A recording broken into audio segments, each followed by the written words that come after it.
What's this? What's that? What's that?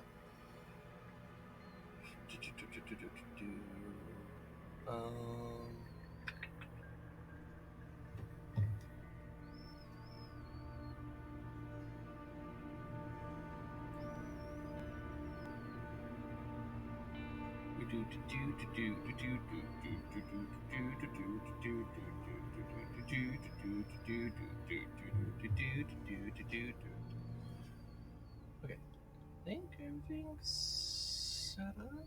Oh no, there's one more thing I need to set. Where is it?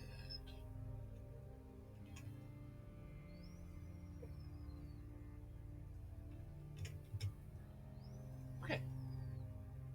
Okay. I think we're all set up. What's happening to my phone here?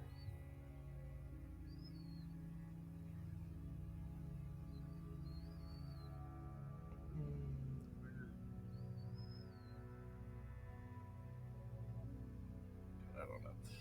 Okay.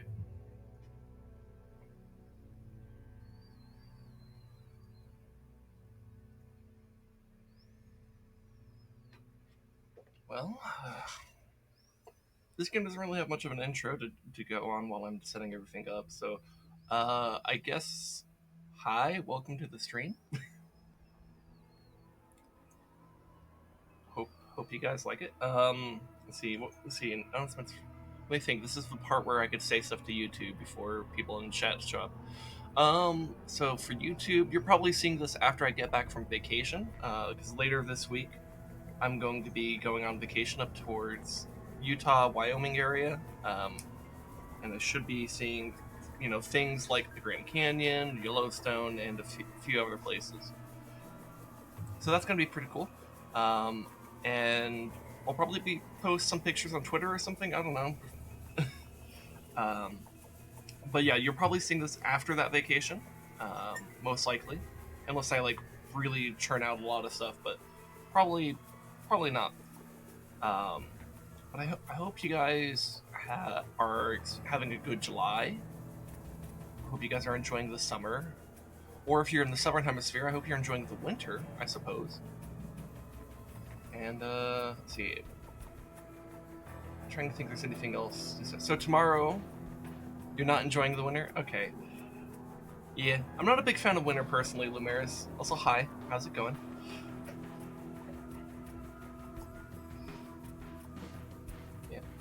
As for this week, and for people who aren't watching this after my vacation, tomorrow we should be having it together Tuesday. I think we'll be having it at the normal time, but I still have not had a guarantee from Rezdog about that.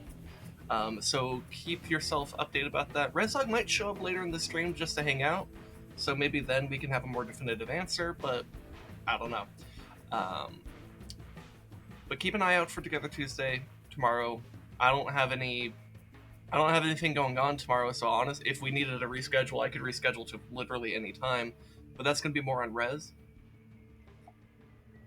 than anything. We could probably still do it on the normal time. But part of why we're a little bit unsure, or at least part of why I'm a little bit unsure, is that it is America's birthday, which means that we're going to be shooting a bunch of colorful fire into the sky and going, wow, look at the pretty colors and the loud explosions. Because that's the American way. So, because that's going on, things might shift to kind of accommodate that, but they also might not. I really don't know. Again, that's kind of why I want to have... Oh, this is something that would be useful if, Rezdog were to show up in the stream, and then we could actually talk that out. How very American of you. Yeah. Yeah. But I do know what we will be doing for Together Tuesday. We'll be doing more Deep Rock Galactic, just to kind of... Because, we enjoyed that last week, and there's more stuff we could do in that game. And it's, a fairly lighthearted and casual game that we could do right before I go on vacation. So, yeah. Is there anything else I need to point... So, no, as a result of the vacation, there will be no Saturday stream this week. Neither will there be any kind of Monday stream next week or a Together Tuesday next week. Um, but the the next week we will be having a Saturday stream because that should be like the day after we get back from vacation. So that should be our first stream back, which should be the finale of Magic Maker as well. So we're kind of in an era of just wrapping up a lot of playthroughs right now, aren't we? I guess in the spirit of talking about recent finales and stuff. So last week I beat the Oracle games and stuff, and part of why I'm doing this game today is like, hey, I've been this character Raven. She's been I've been having a playthrough of her that's I think the very first Oracle of Season stream I did back in January. I also started this character, so she's been basically existing alongside Buddy in the Zelda streams for the Oracle of Seasons game, Oracle of Seasons, Oracle of Ages. Um, and so I feel like it'd be kind of a nice little send off to, like, you know, last week we sent off Buddy on his way after 10 months of playing as him. And now we're gonna send off Raven on her way after about 6 months of playing her. So that's gonna be really cool. But along those lines, and I'll go ahead and start the game now. But along those lines, I do need to figure out, you know, for after I come back from vacation, what Zelda game I'm gonna do next. Because I don't have a definitive option. There's a few ideas. Like I could do Minish Cap, I could do Four Swords, if provided I can find working copies of the game that work with my emulator. Which, you know, given my experience with the Oracle games, the emulators can be a bitch. But but I've learned a lot through that process, so I could probably make that work, even if it is a bit of a bitch.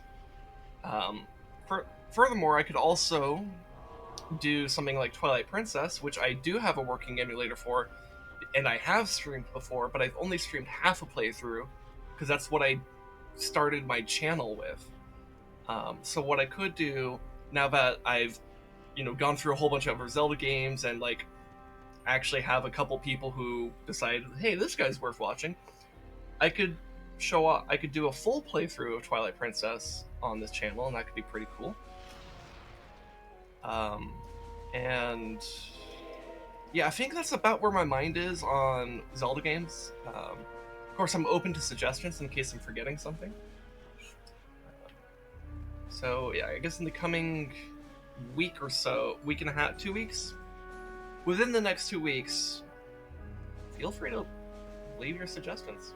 And people watching this on YouTube are most likely watching this after that vacation, which means they're probably also watching it after that decision has been made. I hope you guys like whatever decision I end up making. Anyways, it's like the robot eye.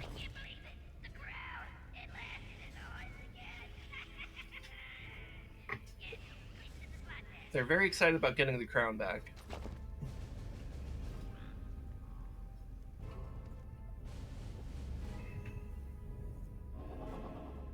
Alright, so this is like the main final dungeon of this area. And then after this, we're kind of en route to finish the game. There's not a ton after this. So it's stuff that we should be able to complete within the span of this stream. Ow. That hurt. This stream is what I was going to say, but I got obliterated in the middle of the sentence. Here, let's back off here.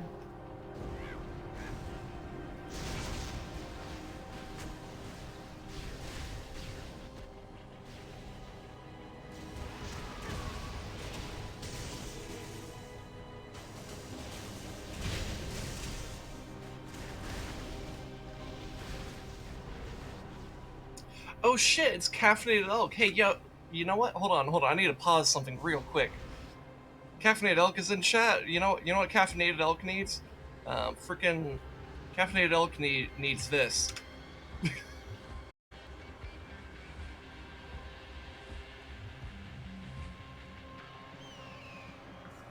ResDog and I actually made a Discord that we're inviting very cool people into. And you as a you were basically like the lifeblood of my audience for a very critical era in my channel. You deserve an invite. I'm always very happy to see you caffeinated up. And I hope things have been going alright for you. God, that hurt.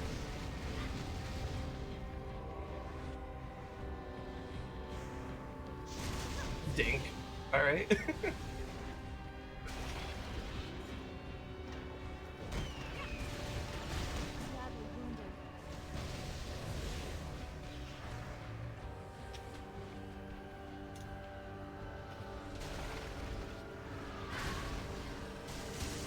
You're a cool kid now? Yeah. In fact, so let me see. Let's make you a certified cool guy. Let's see, where are you? There you are. Coffee Moose, great name. Boom, you're a certified cool guy. Congratulations. And how have things been? Things going alright in your life?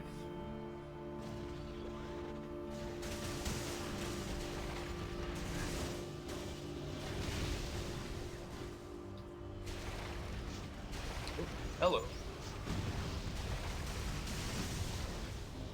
I feel like I should have died to the suicide bomb, but, you know. Been working? Yeah. I actually recently quit my job. Got a little bit too frustrating to deal with broken equipment all the time. Or I guess not broken per se. Well, I mean, it's basically broken. Among other things that were just becoming stressful.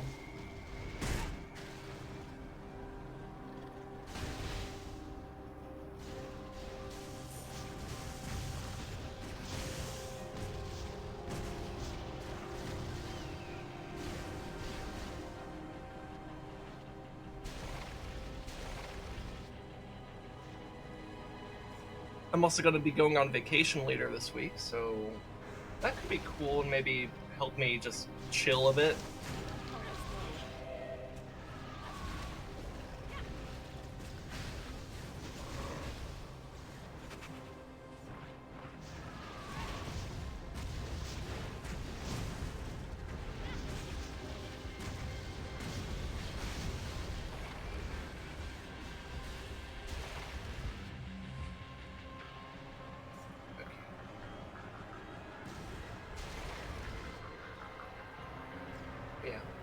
I'll probably talk a fair amount about the vacation when I come back from it, obviously.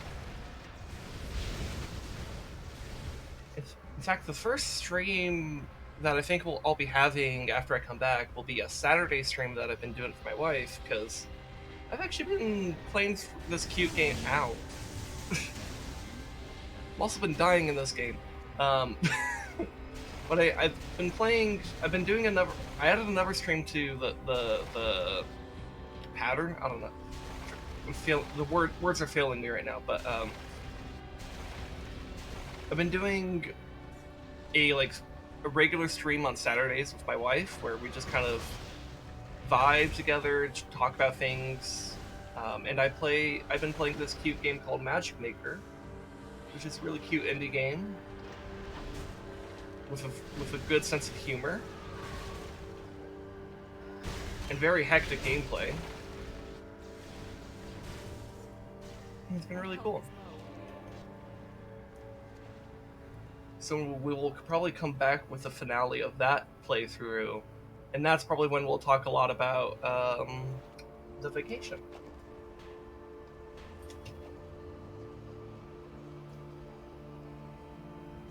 With the power of phone, I can see weekend streams. Hell yeah!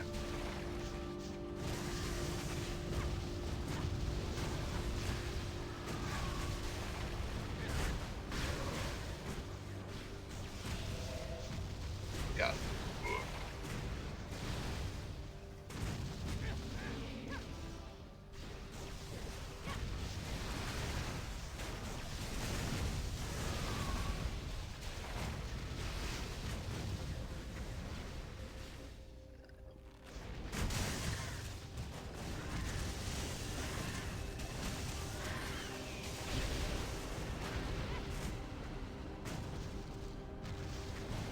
Now these dwarves have pretty. I always forget how powerful the dwarven robots are.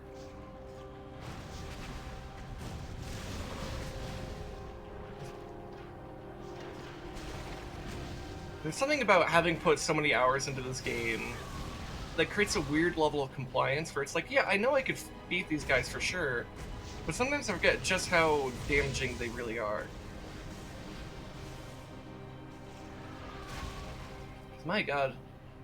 If they want to do a bunch of damage, they really can.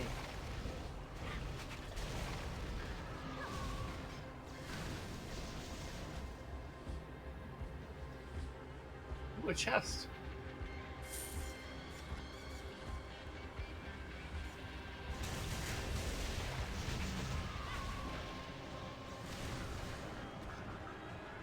Oh, and by the way, Captain Elk, you remember Buddy, the hero of legend that I've been playing since Link to the Past?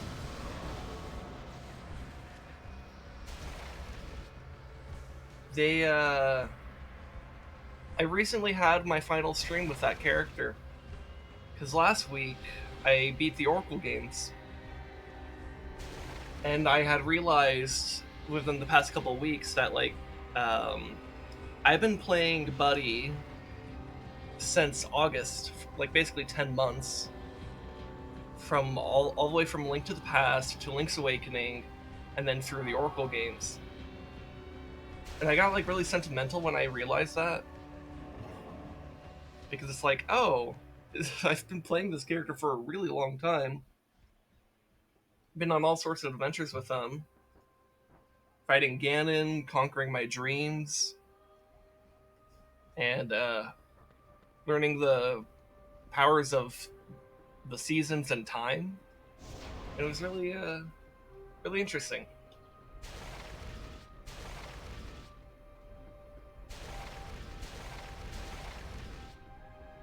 And now I'm kind of looking to trying to figure out what Zelda game I want to do next, and I don't really know.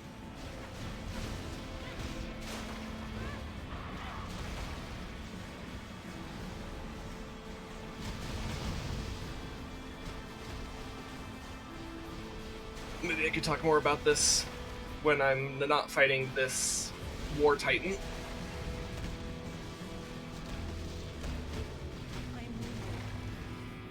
I should be dead.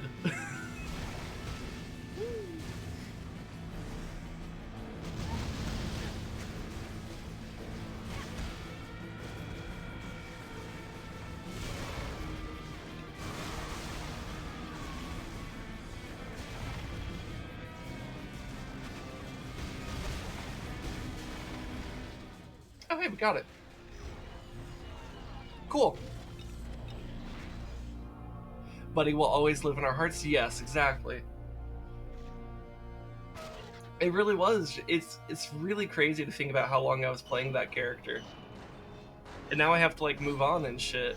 And I had like really good experiences with that character. I mean, it was like my introduction to how 2D Zeldas work.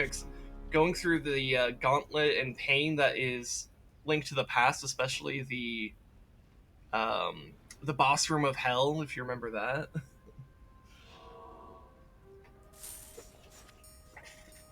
And then dealing with, I had to fight Ganon twice. The second time it was a lot easier. Ganon in Link to the Past is way harder than Ganon in the Oracle games.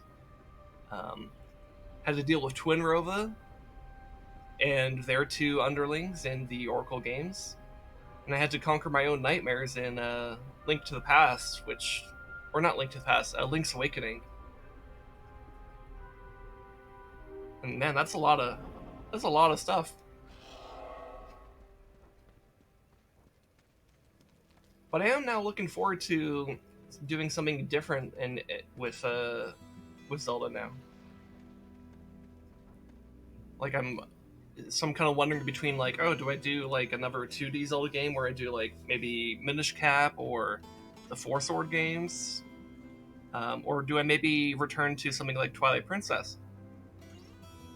I'm not sure yet. Let's talk to Professor Stoker. That's the ticket. Just let me install this and let's hope it works. Okay. So this should be the thing we need to power up this golem, which was going to open up the door.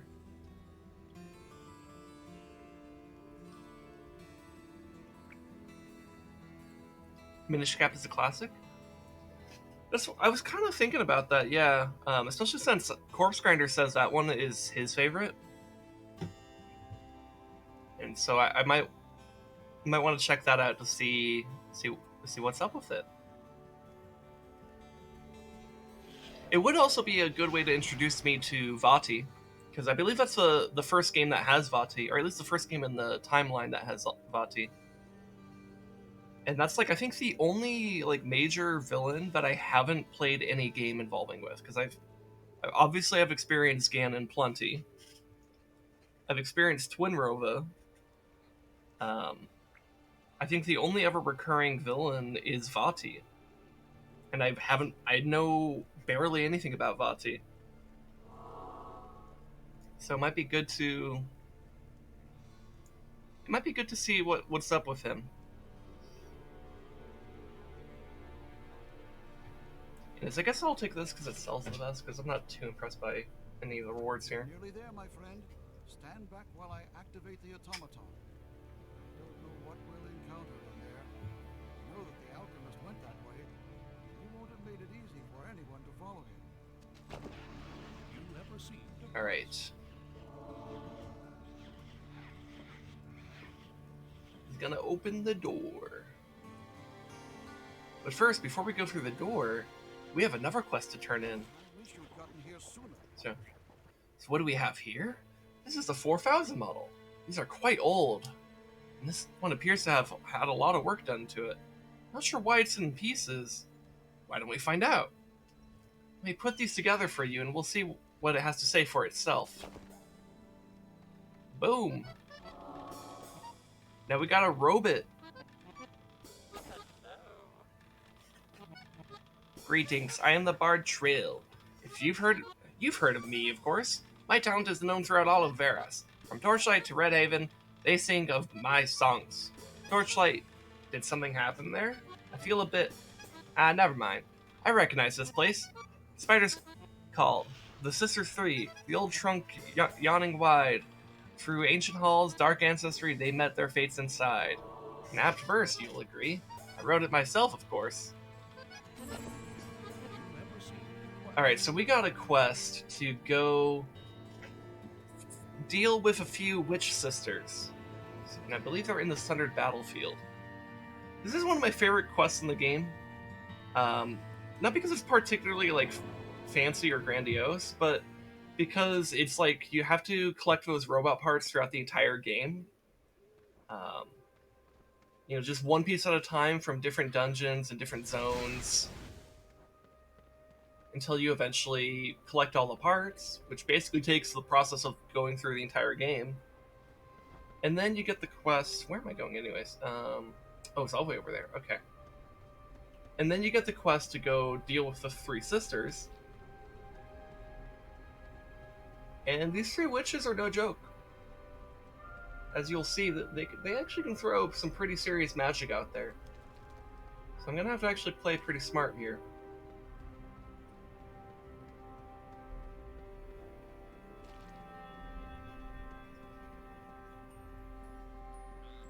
Alright, let's see. Oh, I think they're in here, right?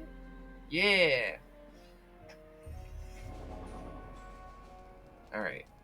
Okay, let's go ahead and get Companion out.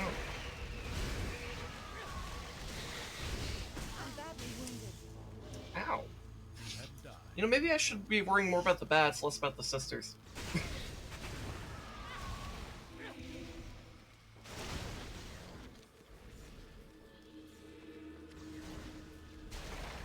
Man, how do bats manage to be assholes in every game I play?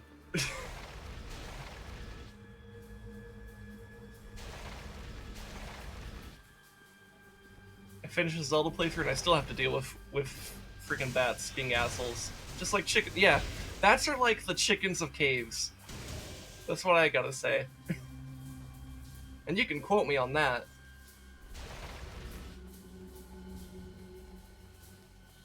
Okay. Alright. Yeah, let's actually go this way first.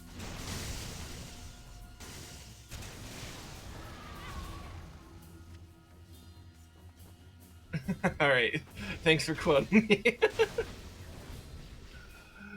Literally just quoting me verbatim in chat. Love it. There's how things been going with you, Lamaris? I know our conversation got a little bit hijacked by like me being so excited to see Elk again. But how are you doing?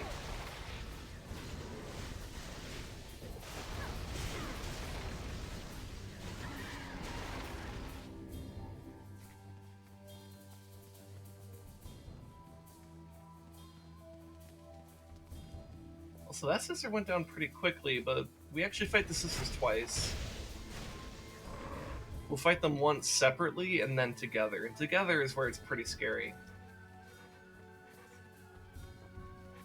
You're a little burned out at work? Ah, okay. Yeah, I hope you can find yourself in a better position.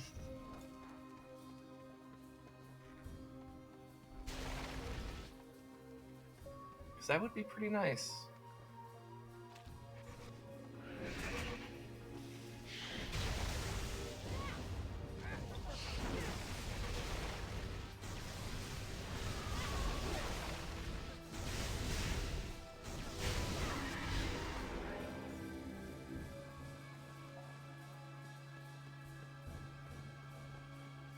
I don't want to be doing this current work anymore. I feel you, dude.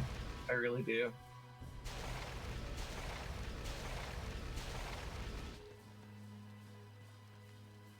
You resorted to going back to WoW. Yeah, I did notice you were playing WoW the other day, like in the Discord. I don't really play World of Warcraft, but my brother does quite a bit. In fact, he's been playing. He's been playing since basically since the game came out. In fact, my parents, both of them, actually were involved in the alpha, so that they were. My family has a pretty close connection to that game. I never really got as into the game though, mostly because I think MMOs aren't really my thing. I think the only one I ever really got into was Elite Dangerous, and even that one I kind of played as sort of a single player experience. But Warcraft 3, I love the shit out of that game. That is one of my favorite games of all time. So, and for a while, like towards the end of high school, I got like really deep into the lore of Warcraft, and I probably knew more than most people on the planet about like what was going. Well, I guess that's still true technically, but I knew. Let me rephrase that. So, I was very intimately familiar with the lore of Warcraft, and it was to the point where it's like you could ask me like any question about the lore, and I probably could have answered it with very strong accuracy, or at least very strong evidence to back myself up if it was a more like speculative question. I don't think I'm as good as that today because I've kind of fallen off with like keeping up with the lore. But I probably still understand it pretty well. Same, yeah. I mean, that I really love what Chris Metzen did with that universe in terms of its lore and storytelling. I think it's really cool. I think part of why I got a little bit. I think there's two big reasons why I kind of fell off with my passion for the lore in that game. And I think it has to do with the end of the Legion expansion of World of Warcraft and the following expansion. Because Legion ended with Sargeras being defeated, and I thought that was a bit odd and anticlimactic, especially for such a huge villain, both literally and metaphorically. And I thought it was a bit of a waste to just like have gotten rid of him like that,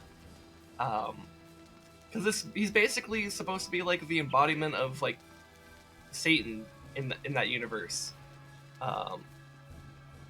and I get that they had the whole like Void Lord thing going on, and that's fine. I don't mind having, the bigger threat or a thing that scared Sargeras so much. Wow, like that's fine. But I did think it was a bit odd to to have done away with him like that, especially since it doesn't really. If you ask me, I think the Burning Legion is still like a thing. Like, what about the Netherim? What about the Annihilants, and all the other demons that are out there? Like, I feel like there's got to be more going on there, and maybe someday they will return to the demons and kind of see what the how the factions of the Burning Legion are doing without their basically their god. So I don't know. Um, I don't. The other reason that I kind of fell off of my passion for the Warcraft lore is like the following expansion was Battle for Azeroth, and that, oh my god, that expansion. The main story of that expansion was awful, which is sad to say because I actually think there was also some pretty cool lore going on simultaneously. Like the stuff with like Gahoon and just, like basically the stuff that was happening on Zandalar and on Kultiras was like interesting, but then the the actual story of like the faction war was fucking stupid, and I really, really, really, really, really, really hate what they did to Sylvanas. They did her super dirty. Like it really infuriated me. Like you could ask Rezdog about that. Like you could ask him just mention the words morally gray and Sylvanas to him, and he'll know. He'll recall the fucking tirade I went on when they released the freaking like cinematic where she burned Teldrassil, and how I was just like, this is not even close to morally gray, and it's stupid, and I hate it, and I it was like Rezdog, not invested in the universe at all, had to deal with me, person who was very heavily invested in the universe, going on this huge tirade about it. um, but yeah, but it wasn't long after that I just kind of stopped caring about what was going on, and like everything I've heard from like Shadowlands is like, oh yeah, the freaking, of course Sylvanas' character is being even more, of course, because why have like I've gotten to the point where it's like I hope they forget that Lady Leodrine is a character, because I swear to God, every single like well written female character they have, they when they remember they exist, they're like, oh shit, we gotta ruin this character somehow. It drives me fucking crazy. Oh my god. Anyways, ugh.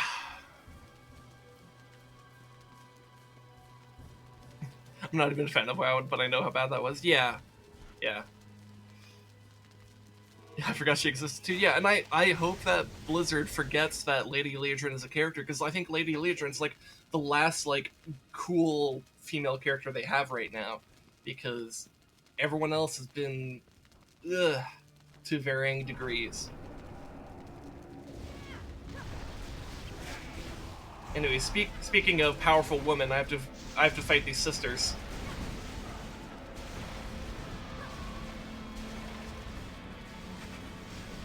Hey, Yonoto, how's it going?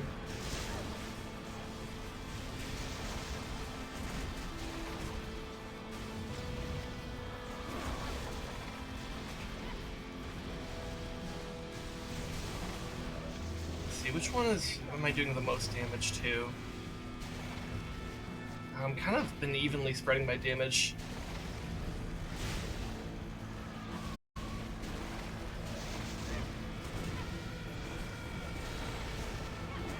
Oh god.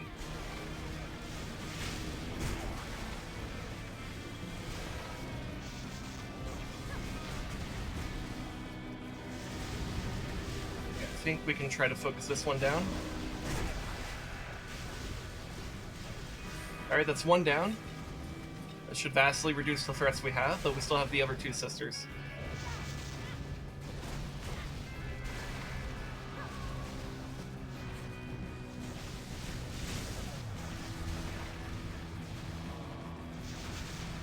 Yeah, I think Verona's one I want to get rid of, because she's one. Oh yeah, Lyra's pretty close to dead, actually.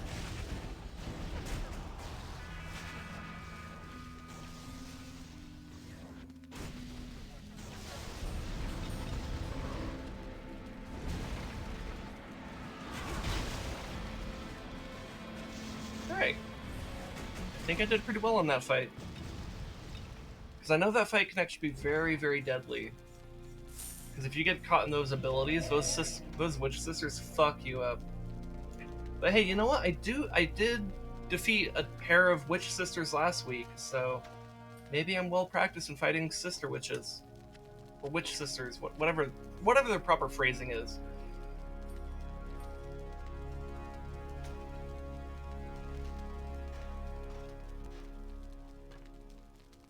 That's a lot of armor. That's actually a crazy amount of armor.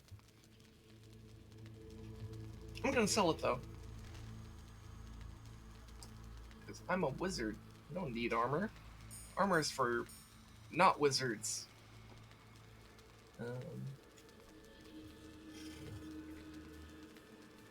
This one's actually kind of okay. 5% chance to cast thunder from target. That's not bad considering my lightning synergy.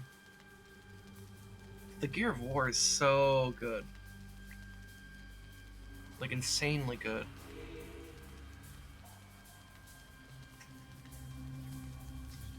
Maybe I'll keep this and put it in my stash? I could do that.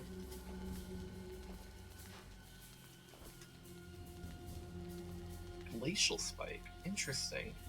Oh, you know what? I do have an empty slot.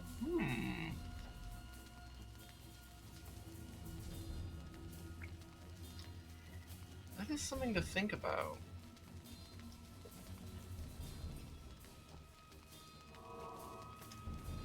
And then this bow. An elegant weapon for an elegant kill. Alright.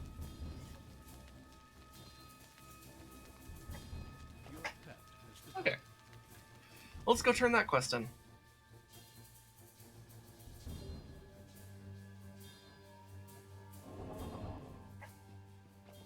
In fact, you know, we could just, let's pop one of these. Go straight back to the camp. Anyways, how are things going with you, Neto? Things going alright? You have slain the vile sisters? Excellent! I shall write a new ending to my song. The wicked three, dark powers found, and ruled a twisted land, but I could see, one honor bound, and victory was at hand. Ah, it will be a splendid tale. Please accept this token of my undying gratitude. You're doing good? Alright, cool. Bonus to wand and staff damage, bonus to all damage. This isn't bad, but it's not good enough. Let's see, what do we got here? That's a lot of focus.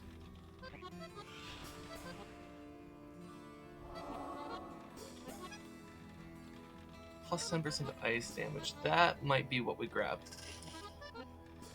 And some mana per second. Though it's relative to the monsters, but still, that can work. A lot of poison armor too. Which, poison armor is pretty useful, though I think the main thing I need right now is physical and fire armor. But if they throw any poison effects, that'll help me a lot. So it whispers to you in mournful dwarven syllables. Alright. And then this one whispers to me in the voices of long-dead ember mages. Well, this one says, knowledge and truth will light your way. Alright, well, I think I'm gonna go with this one, though. That's pretty good. Also, this quest, the other reason why this quest is pretty cool is that it levels you up, like, a lot. Which is great. Because it gives you 3 fucking levels. Which is awesome. So that's 10 points to focus, 10 and 5 points to vitality. And in the meantime, I get to decide what I want to do here. Oh, I could get the better Frost Wave. So Frost Wave speed is increased. Let's see, do I have anything on the cusp of upgrade here? No.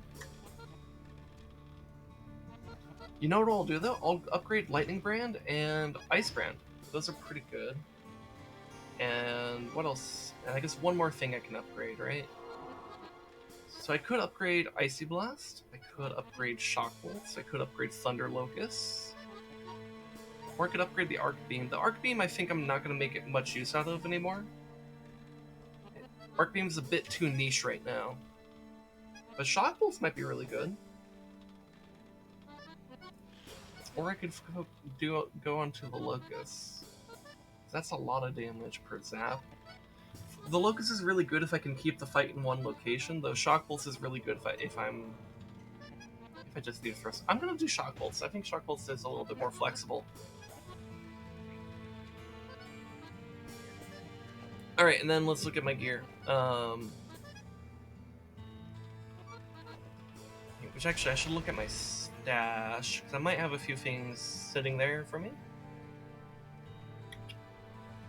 See, those are still not available. Oh, but I'm one level away from those being available. Okay, that's good. And we're gonna replace this ring. So we can put a socket in there. What does this one do? I can call down the meter if I put it in the weapon, though I might want the ice spike here. Or glacial spike.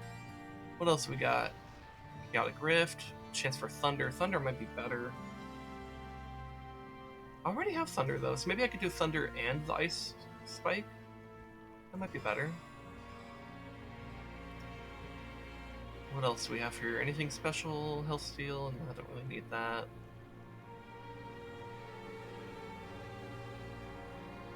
I don't think we need mana steal either. 5% chance to burn, we don't need that. We don't need damage. Yeah, let's do the glacial spike. That sounds pretty cool. Is it too high level? Oh, it's too high level. Okay. Well, in that case, we'll do the thunder. That's a shame. It's a shame that I won't go in there. Okay. All right. So, what's something that would be good for armor? Experience gain? No, we don't need experience gain anymore. Percentage armor could be worth it, but I don't know if it's really worth it, because mana recovery might be better.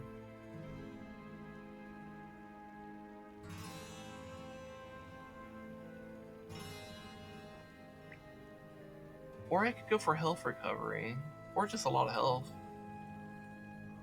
I think I'm in favor of mana recovery, so I'm gonna put that in here.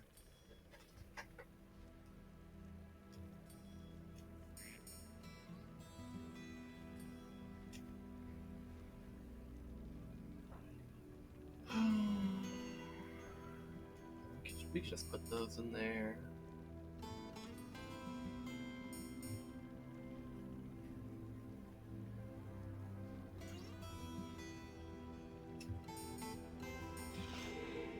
There wasn't anything in here that I could use, right? Or is there anything that I actually want to use? No, I'm not doing fire. No. That's poison. Yeah, I don't think anything in here is what I want. Okay. Let's go ahead and sell this here. And we can go ahead and check what he has here, by the way. I suspect nothing will be an upgrade.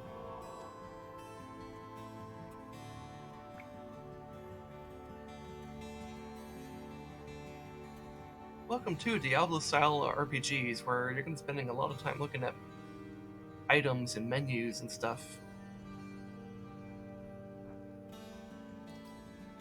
Now, honestly, this game doesn't have it as bad as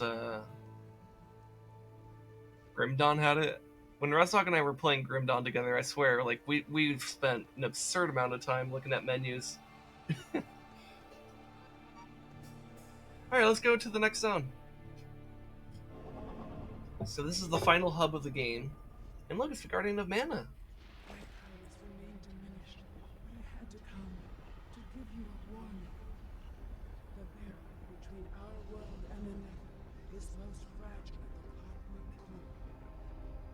Hordes are beginning to burst through, and if the Alchemist destroys the core, the tide of Netherim will be unstoppable. Before he reaches the clockwork core, with the power of Ordrak's heart, he could destroy the barrier between the worlds, between the and everything. He must defeat the Alchemist and seize the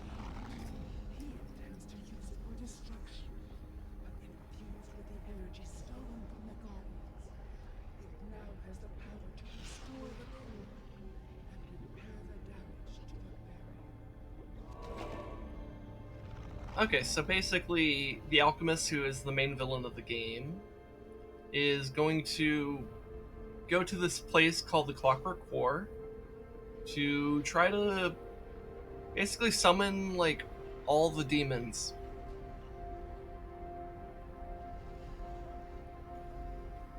So we obviously gotta stop that, because, you know, he's that centaur who has a portal into the void of space for her hair. Yeah! Now this is honestly, I think, one of the coolest, like, fantasy creature designs I've seen literally ever. It's fucking gorgeous. And anytime I see this type of effect, in anything where it's like,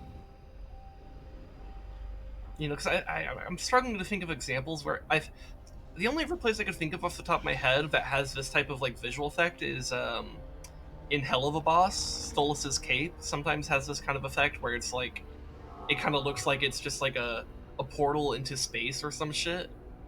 I really, really like this type of stuff. It hits that, like, aesthetic appeal to me, you know? It's like tearing open the veil between worlds or something. Yeah, exactly. I think it's really cool. There's something just that feels so inherently magical about it, and I love it. And then you combine it that she's like this, like, centaur Valkyrie type thing. I don't even know. She's like a centaur Pegasus with, like, magical space hair and all these runes and shit. It's great. I really, really like the visual design of this character in particular. It's just got massive milkers. I wasn't gonna say it, but you said it, so yeah, yeah. She do. And by the way, fun fact, Lumeris. Here, let me fact check myself before I say this. But there's been a recent development regarding a certain clip on my channel. So I'm just gonna check. Yeah, okay. Yep. So Lumeris, you are now the clipper of one of the most viewed clips on my channel. In fact, it's tied for first place with two other clips. Um, because the back when we were playing Grim Dawn, on Together Tuesday with ResDog, you clipped me talking about some mommy milkers and why we love them. And that is now number one. And because that clip came up when I rated Toke Shige after the Magic Maker stream on Saturday, there's now been an influx of views for that particular clip. And so now I think it's really fitting that the top clips on my channel, the top three, which are tied for first place, are a clip of me talking about mommy milkers that somehow devolves and gives, like, an actual psychological explanation that then devolves into me talking about TF2 Med Express for some reason. Then it's a clip about me talking about how Nintendo invented ladders, and I'm just, like, playing Ocarina of Time while explaining this to ResDog, who was just hanging out in chat with me. And then the third one, which is the first clip of Zelda enemies committing suicide and me losing my shit. And if that doesn't explain the Sindef 3 brand, I don't know what does. Because that is perfect. I'm very happy about that.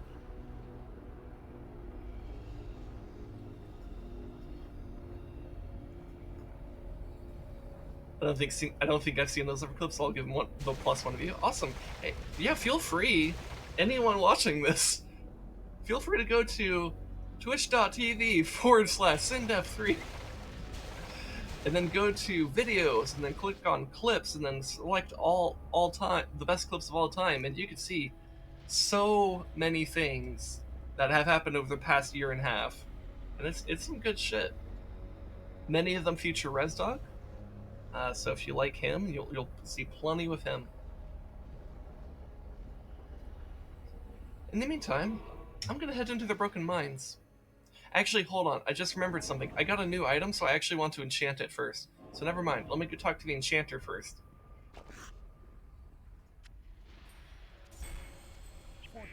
Plus 1% to all damage. I'll fucking take it. That sounds great.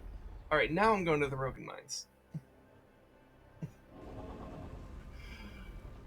Ugh. Good thing my wife is asleep, otherwise she would have called me a whore for shilling my channel.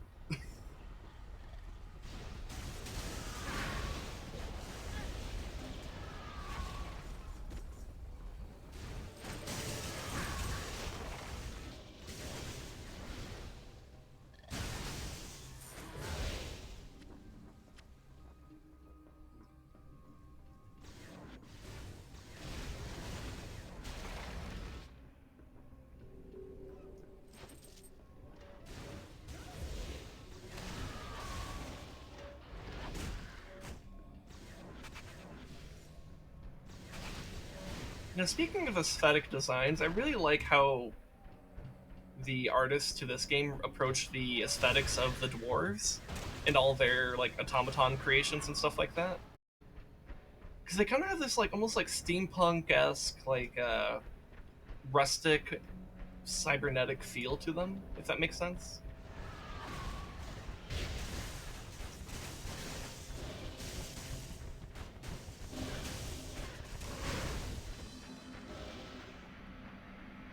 There's a lot of things in this game that I think are really well done in terms of the aesthetics and the artistic vision. It's really cool.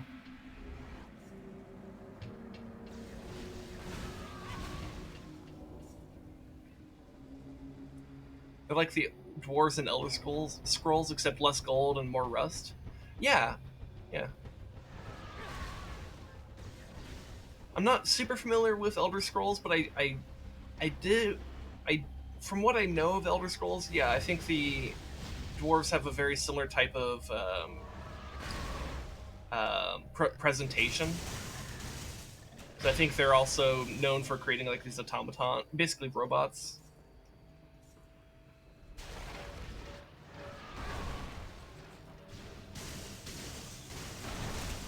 Ooh, ow. Oh, that's the champion. That's why that hurts so much. Okay. We'll go ahead and resurrect in town and go right back in. Very steampunk, but everything looks gold and clean. Yeah, okay, cool, cool.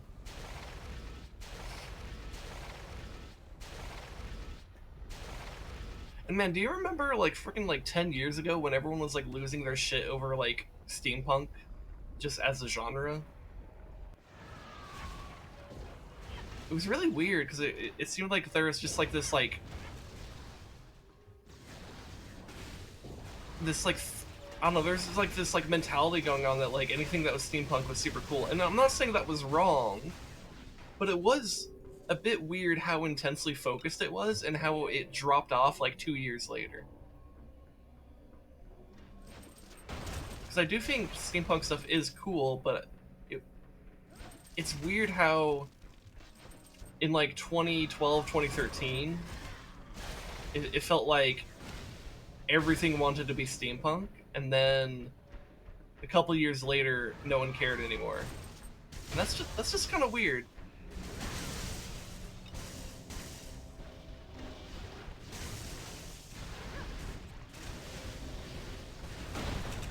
The things that come to mind around that time are the Golden Compass movie and Dishonored, never notable examples. Wasn't the Golden Compass movie earlier? I mean, that fits with what I'm describing, I think. But I thought that was like more like late 2000s. I could be misremembering though. I remember Bioshock Infinite came around at that time. That kind of has like a bit of a steampunk appeal. Dishonored, which is what you just mentioned, that definitely has a much stronger steampunk vibe going on with it.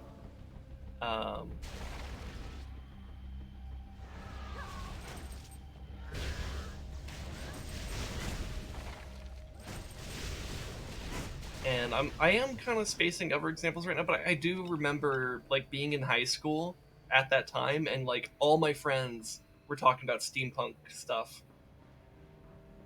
It was kind of crazy.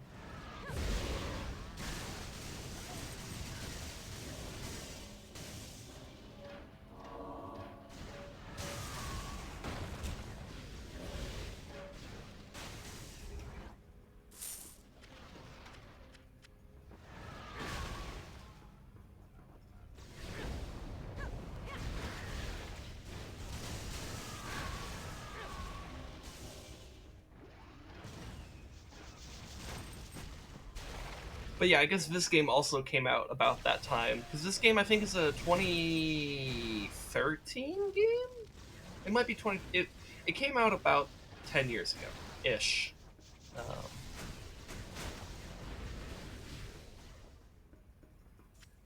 I am wounded.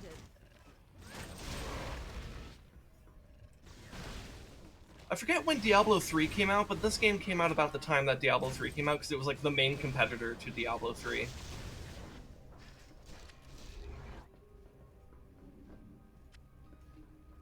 In fact, I basically have this game specifically because at that time, oh god, ooh, that was a lot of stuff.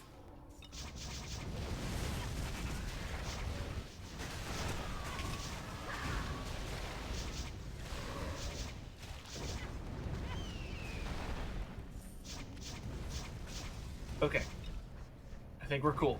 I think we're fine. All right. But so I got this. I became aware of this game because around the time that this game was about to come out, I was really into a YouTuber by the name of Total Biscuit, who you may know because of your familiarity with World of Warcraft and StarCraft, because that was what he was known for. He covered. He was like one of the most famous people who did a lot of YouTube content on the World of Warcraft Cataclysm beta, and he was very passionate about StarCraft. And he sadly passed away, I think, like 4 years ago due to colon cancer, which sucks. But he had this series called WTF Is, um, and in it was basically this series where he would like do it was like he would have like a first impression or give his first impressions on any kind of like up and coming game that would come out, and he made a specific effort to try to feature indie devs as much as he could, though he would obviously cover really big AAA releases as well. He'd give his thoughts and opinions on it just based off his first impressions. And this is one of the games that he did for that, but that isn't actually what convinced me. His first impressions aren't what convinced me. What convinced me was that because he had this other series called that he called the Mailbox, in which basically he would read emails that fans had sent him asking him questions about certain things in the games industry or or YouTube or whatever. And he would just kind of he would pick a few and talk about it per video, and he would just typically have just like some footage of some gameplay in the background. And very frequently, I noticed that this game was the game that he had on in the background. I'm like, oh, he actually really likes this game. Because he kept on playing it, even when it no longer was, important to talk about. And so that basically convinced me. I think there was like that Christmas or whatever, I decided to look at Steam for like the Steam sales and stuff, and I got this game for like I want to say $20, and I think that was a really good decision I made because I have really really enjoyed this game. I think it's a very well made game by some very creative people who really know what they're doing. And yeah, I mean, here I am, like 10 years later, still playing this game, thinking it's one of the best games I've ever played.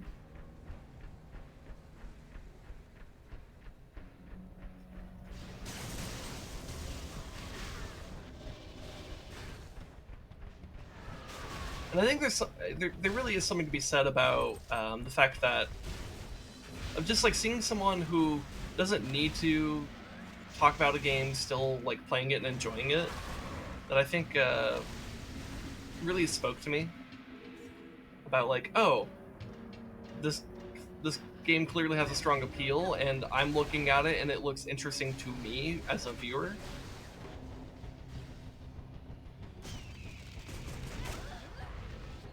It's really cool. I think that's something that's really cool about the internet and having platforms like Twitch and YouTube and other places where you could just see other people enjoy games or anything for that matter, and it may influence you to partake of the same thing that you're seeing someone else enjoy. And I think that's kind of beautiful in a way, because it's also a very honest type of thing, right? Unless there's like sponsors involved, and like that's, you know, if you're being sponsored to play a game, it's inherently less honest. But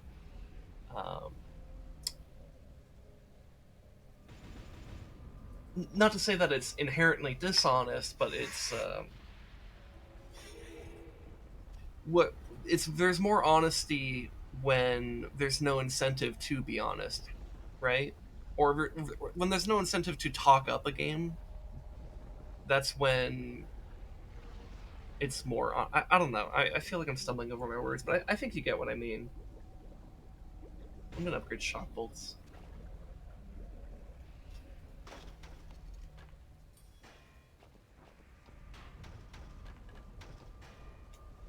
But I've certainly had a blast playing this game. You understand what I'm trying to say? Okay, cool. Awesome.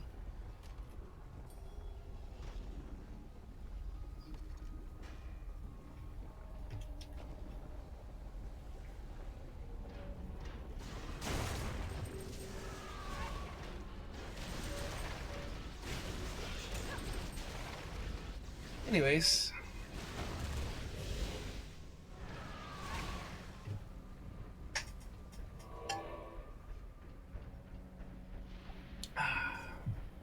I set off a trap.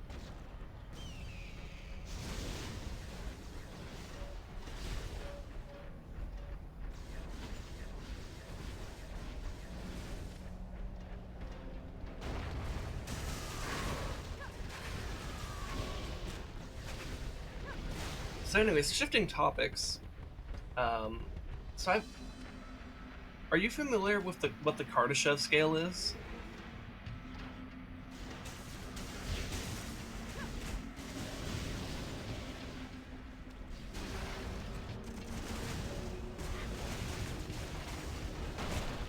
You're unfamiliar with the scale. All right, so the Kardashev Scale is it's a concept thought up by I believe it was a Russian astronomer who had the last name Kardashev, and it was about it's about the concept of like the different levels of civilization, and specifically in terms of like what are the signs of like an alien. What are the things we should be looking at to determine whether or not there is like an alien civilization out there? Like, if we were to spot something that looked a bit odd, what would actually tell us that it's an alien civilization? And what are the ways in which we could measure how powerful or efficient that civilization is? Is this the scale of a civilization's usage of power? Yes, and also hi Res Dog, how's it going? Hello. Yeah. But yeah, so that's. But yes, you're correct. That is what it's about. So Kardashev theorized that, like, look, there's a lot of ways in which we really don't have a good concept of what alien life would be like. They could speak differently than us, or communicate differently than us. They might have a different sense of morality or politics and governmental systems. They might have different biology and there's all sorts of things that could potentially be different. So how could we possibly ever be sure about what's going on? If we were to look at some planet that had life forms on it, how would we be able to determine whether or not those life forms were civilized? Because our concept of civilization is very, very narrow because we only have a sample size of one, right? But he theorized that the way you could measure the power of any kind of civilization and therefore interpret whether or not there's actually intelligent life out there might have more to do with energy output than anything else. So, for humans, we basically started out like animals do with, like, using our muscles for energy and obtaining energy by, consuming calories and stuff like that. And then we kind of advanced by using fire and to, do and it's making like making like forges and machines using said fire, and eventually we advanced enough to have industrial revolutions that actually use things like steam power and like all sorts of other energies, all the way up to nuclear power, which is considered um, maybe the most significant advancement in terms of a technology as far as like the Kardashev scale is concerned, because having nuclear fission is a very, very big deal. The main thing that would be a bigger deal would be having nuclear fusion.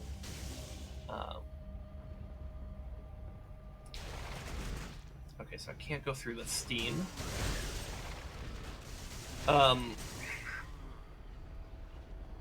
So Kardashev theorized that you could define a civilization based off of their energy usage, and that there would probably be that, and he had 3 major levels of civilization that he described. So type 1 civilization would be a civilization in which they fully utilize the energy of an entire planet. And humanity is not there yet. In terms of where humanity falls on this scale, we're like 0.75. It's like we're considered a type 0 civilization, but we are 75% of the way to a type 1. We have not learned to fully utilize the energy on this planet. And in order to do so, we would have to do a few things. We have to definitely step away from more finite and fossil fuel type of resources because of the lack of renewable energy, and also the fact that those don't actually produce enough energy to do that. They're very inefficient. In fact, a lot of renewable energy isn't good enough to do that. But if you get enough nuclear energy, you actually could potentially get there. And that's the idea.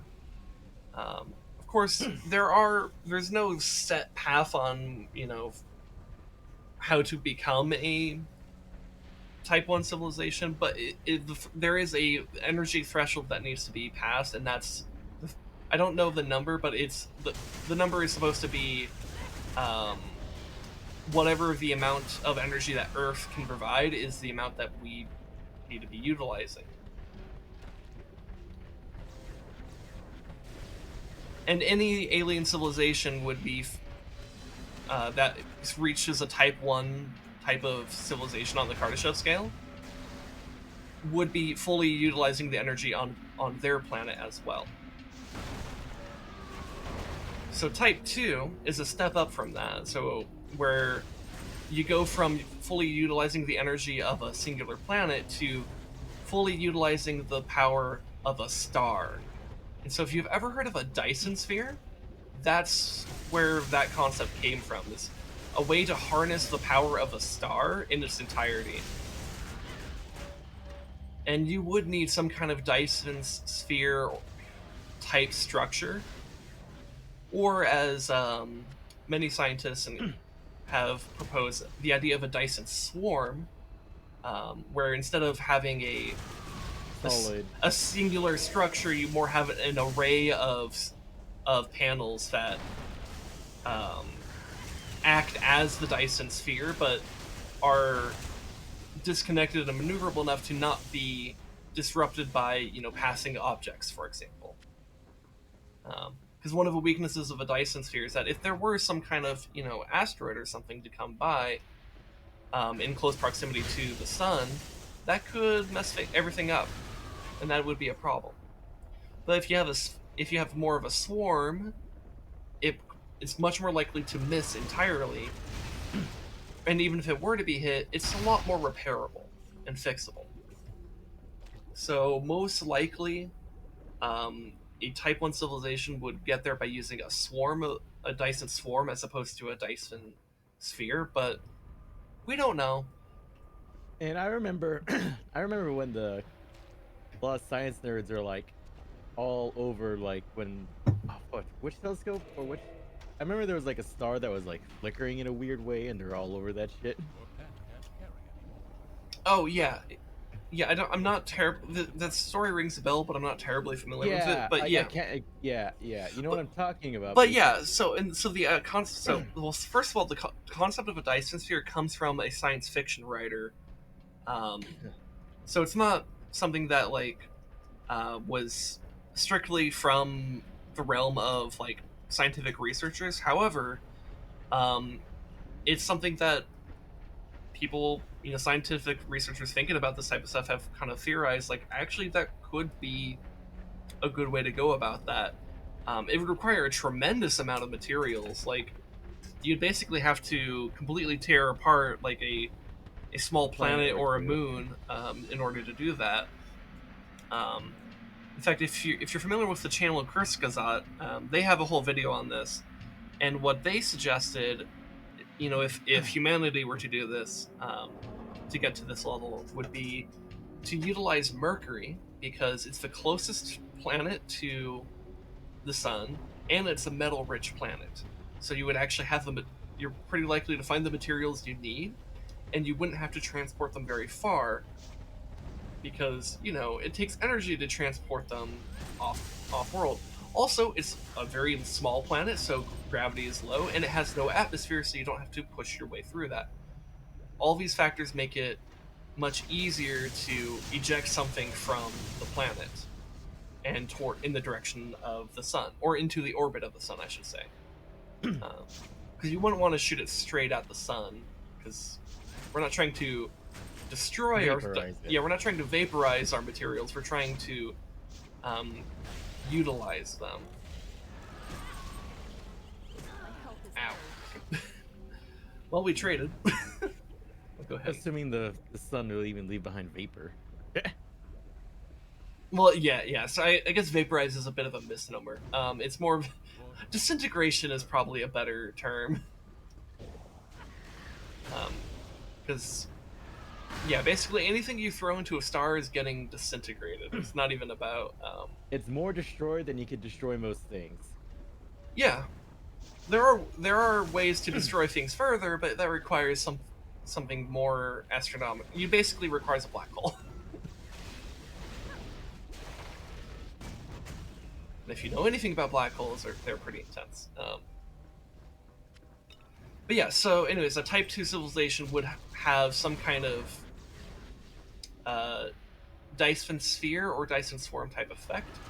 And this is that concept, or at least that's what we theorize. We could be wrong. There might be some other way to utilize the energy of a star, but the best concept we have is something like a Dyson sphere or Dyson swarm.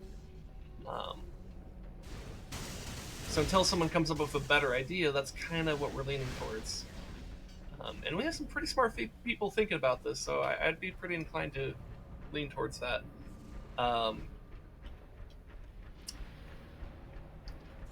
But in terms of what Resdog mentioned earlier about a star being a bit flickery and a lot of people freaking out about that, so there's a lot of reasons why that could happen, but one of them that, for the context of this conversation, is very intriguing, is the idea that it could potentially be evidence of some kind of Dyson structure around a star. Because if you had such a structure around a star, it wouldn't necessarily, unless you fully envelop the star, which again, I don't, as for the reasons I stated earlier about Dyson sphere versus Dyson swarm, I don't think is very likely. But if you had an array of handles around a star, it could, occasionally just block out little bits of light in a way that would be a bit odd to a distant observer. Like, we see stars flicker all the time, but like, it was weird because it was a weird type of flicker.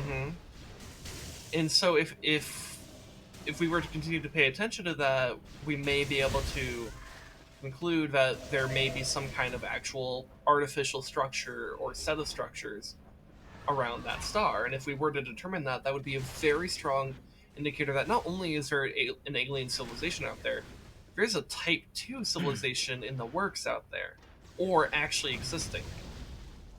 Or at least was, because you also have to remember that any star that we're looking at, we're actually looking into the past. So, like, if we're looking at a star that's like 1,000 light years away, we're looking 1,000 years into the past. So something to consider is that, you know, if we see something like that, that doesn't necessarily mean that civilization's still around, because they may have fallen apart for any number of reasons. Which is kind of terrifying to think about, getting to such an advanced level that you could potentially harness the energy of a star, but your civilization still utterly falls apart. That's kind of a terrifying thought. But we don't know. And again, there's no confirmation that any such structure exists or has ever existed.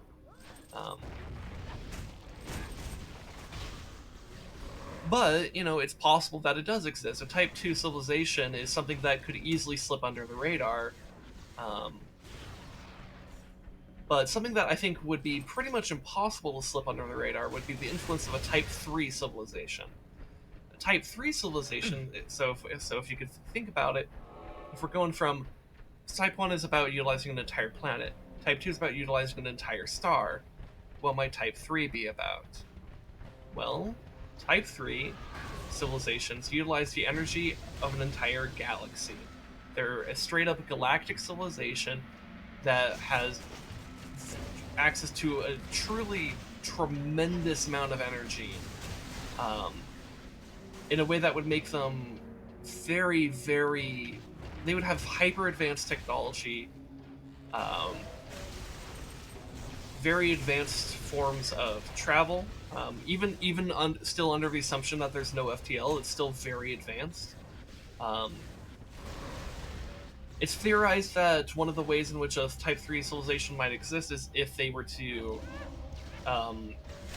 have something like a Dyson sphere, but for black holes. Because, you know, I mentioned earlier that a black hole has a tremendous amount of energy going on with it. Or I guess a tremendous collapse of energy or something. But if I mean, you do see cases where around some areas of the black hole is just kind of like shooting out God knows what different types of energy coming out of there. Yeah, and the amount of energy that, depending on the black hole you're looking at, the energy that shoots out of that could easily be more than the energy that a Type 2 civilization would be utilizing. That's how much energy exists in the accretion disks of black holes. Or at least certain black holes. Not all. Your mileage will vary with black holes, but it is something to consider. And a Type 3 civilization would likely be utilizing this. And the amount of activity and energy being used and transported all around the galaxy would be tremendous, and would honestly be pretty hard to miss if that were going on. So most likely, there are 0 Type 3 civilizations in the Milky Way or near the Milky Way. Now, we could be wrong. You know, there may be some base assumptions about what a Type 3 civilization would look like that are totally misleading us. But, you know, the whole point of the Kardashev Scale is to set aside our assumptions about how civilizations exist and just look at the energy. Try to evaluate how much energy is being used. And that's the main determinant of the power level of a civilization. So if we can if we can figure out how to gauge how much a civilization is using and find out that it's hitting a Type 3 level, you know, it would probably be really obvious.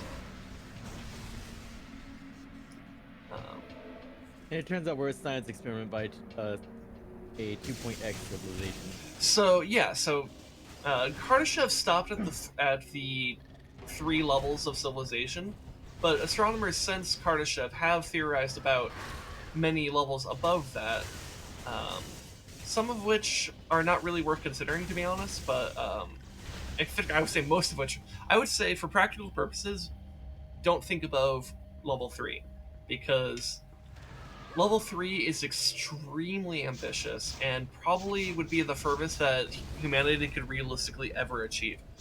Um, and actually, to put it into perspective, in terms of like, and bear in mind, these are optimistic estimates that I'm about to throw out there. But astronomers who have talked about this have theorized that in order for humanity to reach Type 1 civilization, it will probably happen within like 200, 300 years. I think they're being optimistic when they say that, but it's possible. It's certainly possible. Um, I think it's very optimistic. I'm not that optimistic myself, um, but I do think humanity will eventually get there, provided we don't obliterate ourselves, which is a pretty big if. But I think it's certainly doable. And then for a Type 2 civilization, these same people have theorized that it would take probably like 1,000 or so years, if not more. And for Type 3, it's been guessed that it would take like 100,000 years or more. And You know what? if when you think about how long 100,000 years is, you'd probably be thinking something along the lines of, would we even still be called humans at that point? And like, yeah, maybe not, because we might have actually had not only technological evolution, but also maybe literal biological evolution at that point as well. Um, so we might not be there. It might not be Homo sapiens at that point anymore, but it might still be a hominid. You know. You know, now I'm just remembering what's it. Trying to remember it was like a bunch of series of short stories that I found online, where a majority of species that got to the spacefaring phase were quote unquote prey animals. Use that nomenclature just for like quick reference, not anything specific. Okay. And so it turns out there's an entire coalition of that, basically Galactic Federation, to manipulate and make sure that predator creatures never make it past nuclear power. They always manipulate to where they make them obliterate themselves.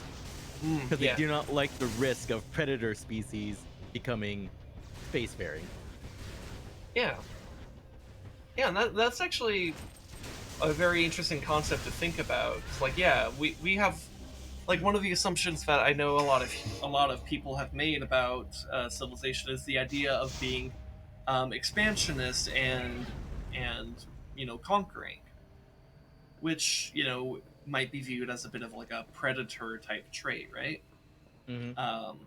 But what if we're wrong about that being a common thing in civilization? What if alien civilizations really aren't as imperialistic as humans are? What if they're actually comparatively pacifistic? That would be something to consider. Um, Again, another reason for the Kardashev scale, because the Kardashev scale is very, very objective. It ignores everything about culture and society and It's just biology. energy output. It's like think about it. It's ignoring culture. It's ignoring society, governmental systems, and it even ignores biology. You don't need to give a fuck about their biological systems in order to figure out their energy levels, right? Because an energy level is something that you can measure beyond that. Hell, Just moving something is producing energy. this even the Kardashev scale even opens up the idea of like robotic or AI based civilizations, because they're not biological creatures, or at least They need energy. but they do need energy, right?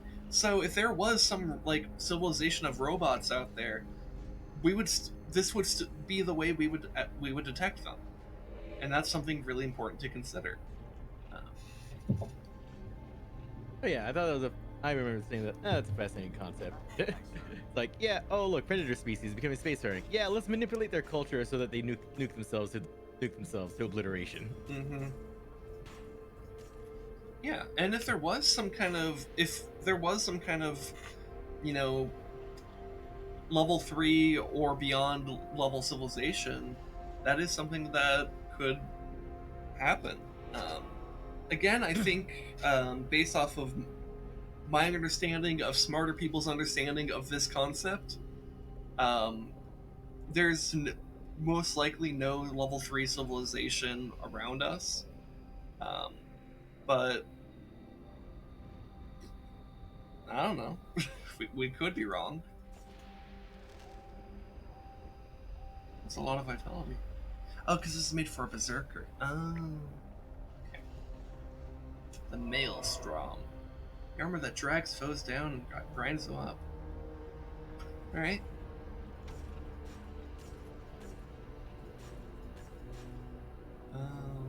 I'm going to continue my thoughts on the Kardashev Scale in a bit. I'm just trying to focus on, the thing that Diablo-style RPGs do, where you have to look at menus and inventory screens. Riveting gameplay. Yeah. This game certainly does not have that issue as bad as Grim Dawn. Grim Dawn was awful on that front. Oh god, like for the actual player, it's engaging because it's literally your build and everything. But like, for an outside observer, it's yeah. Honestly, like, I'm surprised. Well, so when we were doing Grim Dawn, we actually had the highest viewership we ever had. But I think weird. It's weird, yeah, because I don't think it necessarily made for the best viewing experience, necessarily. At least out of other games we've done, I think other games are much more enjoyable in terms of the viewing experience. Like Halo, for example, I think might be one of our better playthroughs on that front. Especially Halo 2. Well, Halo 2 also came with tech issues, so maybe that may have dampened that. But when we were like actually playing the game and didn't have issues, I think it was a lot more watchable. Also, fucking 343, why are you going retroactively gonna put microtransactions in the Master Chief Collection, you fucks? Alright, so Quirked Up White Girl says, which first of all, that's a great name.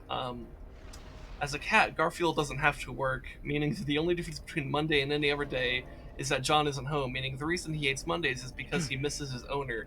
In this essay, I will... Yeah. So... I guess on that front, I know I still want to talk about... Make sure I still talk about the Kardashev Scale in a bit here, but... but we're going on a tangent. We're getting off topic, but I'll go ahead and talk about this for a little bit. So when... Not too long after I first met Yang, which would have been back in December when we did a Vermintide collab with him and Emmy, as well as Resdog, of course. Like a couple days after that, Yang sent me this video that was like an hour-long, if not longer, video about Garfield, and it was like this emotional journey of like what the true like symbolism and themes of Garfield are, because basically it was like evaluating like what percentage or like whatever different types of jokes that exist in the Garfield comic, and what is the percentage distribution of those different types of jokes. And there was a few things that came out of that, but one of them was about how like Garfield is actually like really mean to John, which would be in contrast to what's going on here. But the other one, one of the other ones that was kind of riveting about it, if I remember correctly, was the idea that like that the what's going on in the Garfield comics is actually more about John coming to grips with like some kind of traumatic event that he had. Which then, when you think about like the Reddit community, I'm sorry, John, it fits into that both of those scenes much more intensely. It's a really fascinating video. So the I'm sorry, John subreddit is just wild. Yeah. Let's see. I have something in my stash. Didn't I? Yeah. Okay. These boots. Yeah, because they give plus 35% to electric damage. That's pretty good. Okay, but now I have to consider what gem do I put in there, and why did I walk away from the stash? Okay, so if I put these on, I would lose out on 1.7 mana regen and 26 armor. Though, how much armor gain am I getting? So, 33 base armor instead of 25. Um, so 25 plus 26 would be a total of 51, right? So that means I'm losing 18 armor, which is a decent chunk, but it's not like massive. At least at this point in the game, it's no longer massive. The mana region I'm a little concerned about, but I do have another Void Ember Shard to get that. Unless I think there's something better. It's 22 health recovery. Nah. Knockback resistance, strength, damage, gold, potion.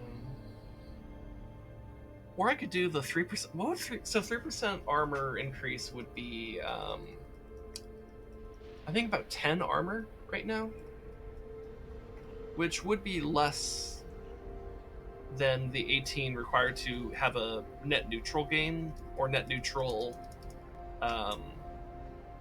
armor difference. So it's actually not quite worth it. If I were like doing like a more melee, like an engineer build, Worth's, or not Worth's Other Eye, Willie's Other Eye. Wow, Worth's Other Eye, I think is a different thing. I think that's from actually Diablo, which would make sense considering this game was developed by some of the people who made Diablo in the first place, the first two Diablos. Do you not have phones? No, those are the later guys. This was before. These guys didn't have phones well, maybe they did. They didn't have cell phones at the time that they made those games, though. Or at least they didn't have. Actually, cell phones existed in the 90s in a pretty incredibly primitive. expensive, though. Yeah, which some of them may have had cell phones. They didn't have smartphones. Smartphones were not a thing. So, boom, there we go. Anyways, I think I'm gonna do a Void Ember Shard into these, and then put these on, because that's gonna be a lot of electric damage for me, which is one of the main elements I'm working with. So, yeah. I'll go ahead and keep these boots, though, in case I change my mind. I don't know. And let me enchant these boots, see what I can get on them. 75 health. That does actually help with the protective nature of it. But it's not huge. Because that would give me... So I have 31 health there. That bumps me up to 3206. It's not bad. I kind of wonder if I could do better. So I'm going to go for it. 10 physical armor. Hey, you know how I was talking about how the freaking... one thing would get... Well, you know, this is pretty... I'll take that, actually. 10 armor is pretty good. As a basic bitch enchantment. I'll take it. I think the 10 armor is probably better than 75 health. If it were like, 175 health, I would be taking the health, but, anyways. So, yeah, so back to the Kardashev Scale. So there are... Kardashev himself only went up to Type 3, but some astronomers have expanded onto that to include Type 4 and beyond. So Type 4 civilization, as you might imagine, would be... It's not necessarily harnessing an entire universe, though it might be harnessing the power of an entire universe, but it would at least be harnessing something like a supercluster of galaxies. And I think part of why certain people who talk about the Kardashev Scale are hesitant to say an entire universe is because we don't know with certainty how big the universe actually is, because we can only determine the size of the observable universe. Yep. But a Type 4 civilization would probably have at least the energy level of a supercluster of galaxies, if not the entire universe. And then there's like a Type 5, which would be, at that point, you go into like multiversal type stuff. And somewhere along these like additional levels, you have like at some point you go from like the third dimension to the fourth dimension or some shit like that. Um, and so the further up you go, somewhere along the way, you eventually have a civilization that is what we would call like, the civilization that a being like the Christian God or just gods in general would exist in. I think some people have even referred to such levels of civilization as like the creator level of civilization, whereas like these would be beings who have energy so vast and so powerful that they might have the capability of creating universes. Um, but again, this is something we have no real way to back up. It's just all on this. It's just following the idea because of the Kardashev scale. And the Kardashev, I guess the other thing I should mention about the Kardashev scale is that it's I think it's a logarithmic scale that uses math to determine the level of energy required um, to achieve certain thresholds of civilization. So that's why, astronomers and other people who are really smart and think about this have talked about and theorized about all these different levels of civilizations above level 3, because the math is there to theorize about it. Uh, but for all intents and purposes, for all practical purposes, I would never really go above level 3 mostly because of the expansion of the universe. Because I don't think humanity will ever go beyond galactic civilization, or at least not much beyond that. Like, we could probably eventually involve Andromeda, mostly because Andromeda is literally on a collision course with the Milky Way. So eventually, Andromeda and the Milky Way will become one galaxy. Um, but beyond that, I would be pretty skeptical of humanity getting anywhere beyond, or whatever humanity evolves into, getting anywhere beyond that, because I think it would take too much time, and unless you figured out FTL, which maybe humanity will eventually figure out FTL, but assuming FTL is never possible, um, I don't think you should ever expect a civilization to go beyond Type 3, because all the galaxies in the universe, or with a few exceptions, like I mentioned, Andromeda's on a collision course with us, but broadly speaking, all the galaxies in the universe are not only drifting away from each other, but accelerating away from each other. Um, and that's a very fascinating and kind of terrifying thing to think about when it comes to the universe, that there is space being created between everything. Like, and I do mean like literal empty space. Um, like, it's not air, there's no matter in it, it's just pure. Nothing. Yeah, it's literally nothing. Um, there's empty space being created for everything, and so if you've ever heard about the theory about the heat death of the universe, it's based off of that. Um,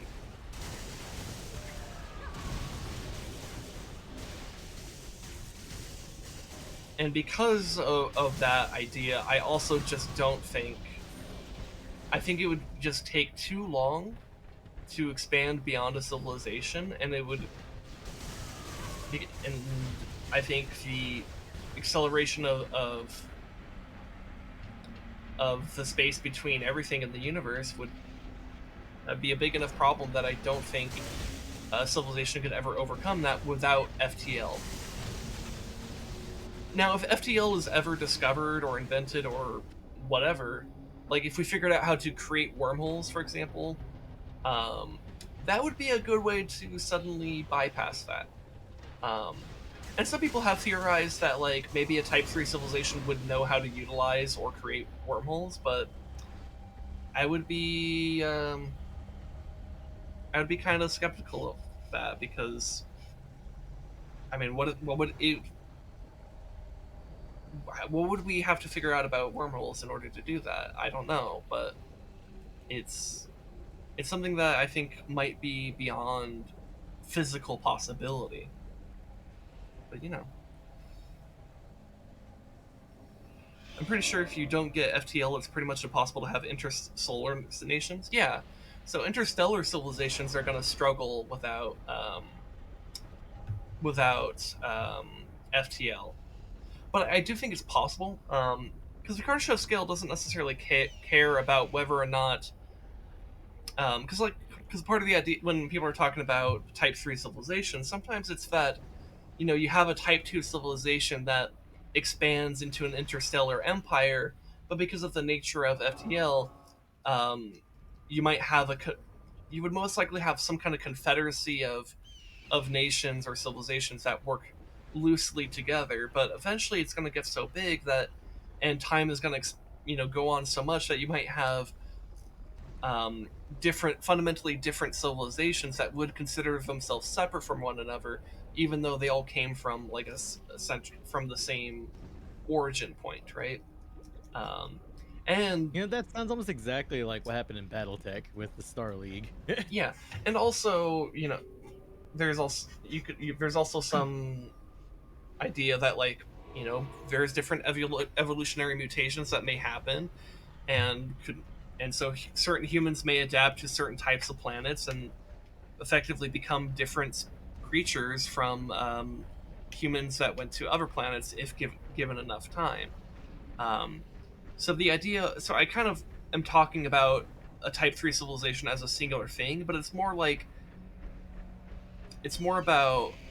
likely it's going to be a group of civilizations that make up the level 3 power, I guess, if that makes sense.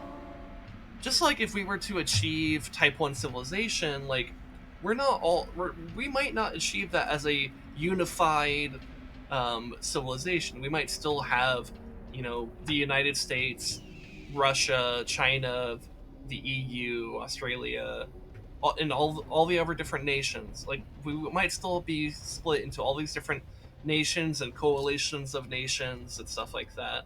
But humanity as a whole. Yeah. Um, and same thing with some kind of with a Type 2 civilization. You might have different planetary civilizations and representative nations and thereof. Um, that being said, I do think, especially in the Type 2 scenario, I think you do need a lot of cooperation in order to advance from one type to the next. Because if you're going to create some kind of Dyson sphere or Dyson swarm, you're going to need a massive amount of cooperation and no sabotage, or at least no significant sabotage, right? Um, because it's such a huge and massive project, and you basically need everyone on board, or it just doesn't happen, right? Um, but theoretically, all of this is possible, and optimistically, I do think actually humanity is capable of. I actually very much do think humanity is capable of this, but it's not going to be easy. It's something that we have to overcome a lot of pettiness. But I think that's something part of what's important about thinking about things like the Kardashev scale and the nature of being what a spacefaring civilization might be. Um, because when you're thinking about the scale of space, it makes we everything that we care about here on this planet seem so insignificant. Which maybe that's an important thing to do, because when you think about like, oh, I hope that the descendants of humanity can eventually create something like a Dyson sphere or a Dyson swarm. Well, if we're ever going to get there, we're going to have to do a few things. We're going to have to put aside a lot of petty differences, all these petty reasons that we go to war over, like territory and resources and whether or not someone has the right skin tone. All of these things are dumb and stupid and very, very petty, and humans need to kind of get the fuck over that shit. Um, that's easier said than done, but I think I think thinking ahead to a spacefaring civilization, and things in space is a good way to kind of reframe your perspective on humanity. Um, this also means if we're ever going to get to these higher levels of civilization, we also have to care a lot about climate change, um, because um, we need to actually make sure that we're going to stick around to get there, and that we're going to have a functioning enough global society that actually can get their shit together in order to do things. Essentially, the idea of like basically it's like in order to get to type 1 civilization and type 2 civilization, the level of cooperation we need needs to hit a level where we avoid things that will obliterate ourselves. So like we need to put aside petty conflicts and abandon war, and we need to address climate change and other things that are a threat to not just humanity but all the creatures on this planet. Um, and right now, humanity is in a position where we're not doing enough to address climate change, and we're not doing enough to stop petty warfare, and that's really really dangerous because those are basically the two biggest things that will stop a civilization from reaching type 1 and type 2 civilization power. Because if you obliterate yourself before you get there, well, that's game set match, right? I'm the Res Dog from Arizona, and I say kill them all. Don't The only good bug is a dead bug. don't do Yeah. Anyways, so let's see, what did Lumaris say here? I've heard a theory that the acceleration is caused by by mass existing all around us, gravity pulling the celestial objects in our universe further apart as they drift towards these masses beyond the limits of what we can observe. Yes, no, I don't think that's what it is, actually. I think, so my understanding about the expansion of the universe has more to do with what scientists have called dark matter or dark energy, which basically is just stuff that we don't understand about space. Because if it were gravity, we would actually expect things to be sticking together a lot more. And if it were just simply a result of just the velocity that the momentum inherited from the Big Bang, then we would expect things to be drifting away from each other, but at a constant rate, which means that you would just be noting the velocity of it. There would be no acceleration. What's really shocking is that there is acceleration, which means that there's something still basically propelling all these galaxies away from each other. And the conclusion that we have right now is that literal empty space is just being created everywhere all at once, and that essentially is pushing everything away from each other constantly. Um, and it's something that we won't notice on a small scale because forces like gravity actually keep things together. But when you have vast distances between everything, like the vastest expanse of nothing between galaxies, well, what is there to hold anything together? So instead of holding anything together, it actually just pushes things apart. That's my understanding of that. So what else do we have here? In my opinion, if we can't get tech to have FTL, it would probably be much more beneficial to build a large ship and go around scavenging solar systems. And never settle them, just adding to the ship. And just parts of our race caring nothing about themselves. Personally, I think there are too many humans on this planet already. Earth has more than enough resources to more than support everybody here. We're just dicks. Yeah, so yeah, there's a few things with what Leonardo said. So I'll just go in order. So with the idea of like going on some kind of big ship instead of settling all these different planets and stuff, I think that honestly is going to be probably one of our first major steps in terms of like, especially interstellar type exploration, um, and existence and stuff. Is that probably I've had this idea in my head for a long time, and I'm not alone in that. This idea is building some kind of huge arc ship where it's basically a giant mobile space colony, where it's Like Deep Space Nine.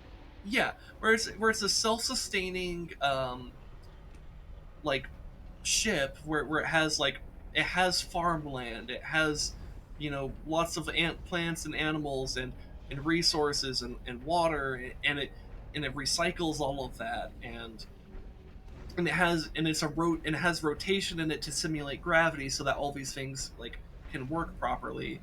You basically just like take like a microcosm of like civilization and wilderness and put them all onto this one giant ship.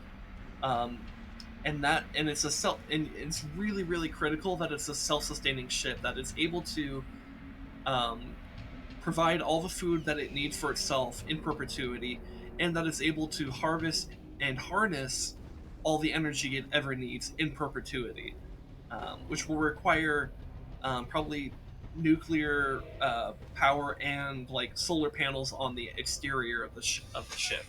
I imagine both will be utilized in this, um, and that will most likely be a way in which we could transport humans from and animals and all sorts of things from one solar system to the next, because rather because like I know a lot of sci-fi has like the idea of putting your like a bunch of people into a cryostasis and then waking them up when they get to the next planet. I don't think that's really as viable as people tend to think it is. I think it's better to have some kind of big arc ship where it's a self-sustaining colony that goes to another star system where where you have generations of people exist on this mobile space colony, and from there they could choose whether or not to settle into any kind of planets in different solar systems or not. Um, as for whether or not humanity, so the other stuff you talked about was like the selfishness of humanity and stuff like that, and like yeah. So as Res stated, we have all the energy and resources needed to sustain and feed everyone in the world. Like we could end global starvation and poverty if we really wanted to, um, but it's not happening for a lot of reasons. But I would typically just sum it up as neoliberal capitalism is the reason why. Um, but more simply put, it's basically just greed, like human greed and selfishness and pettiness. If we had, if everyone in the world had the compassion um, to care enough to actually create the logistical systems needed to send food and resources to all the places all around the world that needed it, we could end starvation. We could end poverty.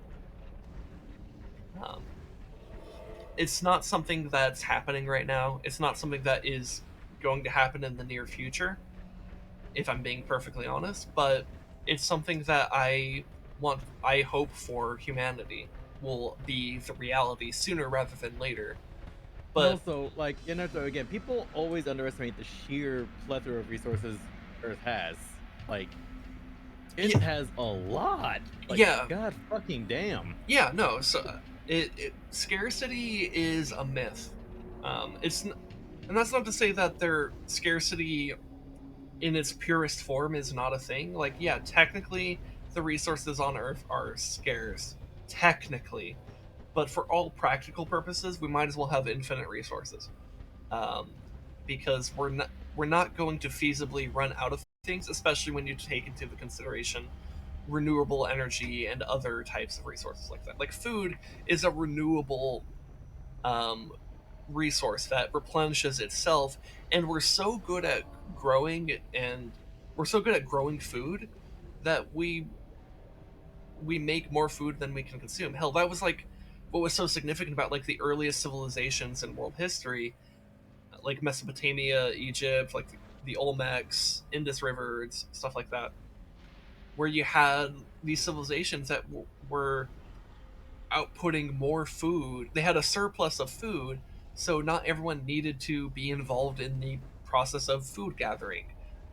Uh, and thus, you had the early civilizations be born from that.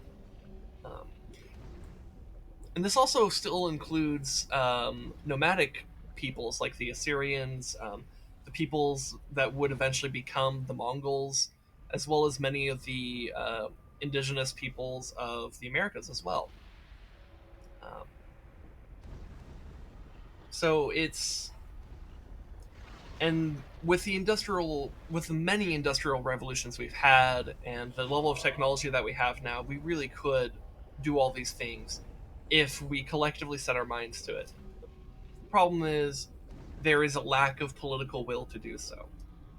And that's pretty upsetting if you ask me. Anyway, so what do Lumeris have here?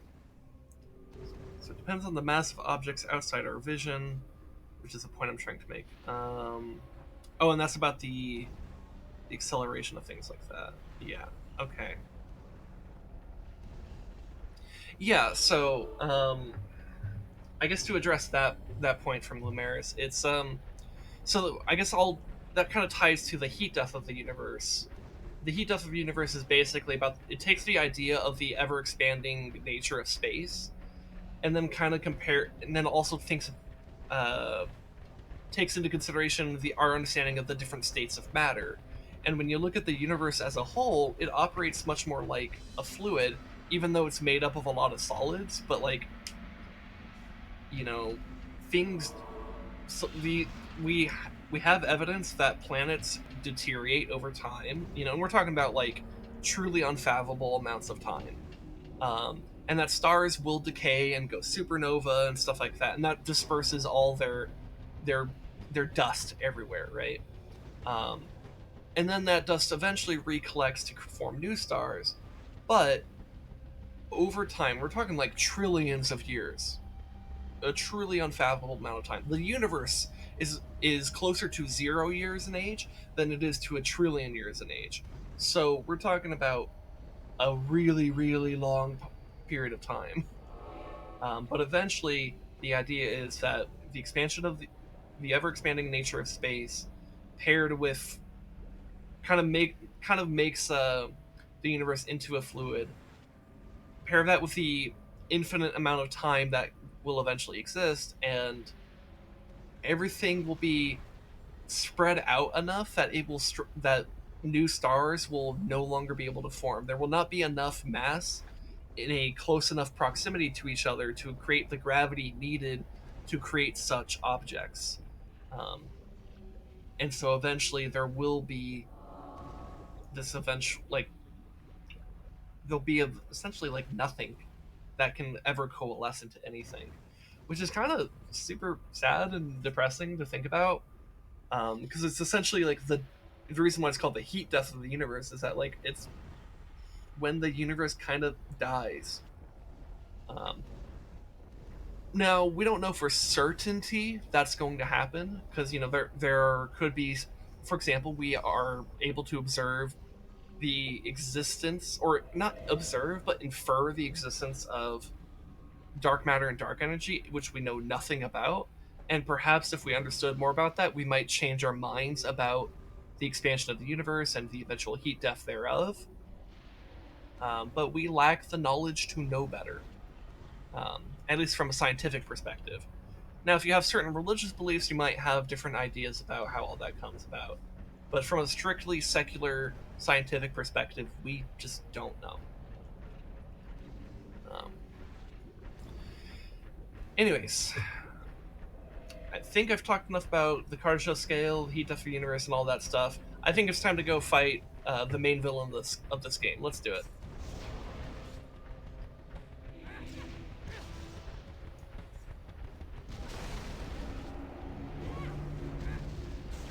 There he be.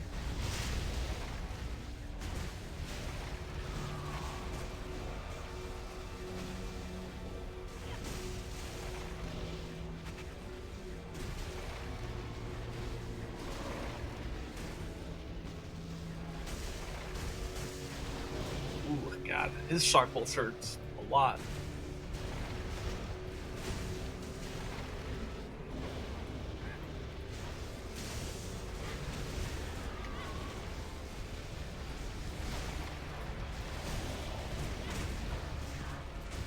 Okay, that's phase 1 down.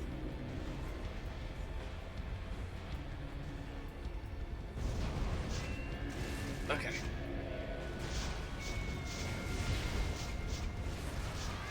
So this phase is a little bit more dangerous because I also have to be aware of the floor panels, which will occasionally shoot up fire.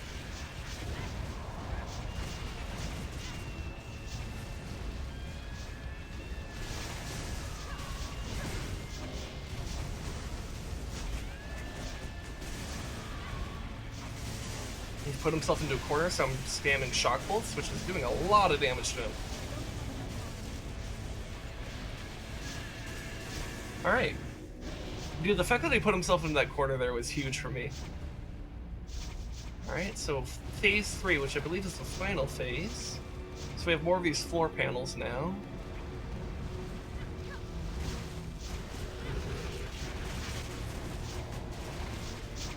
There's a big laser beam.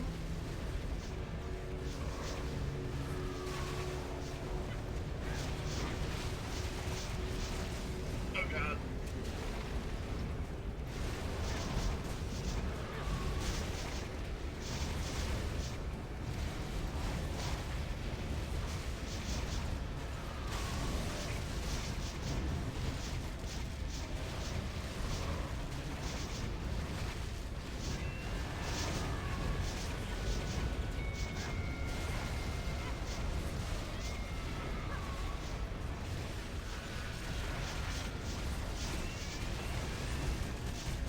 God. Alright, cool, my bird got him. Man, could you imagine being like this, like the main villain of the game? You know, wreaking havoc all across the land. And being infused with the power of like a demon lord and shit like that. And you're taken down by a fucking bird. Amazing. Brutal. Amazing. I'm actually kind of impressed with myself that I actually blasted through that fight with pretty much no issues. Alright, so we got a liberation helm. That's a lot of poison damage. I should save that for an outlander. That actually would be pretty good. And then we got a mysterious helmet, which is for an engineer. Severe goggle cap. Includes a built-in theodolite? Theodolite. Alright. And then this one is the Tarachi Queen personally placed this helm upon the heads of her consorts. Yeah, those are both pretty good. I think my engineer does have the severe goggle cap. But I could hold on to it just in case. Alright, let's take this teleporter, and we're actually not done just yet.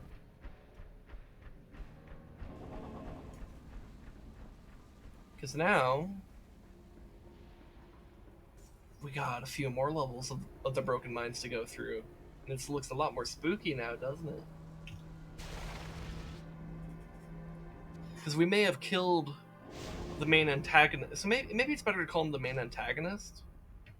But the true power that we have to face off against is like some like demon lord that has now been awoken because of the death of the alchemist.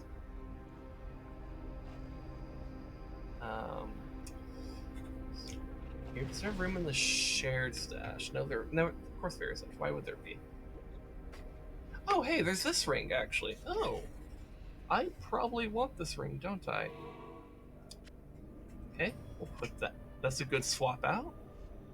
And then what else we got here?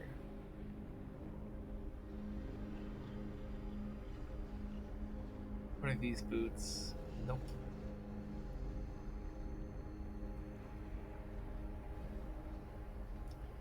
I don't know why this shirt is in there. That's a bit weird. I feel like that shirt isn't powerful enough to justify being in the shared stash. Huh.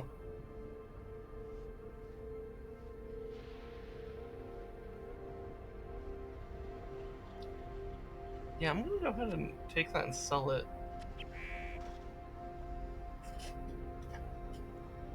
Alright, in the meantime, I have this new ring that I can equip. And I've probably been able to equip it for a while, but only just noticed. So we're gonna replace We're gonna replace this ring with it. So we lose 160 health by doing that. Okay. What can we consider to replace that with? We could replace it with another 160 health gem. We could replace it with faster move speed, 22 health recovery per second, gold, experience, damage reflected.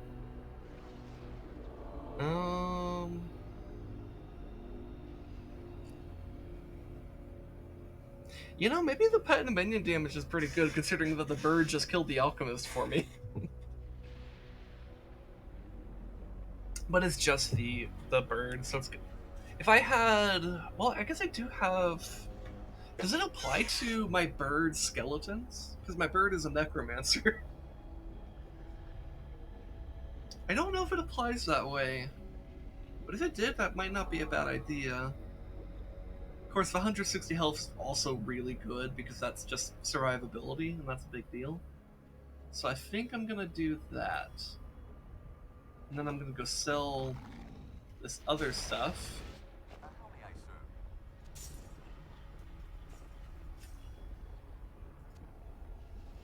I'll take a brief glance at what he has in case he has some like god tier shit. I think at this point in the game, he's not really going to have anything I want anymore. I think the best time in the game to look at like what the blacksmith has in terms of weapons and armor is probably like in the mid game, like when you're at like Zarathesh. Because that's about when like your build is starting to come together. That's when like you're starting to get those items that you're going to be holding on to for a very long time, but you're still building that up. And I think that's just a point in the game where that becomes most useful. Anyway, so let me enchant this ring. What we got? Oh, I didn't even look at this. What does this have? Oh, it's man recovery. Okay. Poison damage taken reduced by 2%. I have a lot of poison armor. Like, I literally have... I have more poison armor than I have physical armor. I don't think I need that, so I'm going to remove it and go for something else. Plus 15 fire damage. I don't... If I were a fire mage, that would be... I would take that, I think. But I'm an ice lightning mage. So we'll try again, but I think this is our last attempt that we have. Plus 3% to electric damage, hell yeah! It paid off! Nice. That makes me happy. Alright, let's go back to the spooky mines. Oh goddamn, we're 2 hours in. Oh, did I go to the wrong thing? Broken mines. This is what we want.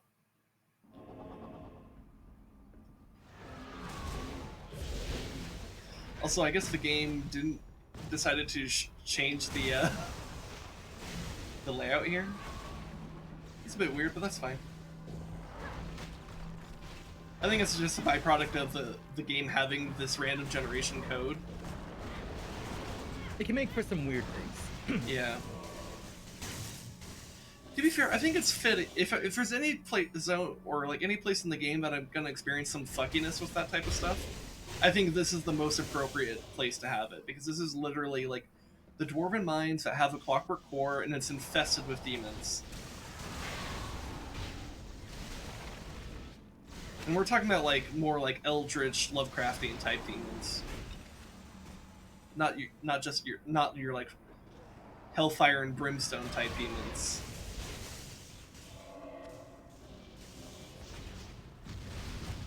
Of course, we do still have the dwarven robots and stuff like that, so we have to be mindful of that.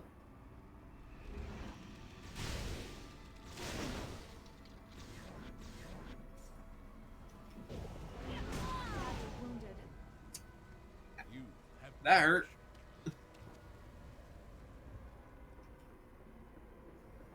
Okay, what the fuck?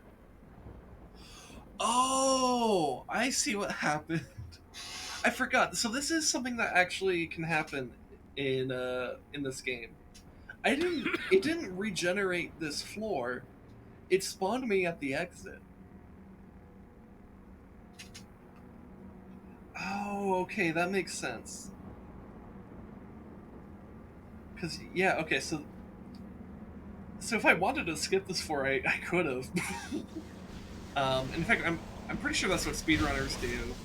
Is that they deliberately manipulate that to skip entire floors, because you know you're speedrunning the game, right?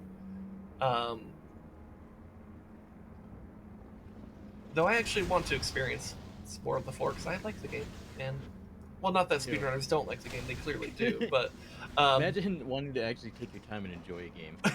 I know, right? Well, if you like people who like to take their time with games, that's me. Hit the like, comment, subscribe, follow, subscribe. Make an account for your dog and have them subscribe. Yeah, sure, go for it. Do the things to boost the numbers so that algorithms decide to create a snowball effect. And then I won't need your dog's account anymore. But until then, create an account for your dog. And if you don't have a dog, use one for your cat. If you don't have a cat, just Your fish. Your fish. Your Hey, bird. If a fish could be one of the most successful Twitch streamers seen, a literal fish playing Zelda.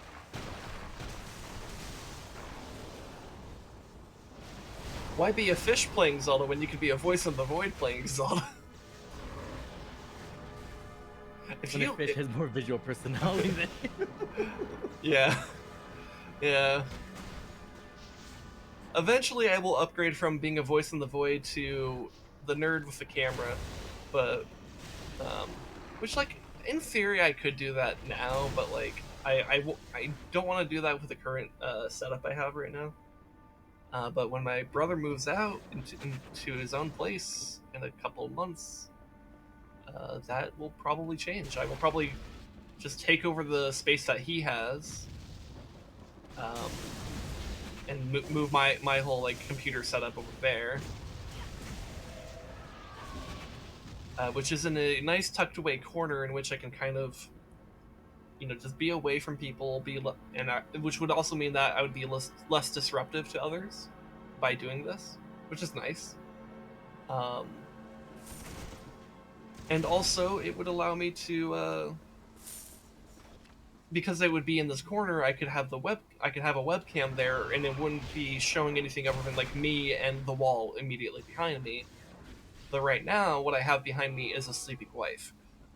So That's a little creepy. yeah, so I'm not gonna put that on camera.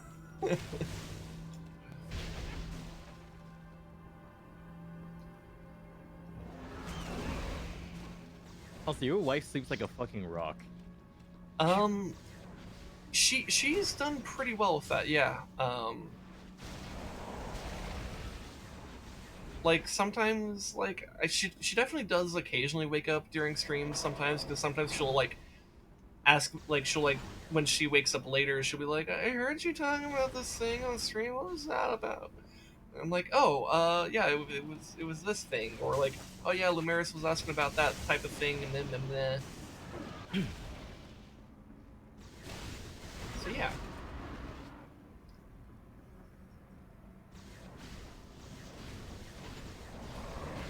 Also, I don't know if you noticed, Rez, but Caffeinated Elk's in our Discord now. Oh fuck. Yeah, because she showed up in this stream, and I was like, okay, I'm pausing everything to give you this invite right the fuck now.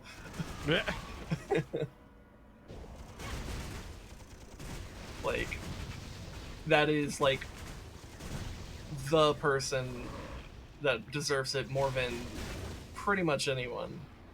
At least from my channel. The only real competitor would be Lumeris.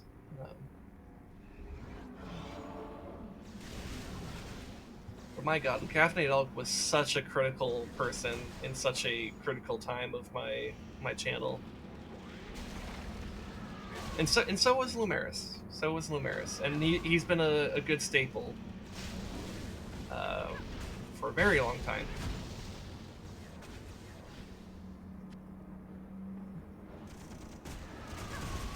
Yeah, I really appreciate you guys.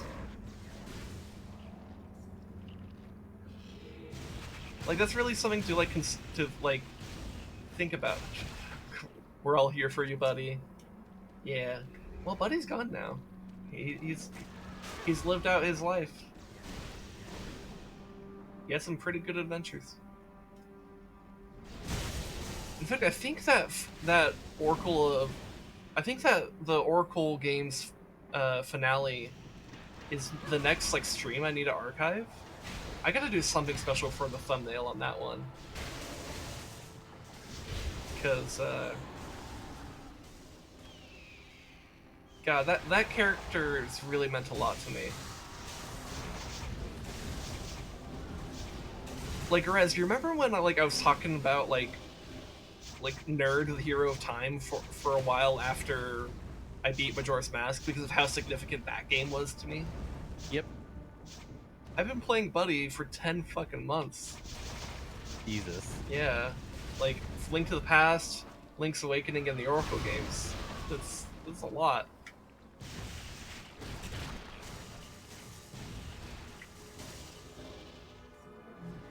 So I definitely gotta do something special for that thumbnail. I just don't know what.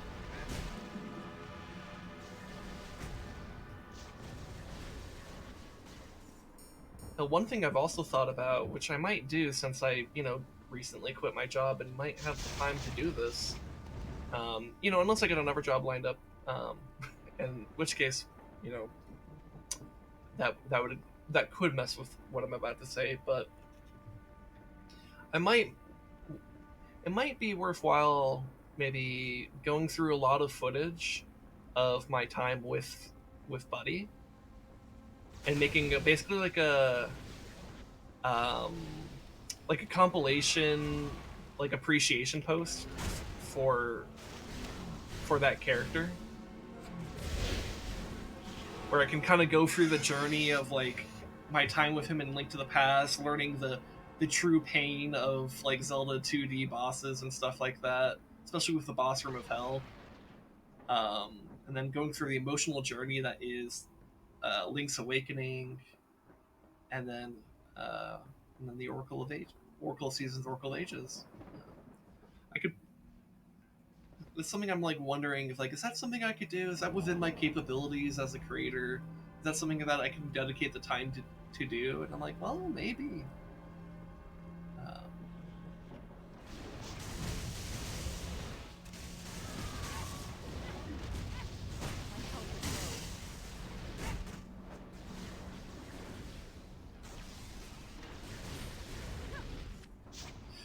Of course, it also might just be better to just, post some shit posts, because, like a week ago, I'm not even sure I think it was less than a week ago, I made, like, a 4 or 5 second clip, that is just a shit post of, that was Gun Jesus, right?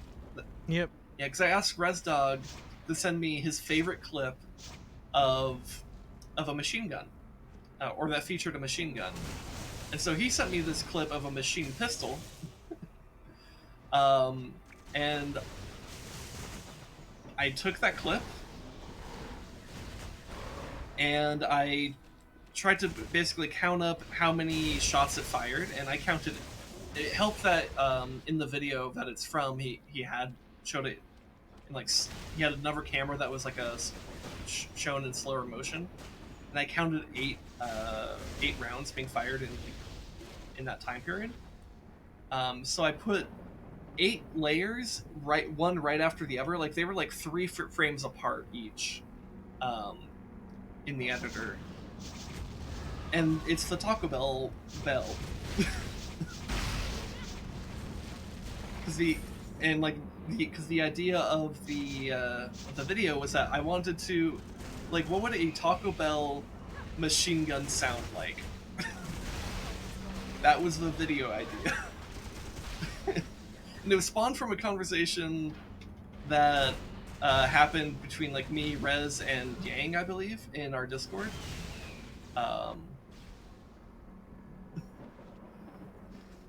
And like, My pack is full. you know, like 30 minutes later, I had made that video and posted it.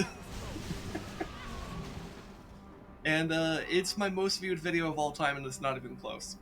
Because it has, I think last I checked, it has like 270 views. It's called The Wrath of the Machine Pistol. So if you go to my YouTube channel, you should be able to find it. It's like, it's one of the most recent videos there, because I posted it less than a week ago. And it's like, man, considering how well that performed in terms of views and stuff, like, damn, should I just be like a shit poster on YouTube? Is that what I should be doing? Should I, instead of like making these like more meaningful video projects, should I just be posting like these short clips that are just shit posts? Because like that was literally like half an hour of work, and this is the most viewed video I have. Not even close. Like, my second most viewed video is 54 Shades of Chicken, which is something that I promoted the hell out of and still low-key continue to promote to this day. And that has like 84 views or something like that. So Wrath of the Machine Pistol absolutely blew that out of the water.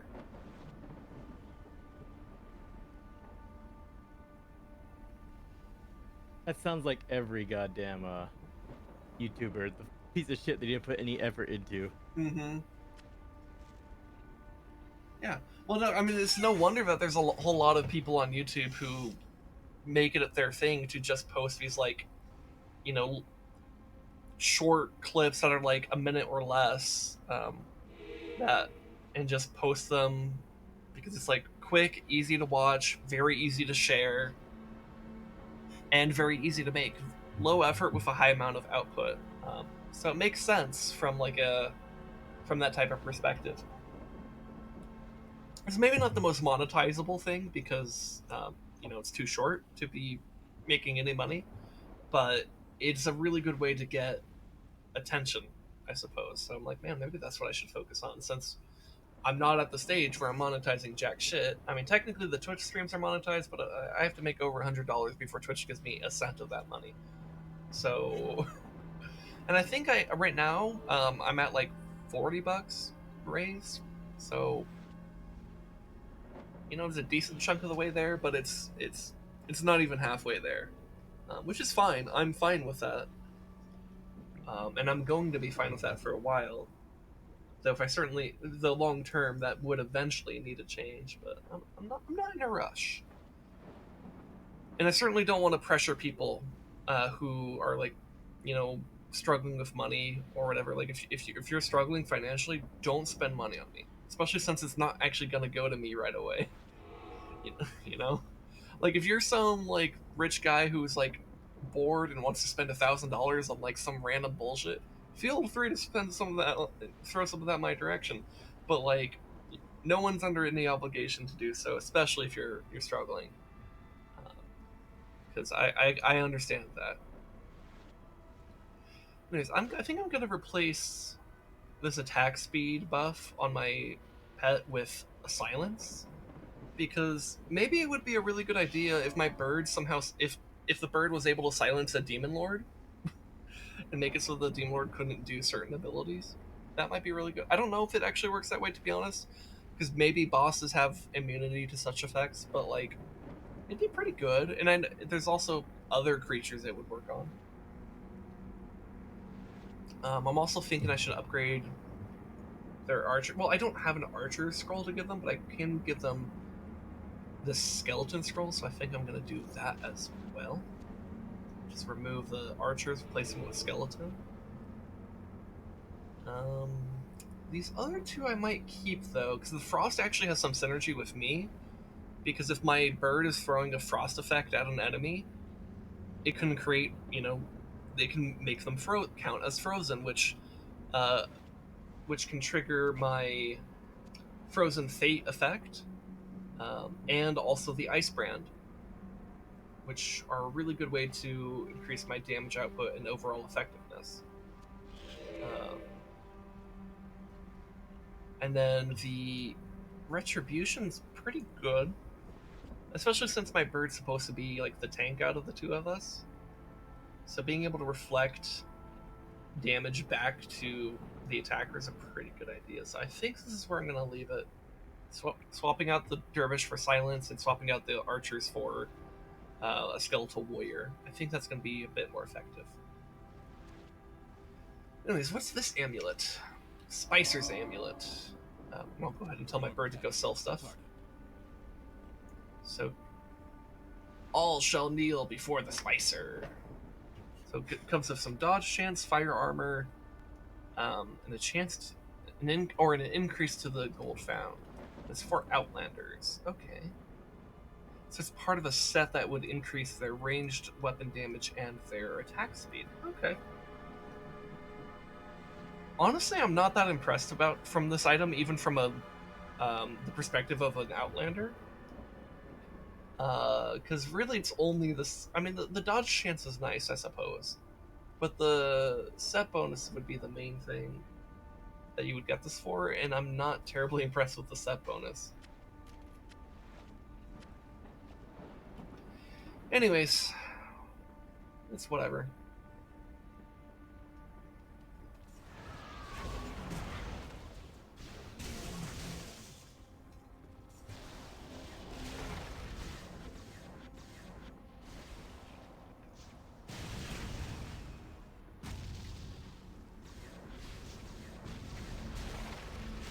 Hello.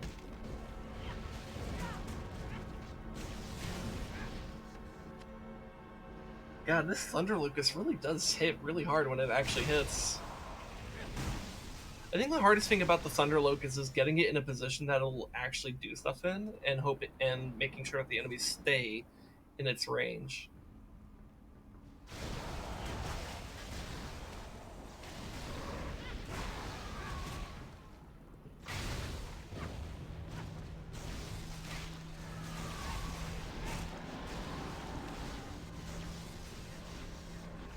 I think right here, though, I made very good utilization of it. Which kind of makes me wonder if I should have been upgrading it more than I have been. But I think there's so many instances where I struggle to utilize it, that it made it hard to justify leveling it all the time. I will say this, though, having done this build is really... This, like, Frost Lightning Mage build that I've done has really shifted a lot of my perspective when it comes to, like, certain things.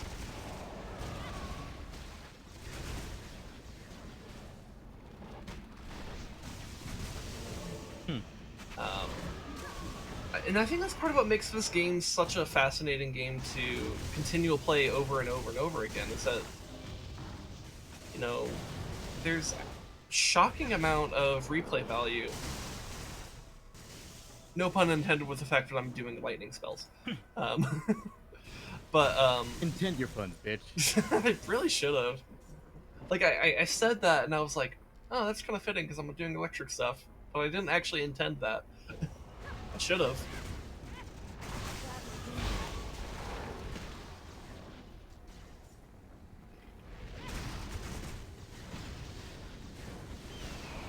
But it's really cool to just try out all these different types of things.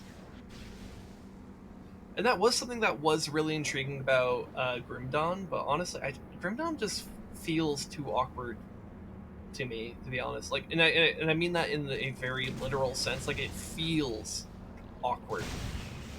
Like, moving around, I don't know, man. There's something about moving in that game that just always felt wrong to me.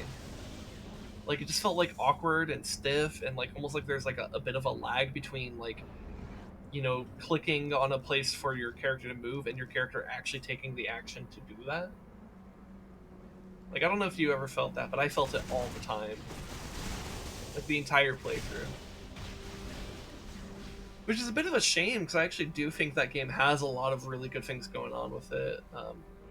The whole dual class system is so intriguing to me. It's like the reason why I wanted to do that game for Together Tuesday. And I'm very happy we did. But I'm not sure that I'm really, like, realistically speaking, I don't see myself really being all that eager to return to that game because of just how it feels to move.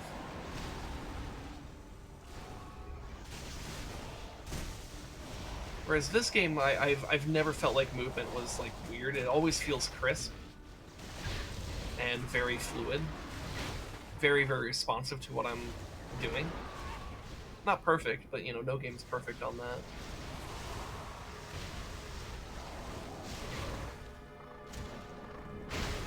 That's something I'll probably talk a lot about more when I like start doing a StarCraft playthrough, where I can talk about the differences between the StarCraft 1 engine and the StarCraft 2 engine, and how I think the StarCraft 2 engine is just objectively better, and I think the people who are talking about, I think the people who are Brood War fans talking about how it's so much better are just, they're not talking about it from a feel perspective, they're more talking about it from a challenge perspective, and that's, I don't think that actually makes it better, but that's just, you know, that's my 2 cents on a topic that we're not even on. We'll get there when we get there.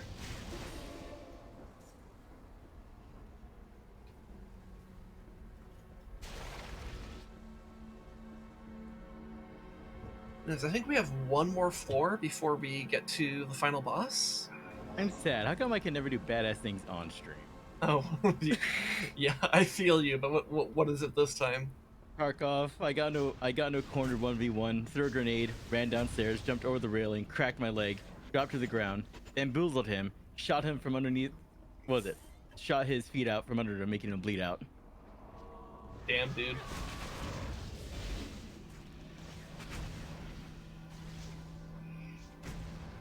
You know, I think that's something that's like really cool about the Switch, is it has a built-in feature to just clip like the past like 30 seconds of gameplay.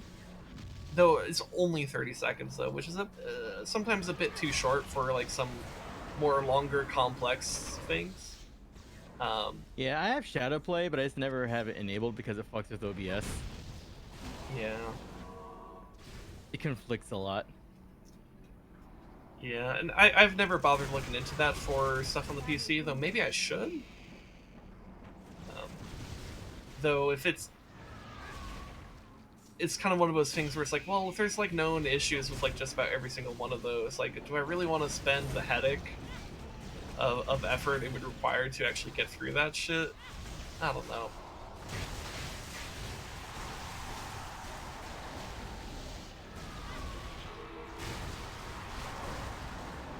You have become more experienced. And let's get some more focus. God, I have a lot of focus. Dude, I have barely any focus from gear. This is mostly just my actual focus. God damn. Alright, what do I want to upgrade? Honestly, just upgrade to Thunder Locust. I think I just need that to be better. And I think pushing for a tier bonus right now is not really worth it. Because yeah, especially since for a Shock Bolts, which is probably the next thing I would have a tier bonus on, it's just speed, which is good. Speed is definitely good for Shock Bolts, but I don't think it's necessarily the thing I need.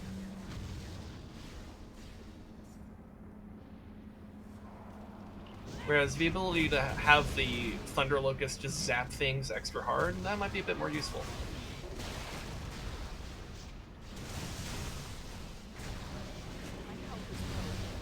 Especially on when we get to the boss. Because I think Thunder Locust is best against bosses. Because they're more likely to, one, be a fight that lasts long enough to get value out of the Thunder Locust, and two, they're more likely to stay in roughly one position. That's not always the case, but they're more likely to be that way. So I think any further levels I get should be spent on Thunder Locust right now. I'm badly wounded.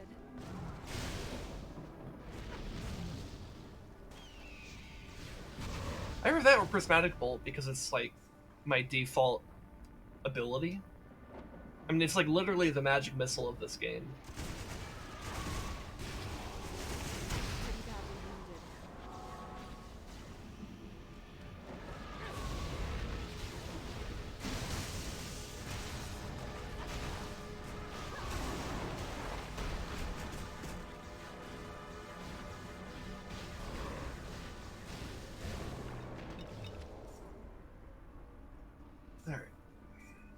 see what's over here.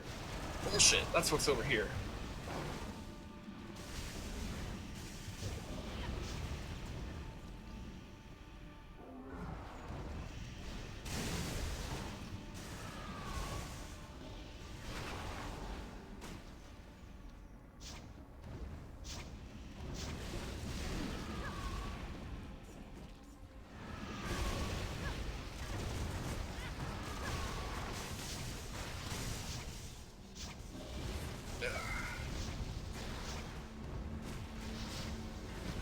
So, Restok, I have an interesting discussion topic for you.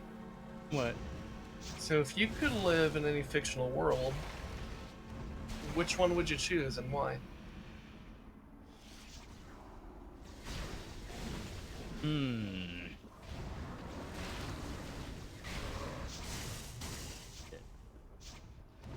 you can feel free to answer this both as you, the redacted person that I know, or you could choose to answer this as Resdog, the hunter monster slayer. Most fictional worlds kind of fucking suck ass, so... Yeah. Well, actually, let me rephrase that. I would like to hear it from both perspectives. Both from the perspective of your VTuber character and you, the person. Man, it's kind of weird though, because almost all fiction worlds suck because they need conflict. Oh yeah. Because they need conflict. Oh yeah. Yeah. No, so you're gonna have to try to figure one out. I guess I will give you this freedom though. I will allow you to pick what region of a fictional world you live in. Like, for example, for me, something like, well, I guess I don't know for sure if this is what I'd go with, but I think a good example of a region in a fantasy world that is generally dangerous, but this particular region isn't so bad, would be like the Shire from The Lord of the Rings. True, especially post scouring. Yes. Now, I'm not entirely sure if I would really like living in the Shire because it's a more rural type of environment, and I'm much more accustomed to urban environments, but it might not be so bad.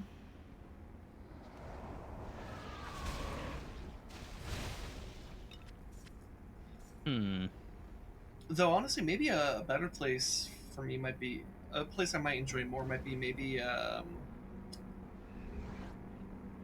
don't know, maybe something like Skyloft from Skyward Sword. Though being in the sky would be a bit weird. I don't know how I would feel about that. Especially since I hate flying on a plane. Though the reasons why I hate flying on a plane actually don't have to do with the heights per se. It's more about what goes through my mind when I'm on a plane, and what gives me such terrifying anxiety on it is the idea that, like, if anything goes wrong, everyone dies. Because it's like whenever there's a plane crash, which is extremely rare. In fact, it's so rare that whenever it happens, it's global news. So it is statistically very safe, and that's a thing I have to constantly remind myself on whenever I'm on a plane.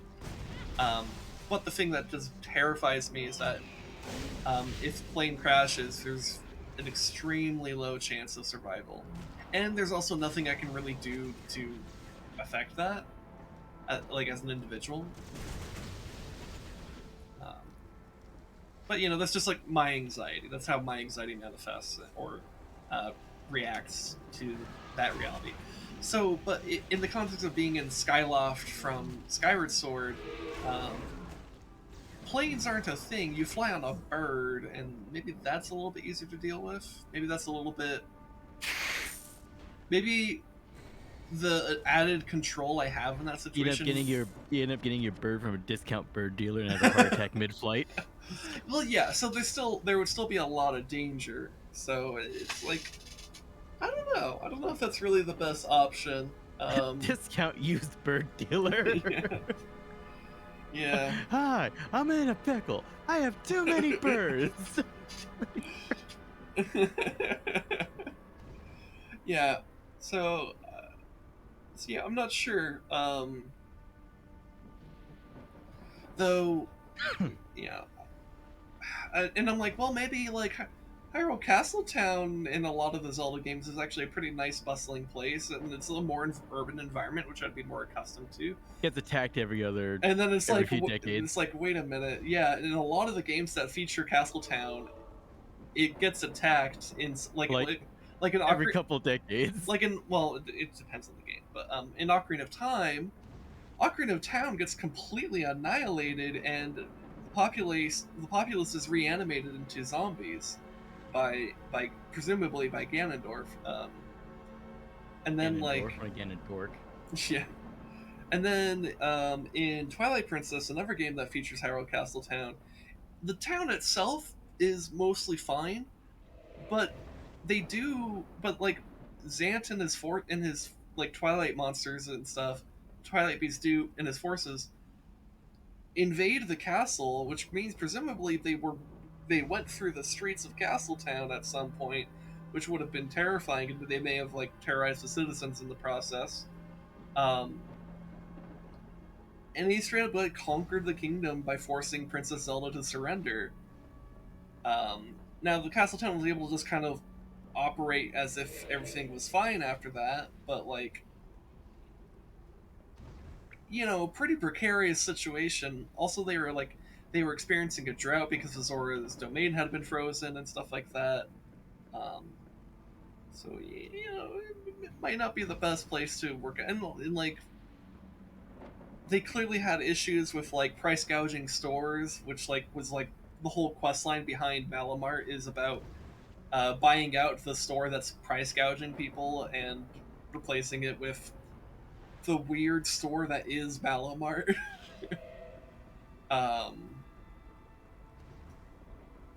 So I don't know. I don't know what life in that like that would be. And then the other game I could think of that has Hyrule Castletown is Breath of the Wild, in which Hyrule Castletown is just burnt ashes and ruins crawling with guardians. So yeah, this ends up coming back to your original struggle of like, it's most fantasy worlds or fictional worlds, because it doesn't have to be fantasy, I'm just using fantasy right now because those are the ones I'm thinking of, but most fictional worlds require conflict, or most fictional worlds have story only exist because there are stories with conflict that exist in them, which is usually bad for the citizenry of said fictional worlds. So, you know. Yup. I think the only thing I can say about this is that there is definitely a wrong answer to this question. 40k? Warhammer 40,000. Unless... You're in like some backwater agri world? Unless you are choosing to be an orc. Then it's the best place ever. Then it's the best world ever. But assuming that you remain roughly as you are, either as a human or human equivalent or something very comparable to who and what you are, including your personality and stuff like that, you know, and in which case that means you can't just say, I'm going to become an orc that loves fighting and stuff like that. Because, well, you're not an orc. You're nothing comparable to an orc. And you definitely don't have the mindset of an orc either. So yeah, 40k is definitely the wrong answer to the question.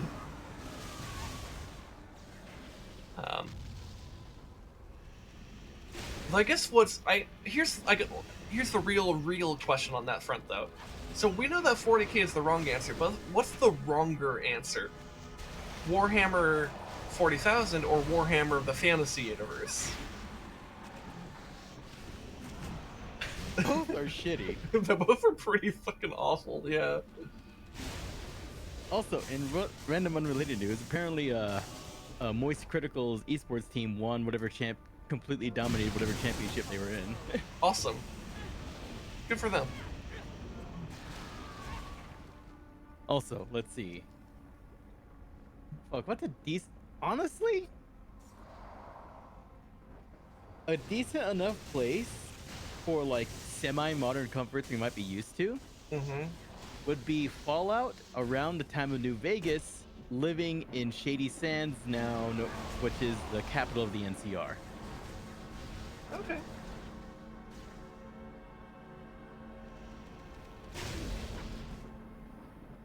Now, granted, you have to be dealing with like Oh, you know what? scavenged 1950s aesthetic schizotech, but I think I have the correct answer for, at least for me. Animal Crossing. That's a pretty good one. That's the correct answer for my wife, for sure. I think the correct answer for me is Elite Dangerous. Because you could just live on some civilized planet. Like, I would probably want to live on some civilized planet under that is part of the Alliance. And because that would be a very uh, technologically advanced society that would have a lot of the modern comforts and probably even some additional comforts on top of that. Um, I wouldn't have to be involved in any type of conflict. In fact, most places, like while there are lots of wars and skirmishes everywhere, and yeah, the existence of the aliens in that universe does make things pretty terrifying, because those are particularly spooky aliens as well. Most people live in relative peace, and they just get to go about their lives. And I choose the Alliance specifically because I think it's the most politically progressive entity um, in that universe. So yeah, I think Elite Dangerous is my answer for Mhm. where I would like to live. Hmm.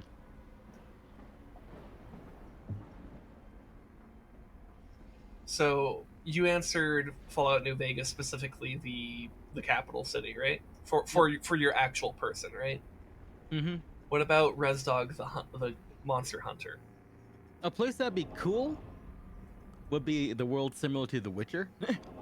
Yeah, okay, I can see that. And one thing that'd be interesting is the dynamic of an expert hunter with abilities and everything that is not at all related to how witchers work. An outside context thing. Yeah, because as the Resdog, the monster hunter would be comparable to a Witcher, but would be very different from a Witcher. Profession, yes. Yeah, Everything about them, very different. yeah. And also the Because concept of a Witcher is interesting because it's basically like a fantasy super Zelda program. yeah, I think Dragon Age has a very similar concept. I think they're called the Wardens or something like that. Um, um, and then which though I think that's let's see. So Witcher, how does a Witcher become a Witcher? That's something They I. go through they go through something called Trial of the Long Grasses, Mm-hmm. where they're continually exposed to alchemical and other basically lots and lots of potions and like minor surgeries, Okay. which leads to really intense gene mutations that give them enhanced everything, night vision. But funny enough, the biggest thing, like aside from like reflexes, like typical things like reflexes and all that type of Mhm. jazz, but the biggest thing is it increases their body's resistance to potion toxicity. Okay. Yeah. Because potions in the Witcherverse can get really broken, but also, you know, they will fucking kill you. Yeah, which makes sense. Um, okay. Yeah. So I was vaguely remembering it correctly. I just wanted to like just basically check myself before I continue. So yeah, I think I think they're called Wardens in or I think they're called Grey Wardens specifically in Dragon Age. I only vaguely remember because I played like a little bit of Dragon Age Origins, like I don't know, like 5 years ago or some shit. But I didn't get super far in that game. I think maybe I got halfway through that game, but I never beat it. Um, but the idea is that you become one of these Grey Wardens and stuff like that, and like there's like three other people who are supposed to be becoming Grey Wardens alongside of you, and like one of them straight up dies in the process. I think another one goes insane, and I don't remember if what happens to the other one unless there wasn't another one. I could be I'm fuzzy on the details, but because I think the idea with that one is that like I think you have to take like some like demon blood and ingest it. And then there's like some like magical ritual involving that, and that's how you become a Grey Warden. And if you survive that process, you have like these enhanced skills and stuff like that, and magical enhancements. Um, and that is also pretty similar to the demon hunters from the Warcraft universe, where they basically absorb the soul of the demon um, in order to um, obtain like a bunch of basically absorb its powers, and then they become much more powerful and stuff like that. Which is a really cool. I like that type of concept in uh, fantasy universes. Anyways, it's time for the actual final boss.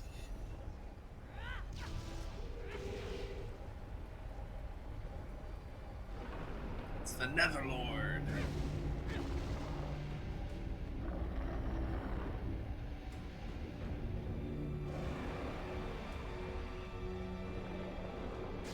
It's a very big dude.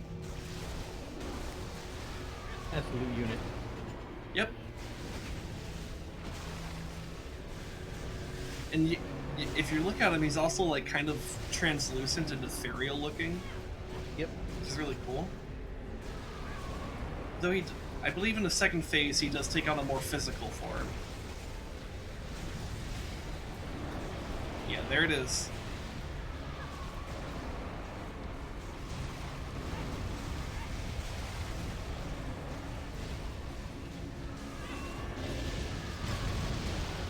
Ooh, I forgot how much that ability does.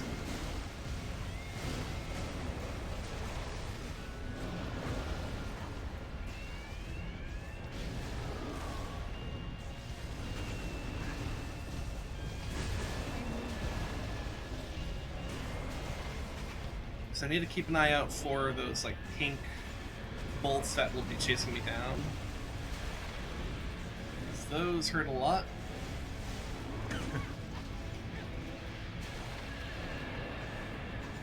But honestly, the best tool I have right now is the fucking blink ability. I have exactly 1 point in it, but it's a huge fucking deal. Oh. We got him. Ladies and gentlemen, we got him.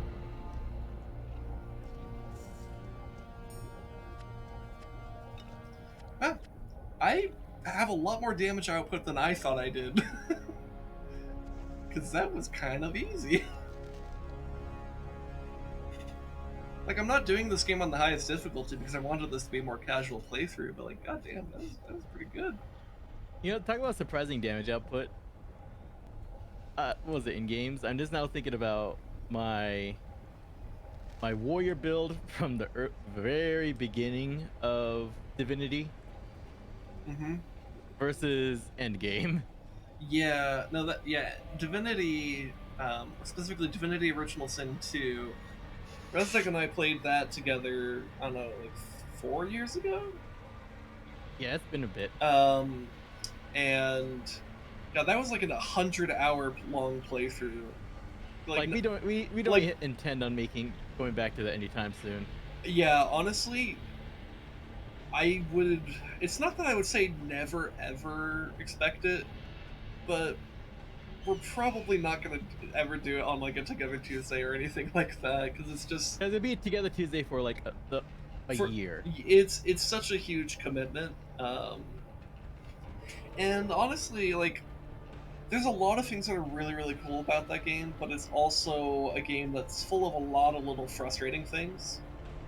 Particularly, what's frustrating. I think to just broadly summarize what's frustrating about that game is that the game really wants you to min-max in a very aggressive and dirty way that like I'm not a huge fan of. Yeah, min-maxing is how you survive in fucking Divinity. It's like min-maxing and cheesing fights. It's basically like it's kind of built around that, which I don't like that personally. But it was still a pretty cool game, pretty cool universe. a lot of the character interactions I think are pretty interesting, and the way you could go about. I like a lot of the flexibility that exists in that game.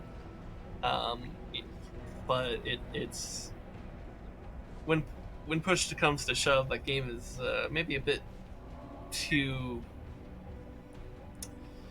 tight, I guess, in terms of how you have to like build your characters and execute certain plans. At least for my liking. It's not awful, but it is awful. I don't know. I'm trying not to overly shit talk the game, because I do think it's well worth it, and there are some people who fucking love the shit out of the game, and power to them. It's one of those one and done type things. But yeah, I think it's definitely a game that is best done, even though it definitely has that replay value, or it's built with the idea of being able to replay it with like different builds and different characters and stuff. I think it's a bit too much of a chore, I guess, to really do that for my liking.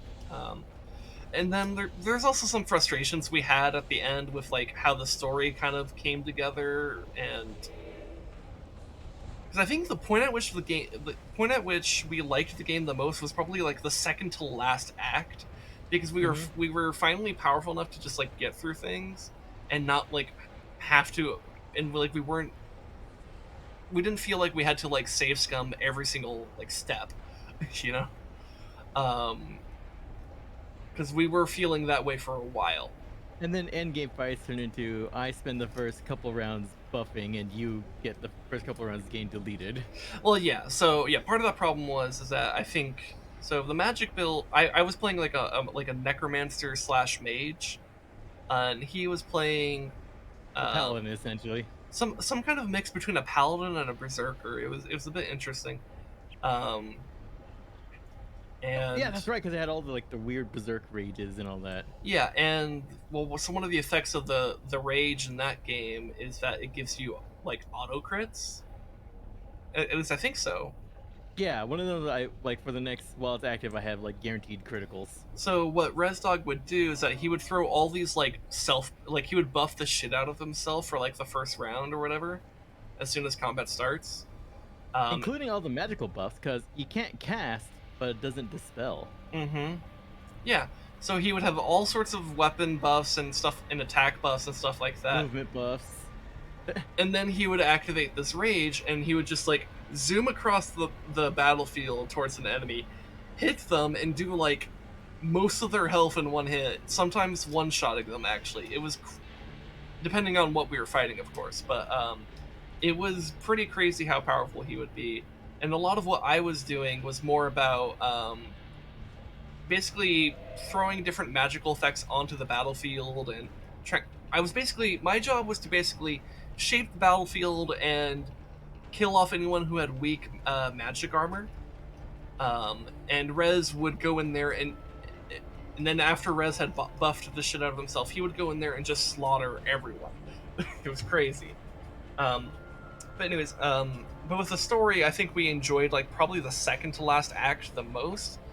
And then the last act, we were like getting intrigued about what was going on, because there's all these like different like cosmic forces getting involved in shit.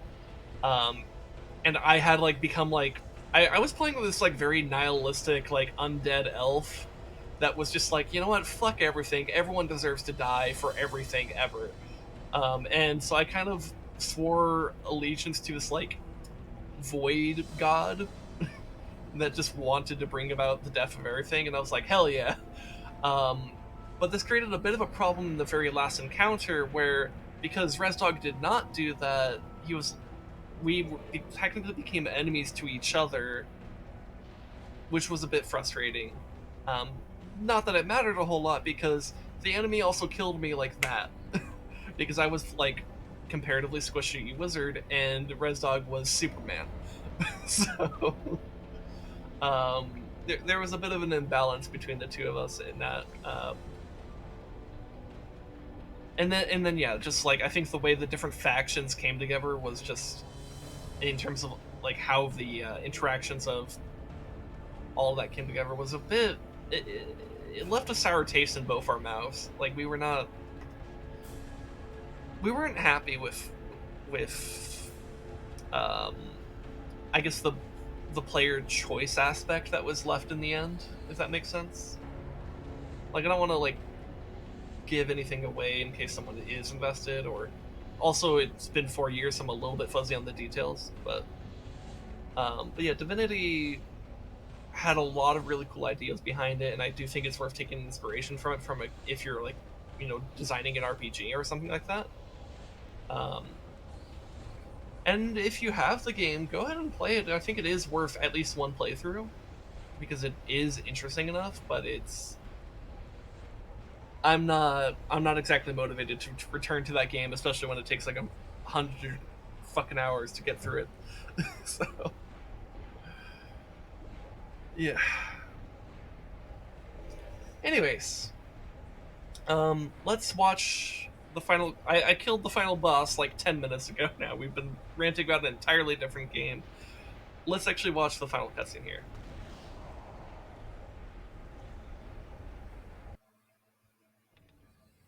The Clockwork Core has protected the world from the Netherim for longer than even the Guardians can remember. As the core wound down, the Netherim slipped through. They brought destruction to the races of the world. They subjugated the powerful and concealed themselves well, awaiting the time when they could hold one true hero in their thrall.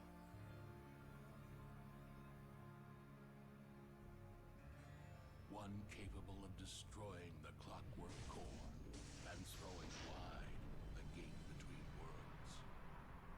Yet they did not foresee that another hero would arise to stand against them and seal the Netherim in their ethereal prison once more. Yay! Nay. Anyway, so yeah, I think the idea was that the Clockwork Core is like this like magical barrier between like the physical world and the Netherim world. Thank you. I'd like to thank the Academy, and I'd like to thank the Alchemist for the opportunity to dunk on him and then take his place as being hero of the world. And so yeah, so the Netherim were like manipulating the Alchemist to kind of like wither away the barrier that is the Clockwork Core, which allowed for the Netherim to slip through and for the Netherlord to be a thing.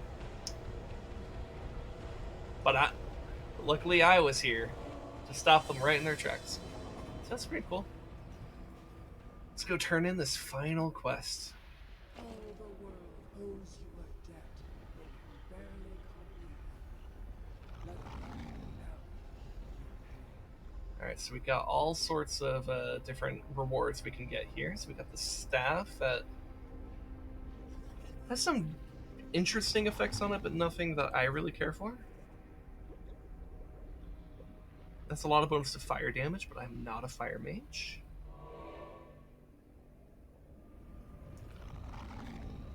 And let's see, we got a wand here. Plus 6% to all damage. That's kind of sad, actually, for final quest reward. In terms of that damage bonus, though it does have a lot of other things going on here. I always kind of assume quest rewards are ass. So, quest rewards can be where you find your best stuff. It's in a Diablo-esque game like this, any kind of like hack and slash game with loot or like looter shooters like Borderlands, like most like 90+% of the weapons and gear that you encounter will be shit. Or even if it's good, it won't fit into the build that you're doing. Especially when you get later into the game, you have to be a lot more picky about what you pick up. And so you end up needing stuff that is not only really, really good, but really good for what you're specifically doing. And unfortunately, this wand, while really good, it just doesn't do that enough. Though honestly, if it had plus 8% to all damage, I would take it. Because that would match my brass brand of the Spectrum wand. Um, because that has plus 8 to all damage. And so that would be a very obvious like upgrade to do. It is still worth considering this though, despite that, because it's only 2% less damage to all. And then you're heading off to Bedlamers? Alright, thanks for hanging out. I really appreciate it. See you later. Um, and it does have all damages taken is reduced by 1%, so it actually will make me tankier. So I might still take it anyways, and actually replace the brass wand with that. Because that might actually be worth it. See, and then over here we have the Embercraft armor, which gives some fire synergy, which does not work with me. And charge rate, which is cool, but not good enough. So I think, yeah, if anything, if I'm taking anything for the actual purpose of it, it's this wand. Let's see, in terms of money, I think it's the chest piece that sells for the best here. Yeah. So basically, it's either I take this for the actual utility of it, or this for the money of it. And I think I'm going to take this, because thinking about it, I think this actually is an upgrade. Even though I lose out on the 2% damage to all damage there. But I don't think it's going to be such a downgrade that I will even notice. Because then it does come with more weapon DPS, which will matter for Icy Blast and Icy Blast, the whatever the laser beam is called, and the shock bolts, because those all scale with weapon DPS. And it has the blinding cloud ability, which I think it just blinds enemies. That would make the most sense, right? Yeah. Has some bonus range, which is not a big deal since I'm mostly casting. But it also comes with a little bit of magic finding luck, which could increase my capacity to find better gear. Which, if I were to continue playing this character, would be useful. And I think I will, actually, because I want to show you guys something else that's really, really cool about Torchlight 2. Because there is some end game content that I think is really, really fun. Like, I think the most fun part of playing Torchlight is actually just playing through, going through the different zones, doing all the quests and stuff like that. It's also worth noting that New Game Plus is also interesting. Like, they add bonus content in New Game Plus. So, like, there's like little bonus mini dungeons in like I think every single zone, or almost every single zone. I think there's a couple special enemies that you can find out in the world or in certain dungeons in New Game Plus only. So it's pretty cool. There's some really cool stuff in New Game Plus. So, which adds to the replay value of this game, because you can keep playing the same character and just go further and further beyond. It's really fun. And I'm going to take the wand. I've convinced myself that it's definitely better than the other wand. So I'm going to go ahead and do that. And then what should I upgrade here? Honestly, I should upgrade Hailstorm. It's been something I can be pushing more. Because if I could get to the tier 2 bonus, this build gets a lot better. Alright,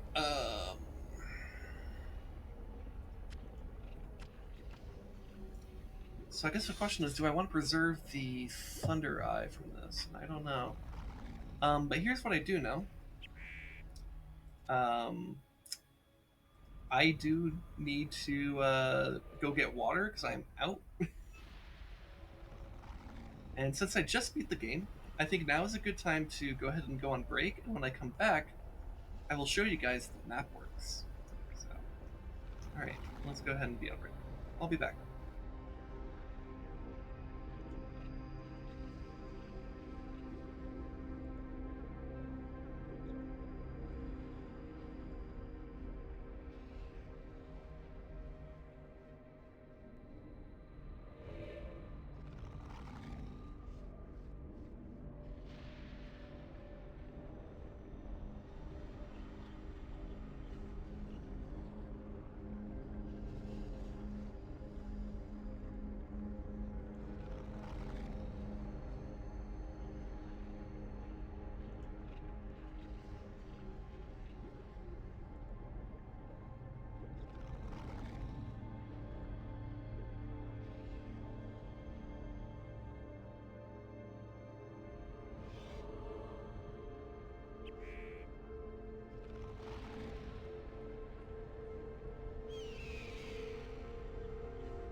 Okay, I have returned.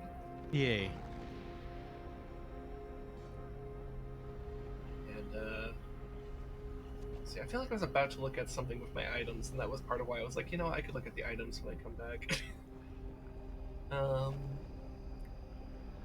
Oh, it's right, because I got the new wand, so, like, I'm looking for what things do I want to put into it? Like, do I want to have a 10% chance to raise Shadowling on kill? That could be interesting, but that's probably better saved for a ranger, or not a ranger, but outlander. Of course, there's not really space in the shared stash, and unfortunately, embers take up the same slots as items, or equipment. So, meh.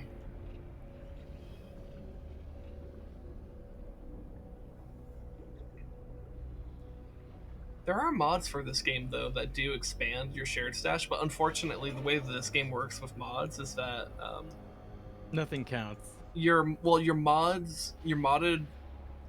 There's basically the normal vanilla universe of Torchlight, and then there's the modded universe of Torchlight. Um, and so, and your characters can't cross between those threshold between those different universes and stuff. And so, if you want to play with just the vanilla rules or whatever, like you have to, whatever character you make in that has to stay in that type of rule set forever. Um, and if you make a character in the modded universe, they can't. They have to stick in that modded universe. And that in the shared stash is included in that.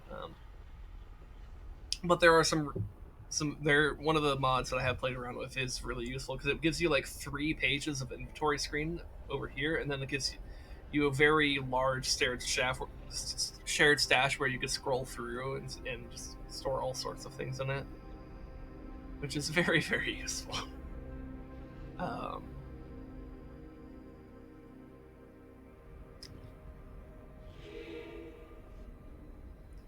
Of course, you could also point to this and say it's a bit silly that I have such a full shared stash if I'm not even like using all the stuff from here. And I'm like, yeah, I guess so, but what if there's a character that could make use out of this thing? Yeah. I don't know.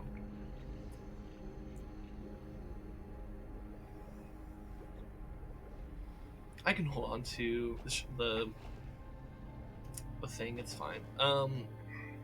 Because I do need to decide what socket I'm using for this. So I guess so options are I could take the 5% chance to cast Thunder out of this wand, though it would destroy the wand in the process. I could put in the Virux's Heartfire, which would give me a 5% chance to cast Meteor, which is pretty powerful, though it does tend to miss more often than not. When it lands, though, it's very, very powerful. There's this one which costs Chaotic Rift, which I don't think is that good, to be honest. Anything else here that's worth noting? 93 health steal, that's a lot, actually. That's actually like a crazy amount. And I think Shock Bolts, because it scales with weapon damage, I think that would apply to the Shock Bolts as well.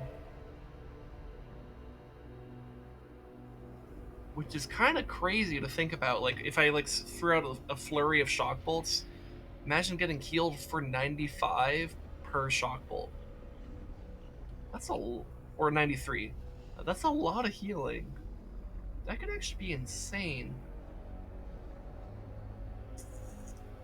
Interesting.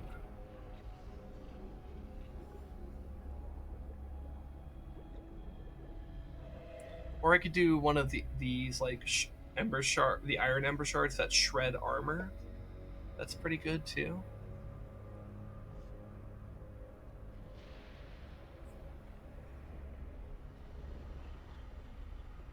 Or I could go for the glacial spike here, actually.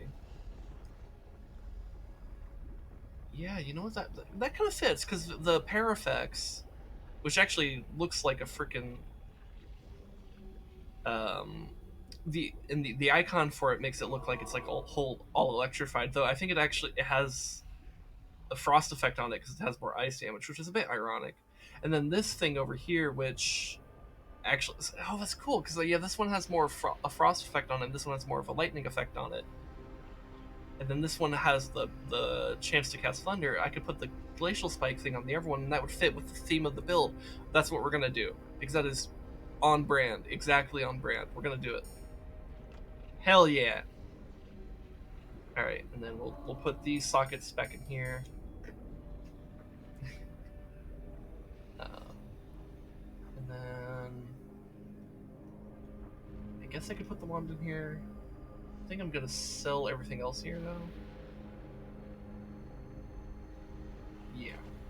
So let's go sell everything else.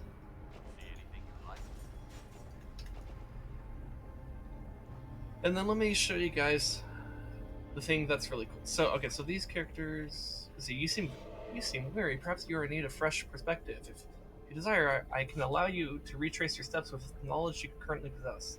Simply ask, and I can show you the way. Okay, so I think this is the character. Yeah. So we talked to Felicia. Felicia. Yeah. If we want to go into New Game Plus, and I think we talked to this character to go into the Mapworks, and yeah, it looks like this is the case. The legendary Mapworks is operational once more. From the Mapworks, you can navigate to all sorts of wondrous places. Many fine adventures surely await you within. Yeah, and this is what I was talking about. So it takes you to this really cool portal, which will take you to a really cool place that has, I think, my favorite musical track in the entire game. But, like, look at this place. Boats and hoes? Look at this place. Look how fucking cool this is. It's like this, like, freaking, like, clockwork thingy that exists, and, like, you have, like, this like, world map, which looks vaguely like Asia. Sort of. Or at least that's the continent being shown here. And you have all these, like, different, like, planets and shit like that. This is just really cool. And I really like the music to the Mapworks. I think it's very beautifully composed. Has very good use of string instruments, which are some of my which, I mean, I'm biased as hell, but, like, I really like string instruments and the way that they sound. And I think you could do. I think they have a very rich, very rich sound, very complex sounds, and a lot of variety that you could do with it. And I think the harmonies that you could do with string instruments, I think, are some of the most beautiful that you could do. But again, I'm a biased source on that. I am very biased in my opinion, and I fully acknowledge that, since I have a background with string instruments. God damn, it's so cool. Like, listen to that. Listen to that. It's so, the way that those strings come in. Well, I mean, it's all strings, but, like, the way the cellos come in, though. I fucking love it.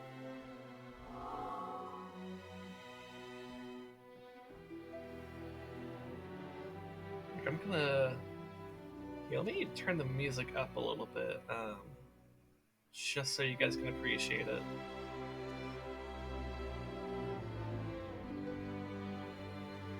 So fucking good.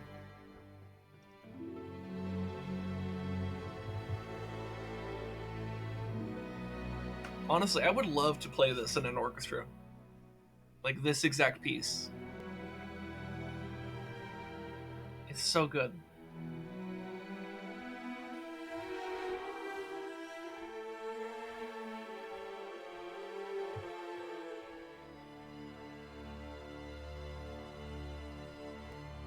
Like, just thinking about all the subtleties I could do with the dynamics as a bass player, because the bass often comes in a very subtle fashion, but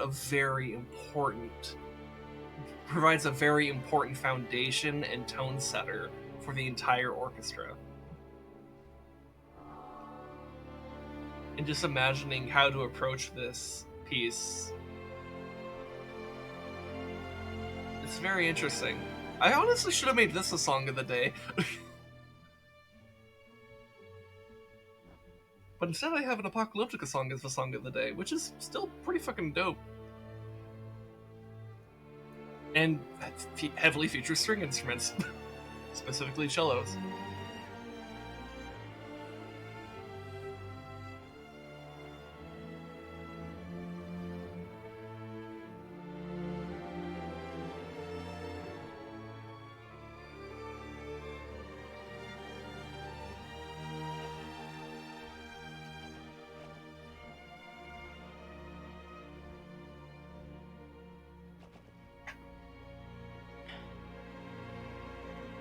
Too bad there's no transmog.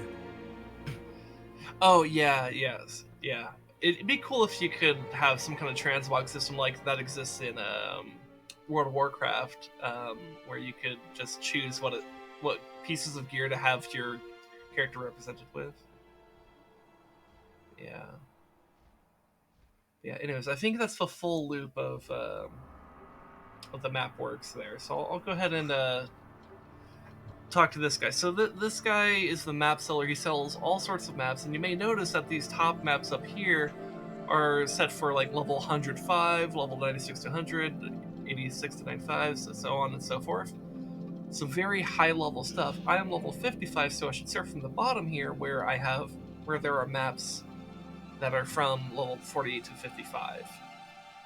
But these are maps to different randomly generated dungeons that have special effects on both the player and or the monsters in the dungeon, that just make them a little bit more unique and really interesting to go through. And this is one of my favorite things in this game, and I think it adds a lot to the game. You know, it just adds a lot of content, and I think that's really cool. So, for example, for this one, the Cursed Catacombs map, which I'm sure will be full of undead,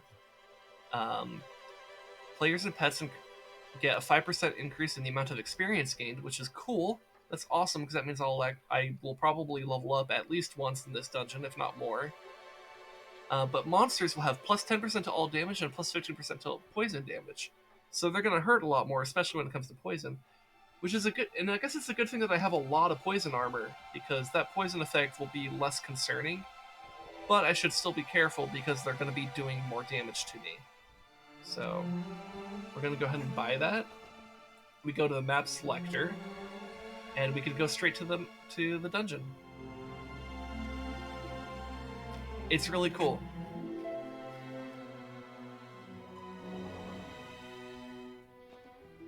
Alright, so now we're here. I'm going to reset the music levels to the before level, because I'm mostly just trying to show off the Mapworks music, which I think is particularly good. We don't need that for normal-ass dungeons.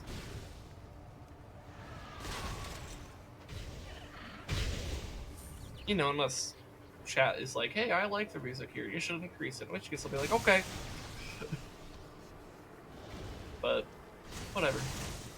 I also, I'm trying to get overall sound balance between sounds of the game, the music of the game, me, ResDog, and our voices and stuff like that. These are things you gotta consider when you're streaming. Mm-hmm.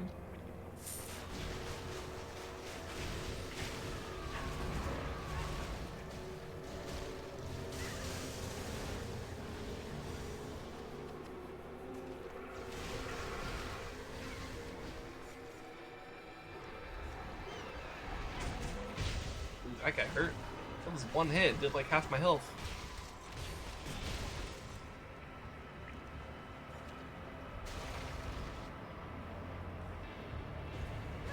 Anyway, so what are you up to, Rez? I've just been playing a lot of Tarkov since the new wipe happened, and not everybody has bullshittium tipped bullets. Oh, okay, cool. I'm gonna pretend I know what that means. It's exactly what it sounds like, because with the update, everybody's accounts got reset to ground zero, as if they barely bought the game. Okay, cool.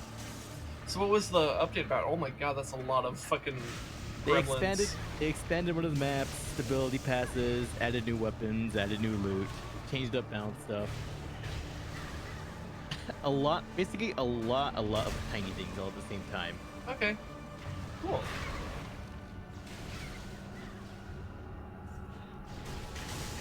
But the big one being they added stuff to a map called Lighthouse, where they expanded it, made it bigger, Big lighthouse.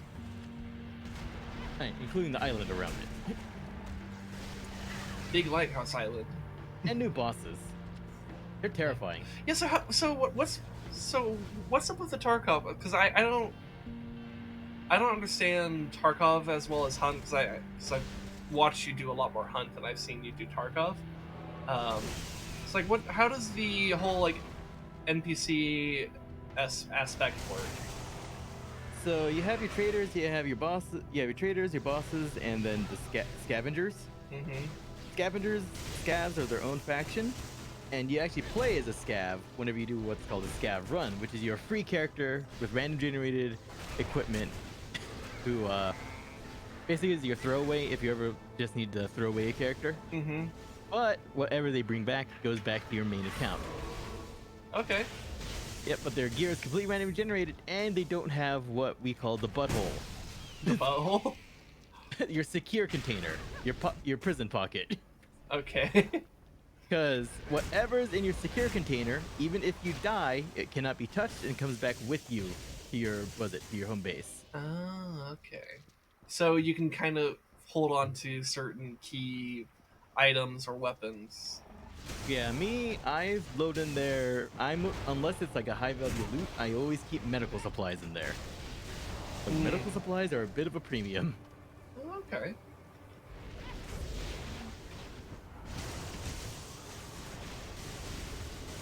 And so the whole point is you're basically everybody plays as either Bear or USEC, which are two PMCs who got left for dead inside of what is now a UN designated zone of nobody goes in or out, being enforced with deadly force. Okay. And so everybody there is just raiding the countryside, trying to get supplies, either supply drops or whatnot. And the reason that zone is like that is because an international corporation is currently being investigated because they may or may not have been manufacturing their own weapons of mass destruction. Oh. That's kind of terrifying and also shockingly possible. And so basically Russia went in there to expose the Western, the Western company that was doing it with their own group, Bear, who are PMCs, who are officially they're PMCs, but basically everybody in the lore knows they're the Russian official. They're with Russia. Mm-hmm. Their whole job was to Kind go of like in a couple of years ago when there was that coup attempt in Venezuela, and the U.S. was totally not involved in that. What are you talking about? Yep, because their whole goal is to investigate and expose the corporation for what they were doing. And then the corporation's PMC, USEC, fought back and started destroying evidence. It all escalated, but just enough information got out to where the UN had to step in, and they were enforcing the giant no one goes in or out zone. Gotcha. And now whoever's in there is fucking trapped. And so scavengers are just people who were stuck in there alongside the PMCs. And the traders are the people who can get gear and supplies in or out past the cordon. Okay. And then there's other groups. The bosses are either like the high tier, like they're either scavs that basically rose up to power amongst the people who left behind, former military, all different kinds of backgrounds. And they're really crazy, including like the newest one that everyone just colloquially calls the Goon Squad. I actually don't know what their names are a trio of 3 PMCs who literally roam map to map. Nobody knows what hours or what location they're going to be. They just roam map to map, and they're both spec'd out with some of the all 3 of them are in the highest tier gear possible in the game. And they all have three different complementary combat styles.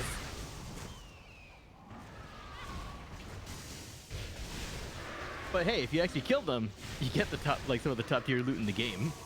All right. So the idea of the bosses in Tarkov is that they're basically just these like characters that are particularly like they're just like normal dudes, but they're particularly deadly Mm-hmm. because they have like really good gear and are maybe extra good at shooting and killing and stuff. Yeah, like, and they have like slight gimmicks about them. Like one boss, two of the most gimmicky, like one of the most gimmicky ones I know is Sanitar. Okay. What's up with He- What's up with Pat Sanitar? He was a former janitor, but he was a janitor because apparently he could not get a job with his like science degrees for some reason. That's Like, yeah, so- multiple degrees. Why are you a janitor? yeah, that's weird. Yeah. It's like if you found out that Bruce Banner was a janitor. It's like, how? What happened?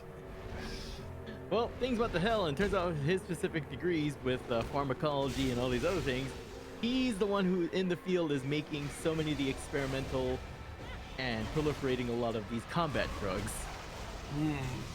And so it's him, and he's hopped up on so many of these drugs. So like, what would normally take down any other scav, it's like ridiculous on him. Like, you need to get him in the head if you want to put him down with any speed.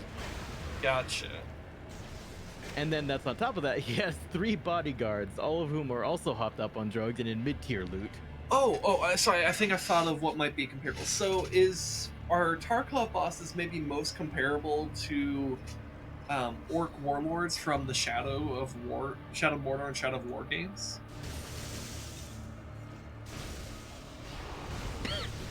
Kinda? It's like, if you kill them, you get their loot and all that, and they have rare drops that are meant for quests or other stuff. But in Yeah. terms of like them just being like a normal enemy, but they have some kind of gimmick that makes them special. Yeah, that's basically it. Okay. And hell, one of them, named Rashala, his entire gimmick is that he himself is a fucking coward who runs away at the first sign of danger, because he's a coward. But he has rare drops that are necessary for quests or for high tier bartering. Okay. But he has 3 kitted out bodyguards Gotcha. who will fucking just laser beam your ass. All right. And then there's another one named Bluchar. He's former military and leads and his squad is a bunch of other former military. Their AI fight smart and they have good gear. And another boss is Sherman, who lives out in the woods. He has a high tier sniper rifle. He himself is a bitch if he pulls the distance, though. All right. That's kind of cool. And very different from Hunt, where it's like the bosses are these terrifying monsters.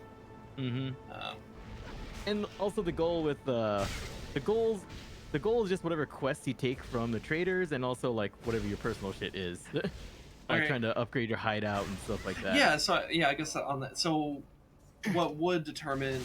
So in Hunt Showdown, your goal is to get the bounty on a boss, which involves either killing the boss yourself and picking up the bounty, or killing the person who killed the boss who picked up the bounty, or killing the person who killed the person who killed the boss, or vice, and so on. In and this so case, forth. it's basically go in to whatever map you're loading, get as much loot as you can, or specifically look for loot you need and get out. In theory, you could go completely pacifist if you're stealthy enough. Okay, so what would determine like what gear you want or need?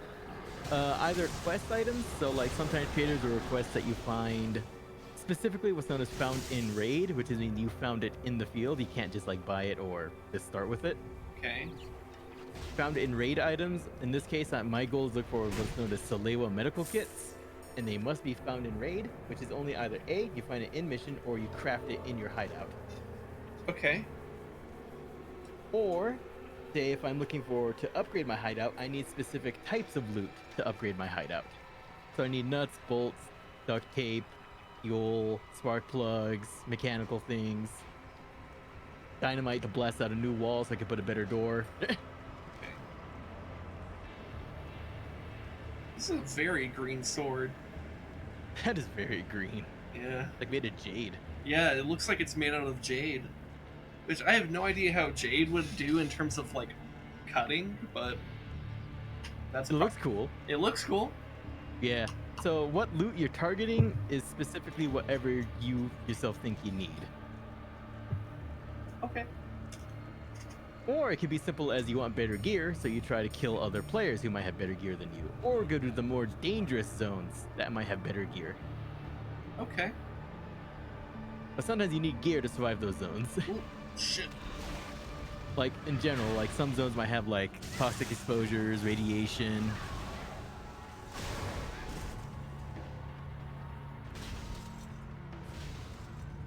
So, wait, so what, in, I guess in the lore, the deep lore of Tarkov, what's creating the radiation?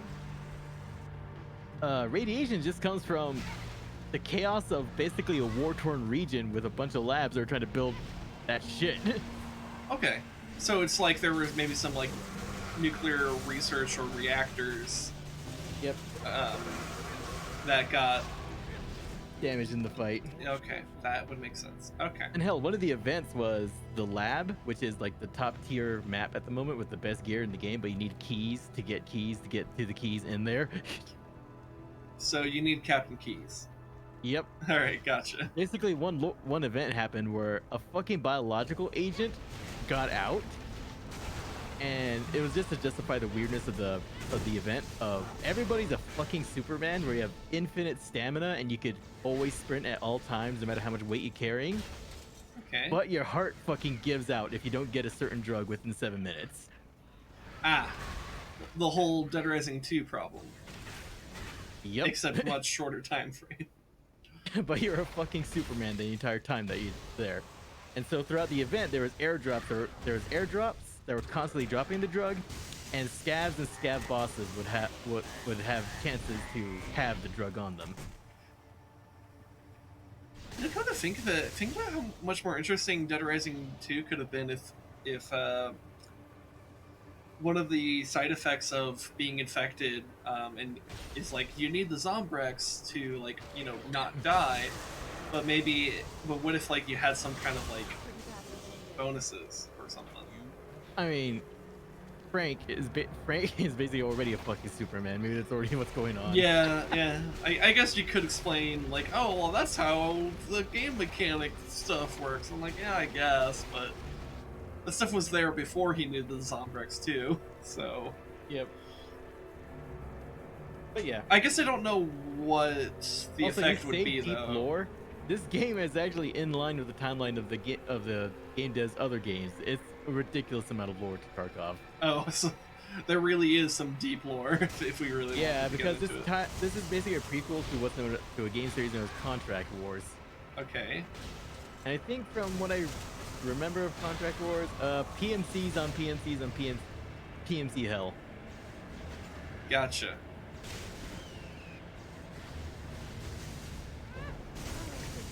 God damn. This type of enemy right here hurts so fucking much. Every time I see one of them, I get scared because they really do. I think they're honestly like the deadliest creature in the entire game. Oh my god. Because they have an attack that is so hyper deadly that, like, even getting nicked by it can kill you. Because he has this attack where it's like, so he has this big ass weapon that I'm sure does a fuck ton of damage just in its own right. But he also has this attack where he, like, slams it down and a bunch of shock bolts come out, and each one of those shock bolts does a crazy amount of damage. And so if you're, like, right on the point where he slams it, you're fucking dead.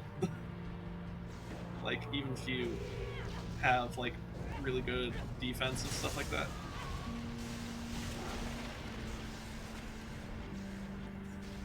Of course, if you know how to, if you know what to do with these guys, they're not too big a problem. And the thing to do with them is play like a bitch. Like, just honestly, playing like a bitch is one of the only ways to survive as a fucking solo in this game too. Yeah. So it's like, be willing to just, like, in my case, it's like, just like, if I'm, like, not entirely sure about the safety of my position, blink away. just blink away. God, this one time I took out this other player who was much better geared than me because I heard him, and I know he heard me. So I just like ducked, slow walked into a dark corner, and waited. I heard him running around everywhere, and I'm just like in that little corner shitting myself. Oh, damn, dude. And finally, I hear him get to my door, but he spent so much time running. I hear his guy have his ragged breathing. Literally, as he's opening the door, I just dump all my rounds into his general direction and nail him in the head. Nice. Yeah. I mean, that works. I stole all his gear and ran away. Oh, yeah.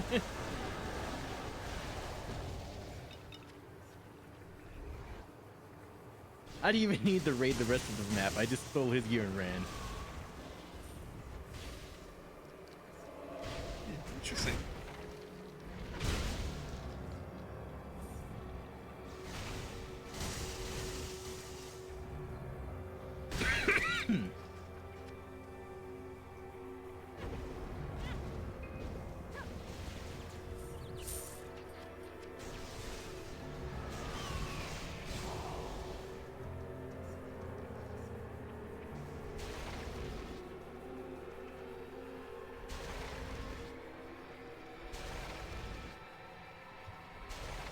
Anyways, okay, so I think I'm done with this floor, so I'm gonna make my way to the next floor. I think part of what also that creature that I was describing earlier that like killed me a couple times, I think the other thing that made it particularly deadly here is that like it already by default has crazy damage output. One of the effects of this dungeon is that monsters do 10% extra damage. So that may have been why that was so extra oof. Because really doesn't take as much to kill me there.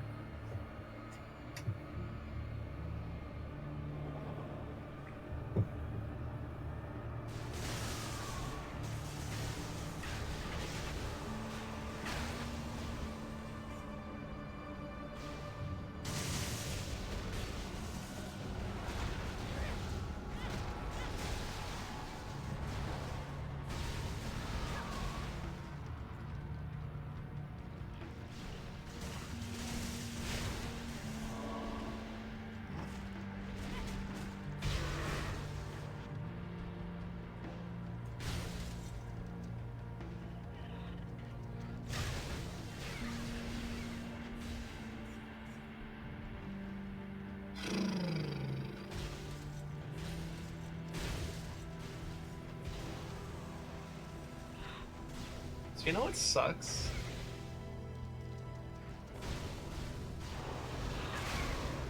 Rez? What? You know what sucks? What? Existence. Yep. Anyways, that was that conversation.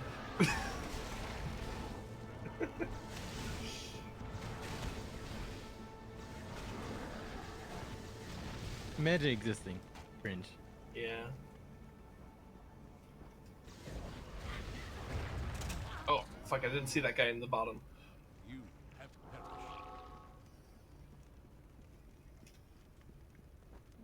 Oh god. There's another one. Ugh. Oh, great. I forgot to pack num-nums for a big map.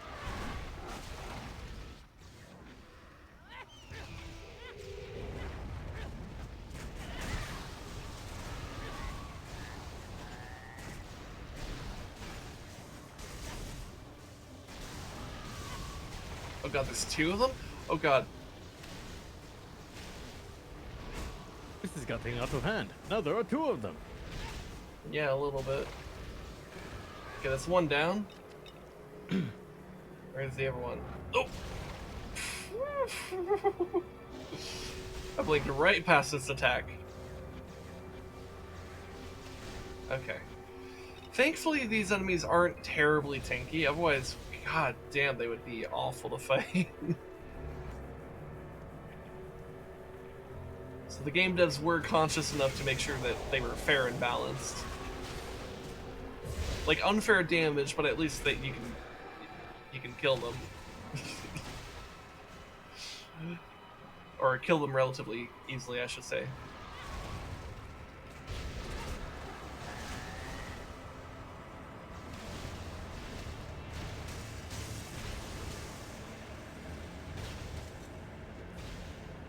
Wow, holy shit. What? I was just jumping, farting around, and here, I discover a glitch. I sprint jump up a hill. It causes me to float and levitate up the hill and across, halfway across it, Mm-hmm. into a trio of people who are waiting to ambush some other people. It scared me for half a second because I'm levitating and just levitating and sliding across the ground. They all look at me for half a second and then start dumping rounds into me. Just the absolute bewilderment of what was happening.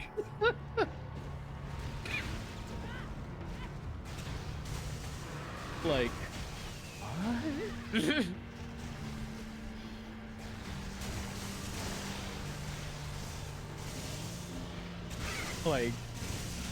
I made them think for a second. There's no way I was gonna survive that because they had me on 3 sides. Yeah.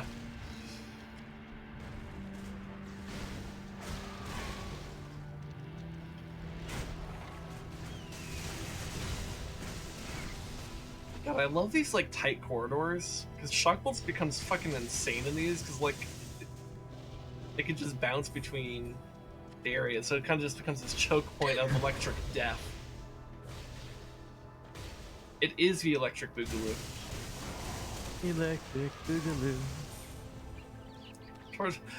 Welcome to Torchlight II, electric Boogaloo. It actually kind of works.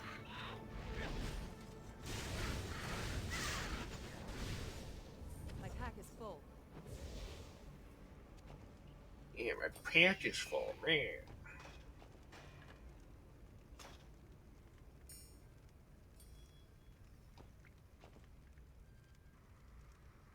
That's a lot of health.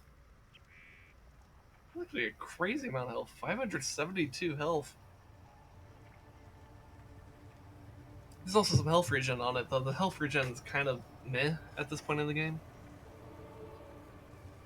That's a lot of health, though. I'm still gonna sell this, but it's worth noting how much health that is. That is 572, almost 600 health. That would be insane. That is kind of insane, actually. Yeah. If I were to equip that, that would be a sixth of my health. Whoa, 41 focus. Oh god, okay, so this is a question I don't know the answer to. Is 41 focus better than 13% to electric damage? because I know that focus increases your magic damage, and my build is built around 2 different magic damage types. So all it would need to do is provide a 7% bonus to it would have to provide a 7% bonus to magic damage, because that would effectively be 14% magic damage to my build, because it would be 7% to electric, 7% to ice, which would exceed the 13% to electric at that point. But I don't know if that works that way. So, let's see, can I figure this out? So, the amount of focus I have now increases my magic damage by 95.5%, so... And that's with 191 bonus there. So, let's see. Let me pull up a calculator real quick. By real quick, I mean it'll take me a second, because it's not going to be real quick. Let's see. Where's the calculator? There's the calculator. So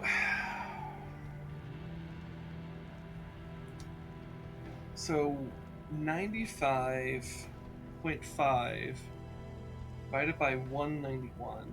So this should tell me how much each point of focus is worth, right? So that tells me that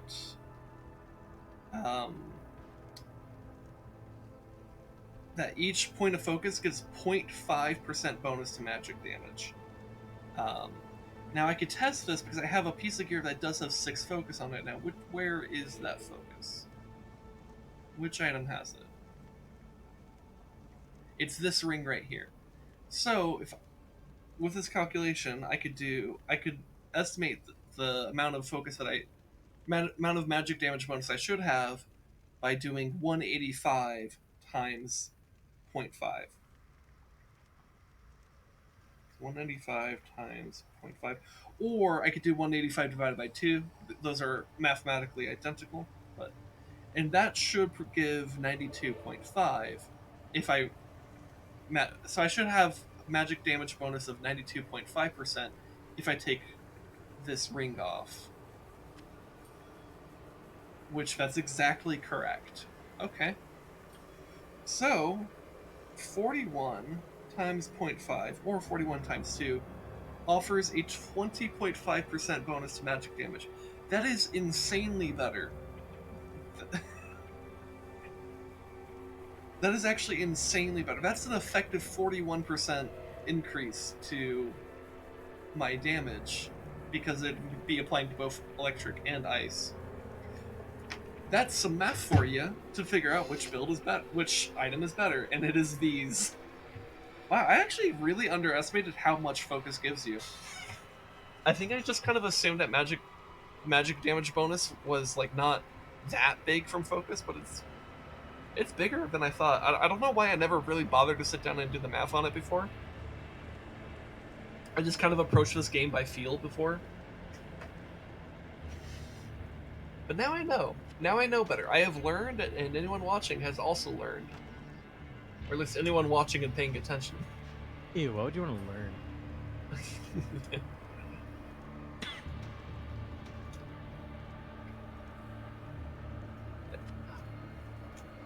I mean, knowing you're the type of person who loves to optimize the shit out of your build. You would absolutely do this if you knew.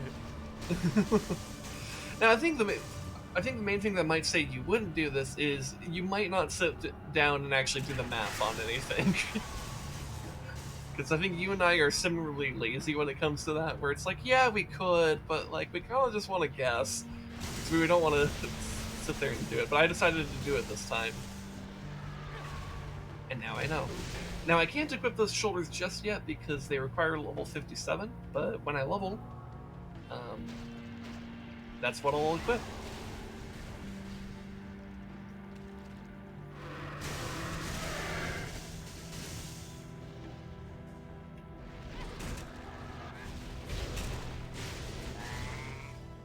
See, what are my bonuses to my elemental damages right now? I have 68% bonus to ice damage, 42% to fire damage, 36 to poison damage, and 156 to electric. Yeah, there's a reason why my shock bolts are fucking devastating right now. I have an insane amount of bonus to electric damage. I honestly should be upping my frost damage more. Though it is a little bit easier to spam out shock bolts than something like frost wave. Like, I can spam frost wave, but it has a much longer cast time. And it doesn't shoot out as many... there's not as many frost waves as there are shock bolts per cast.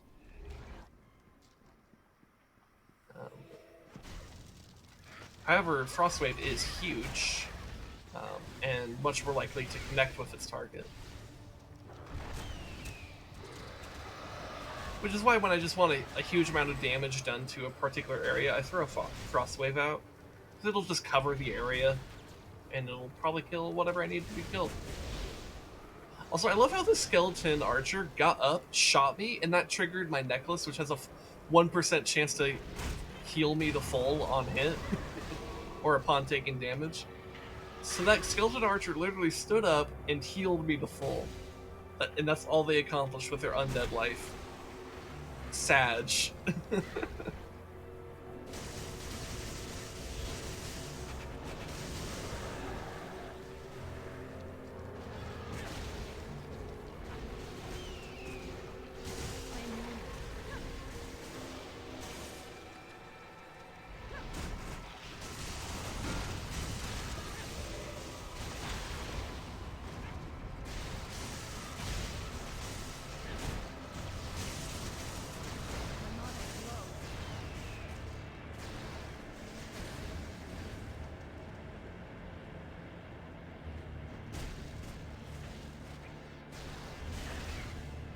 that makes me curious about another thing with the stats. So I know that strength increases your weapon damage. How much does it increase it by? So I think it increases by the same amount, because I have 20 strength total, and I have plus 10% to weapon damage, which would mean that there's a 0.5% increase to weapon damage per point of strength. That's pretty good. And then what about crit chance and dodge chance for dexterity? Because those are pretty good if you're willing to invest, though on an Ember Mage, it's hard to make that choice to invest in dexterity, because investing in focus is like the thing to do. But your spells can crit, so it's worth considering. Have you tried considering these nuts? Anyway, so at 22 dexterity, I have a 4.3 chance to crit. Same thing with dodge. And I'm trying to think. So I'm guessing the 0.3 probably comes from the 2 points above 20, and if that's the case, that means there's a 0.15% increase per point. So 20. You know, let me pull the calculator out instead of mental mathing this shit. That's good. I wonder how many VTubers who have some kind of following have went to a con cosplaying as themselves for ultimate stealth. That's kind of big brain, actually.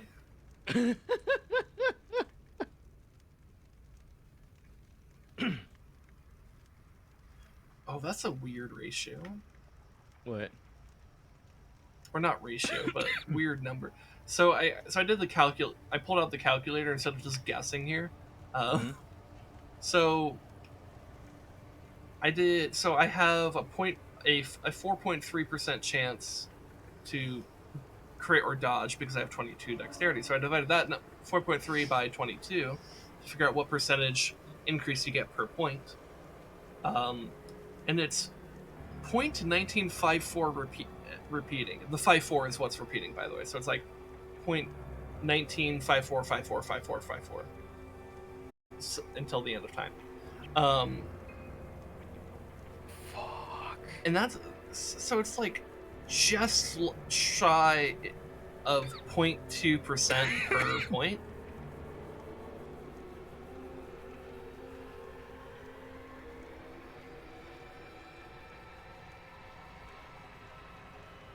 That's interesting. But yeah, it's a pretty slow increase, and that's assuming it's linear. Because it might not be linear. Because with something like crit chance and dodge chance, they might be applying a different scale to it. Because I do think there is a crit chance and dodge chance cap. And I want to say it was like 75, but I'm not certain. Because obviously if you had 100% dodge chance, you would never die, which would fundamentally break the game. Last in dodging fire. Yeah, I mean, yeah. 100% crit chance I don't think breaks the game as much, to be honest. Because that just means you're dealing a lot of damage. But, you know, that doesn't mean you're doing infinite damage. But dodge chance, I wouldn't be surprised. I could see that having... You have to have a cap on dodge chance. Otherwise you have a fundamental breakdown of the game. So it's possible those don't operate linearly, but I'm pretty sure focus and strength do.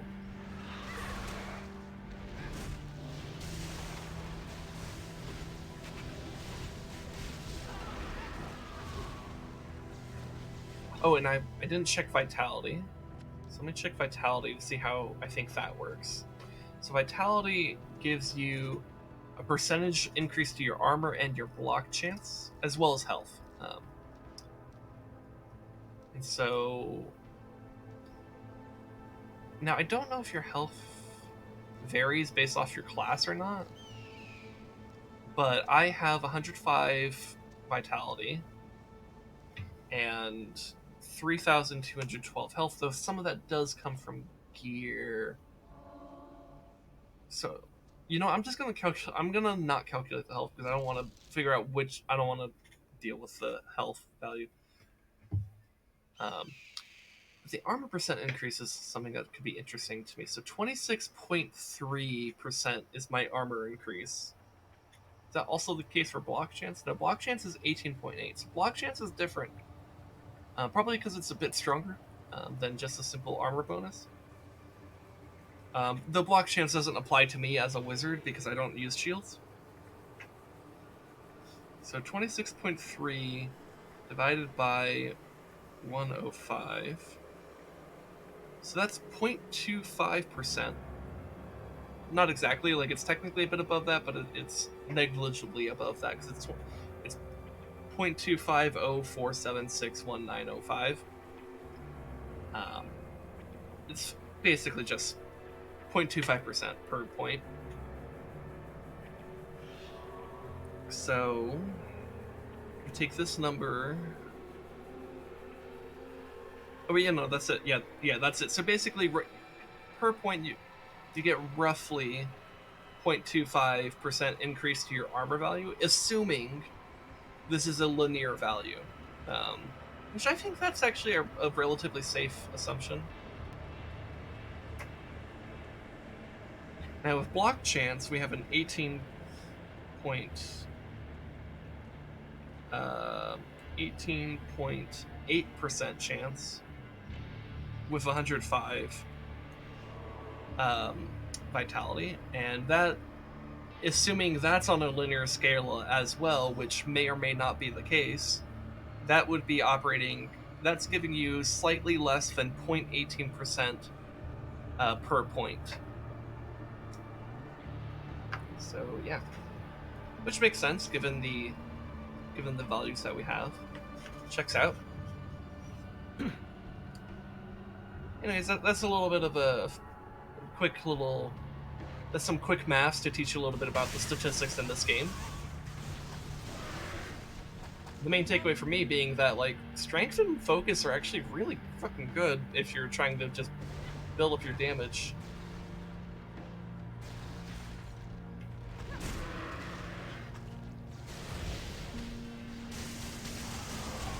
Man.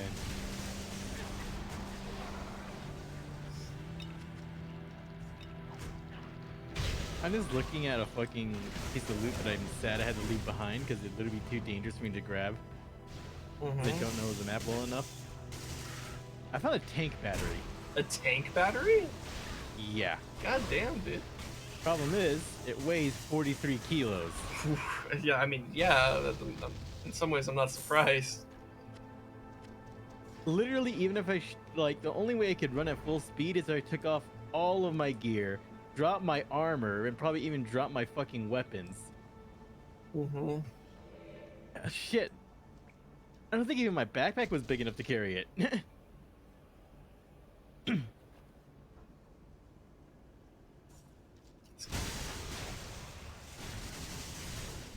I was like, damn.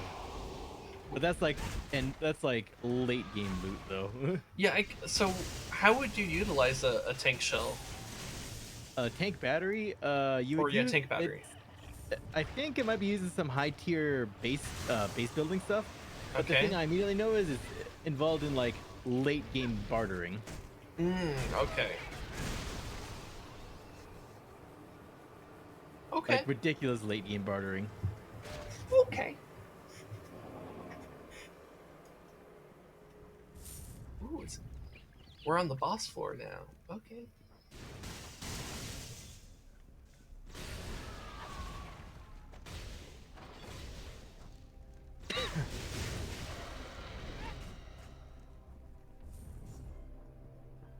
Alright, let's go face off against this boss. Oh god. Fucking. Whoa. I come in and I'm gonna lose like 90% of my health instantly. God, they were ready for me. We got a dragon underground? I don't know how that's working, but okay. is kidnapped as an egg. Kidnapped as an egg? I mean, maybe. Don't know what a bunch of skeletons and shit were doing. Well, or maybe they're skeletons because the dragon killed them. So maybe The egg had 2 snackies. yeah, like not like these dungeons are not like actually like canon dungeons. They're not like the actual story of Torchlight. But suppose we're creating some like fan fiction here, I guess. So it's like maybe the lore here. Oh God, he just incinerated me to death. So maybe it's like there was a bunch of like an ancient civilization or something of all these humans and stuff that kidnapped this dragon or did experiments on the dragon egg or some shit, or were going to do such things. When the dragon killed them, and God damn, dragon's really good at killing. I think the only way to not die to that fire breath is just not even be hit by it. Full stop. Fucking hell, that hurts. Health is low. Ow. Like, I'm actually struggling to even have the time to cast certain spells. God. Because this dragon's also fast.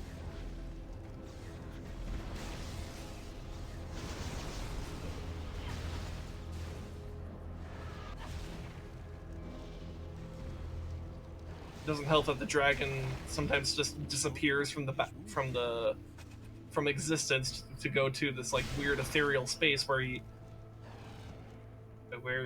can't be targeted. God.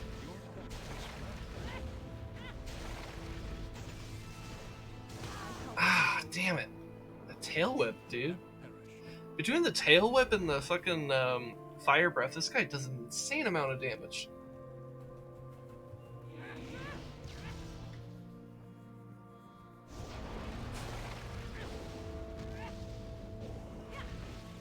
Ah, he's in the air. I can't actually do anything.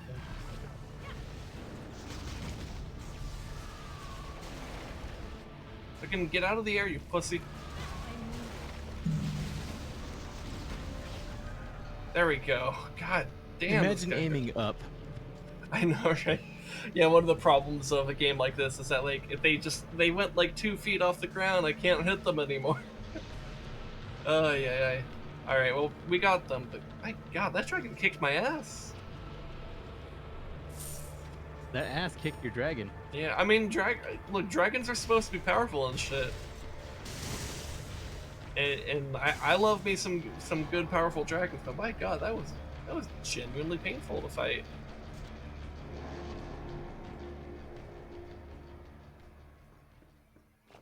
Anyways, let's sell all the loot from that dungeon.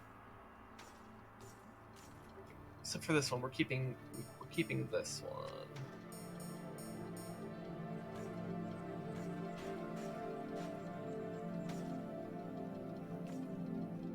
I didn't really look at this one. Was that?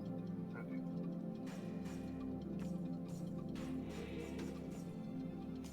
And sometimes I get a little bit like worried that like I get like too complacent with the idea of just selling all the items that I have and like not giving them a good enough cursory look. And then sometimes I just end up like looking right back at something I just sold. I'm like, oh, was that actually? I didn't even look at that. What does it have? And then it usually has trash stats on it. I'm like, okay.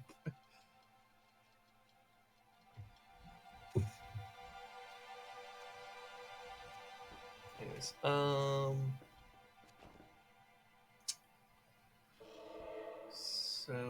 let's see. What am I? My brain's trying to tell me to do something, but I'm not sure what. Oh, that's right. I wanted to look at embers because I have. So that's level 50. That's level 50. That's the shared stash.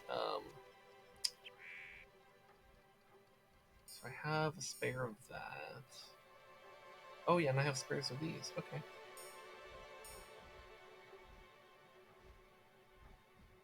And then, oh, that's a level 36. Okay. So we can take this and like this. For that, this is level 44. Okay, so I think I'm gonna do some transmutation here.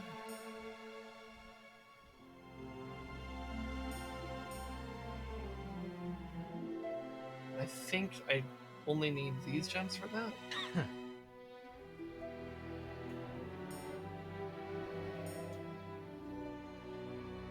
I'm gonna transmute that. Oh, dude, I want to transmute my helmet. I didn't even think that. Actually, maybe I do want to do that as well.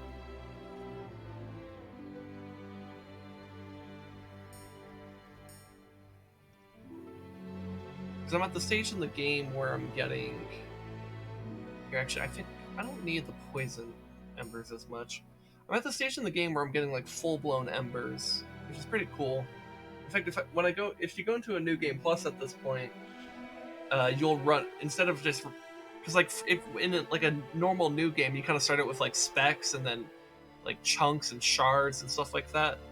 What happens when you go into New Game Plus is like you're kind of starting from a place of getting full-on embers, and then you get like larger and larger embers. And it's kind of cool, though it's like, and from the lore, it's a little bit concerning because it's like the Ember is supposedly what like kind of made the Alchemist go insane? Question mark? Or like it gave him like a disease that like made him go insane or something. Imagine going insane. Cringe. Yeah, yeah, I don't know. I don't fully understand that lore, but I know there's some stuff along those lines. Let me talk to the transmuter over here. So I can get some sockets. So this one requires level 50 stuff. I mean, it doesn't specifically require level 50, but level 50 is what these are. So boom, now there's a socket on those. This requires level 36, so this one will be using this and this. This requires the level 50 gems.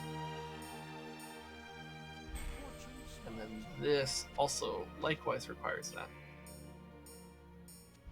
But now I can put sockets in all of those. So I can go over here, look at all these sockets that I have, wrong stash, and then I can just boost my power up a bit. So like, what stuff is actually good here?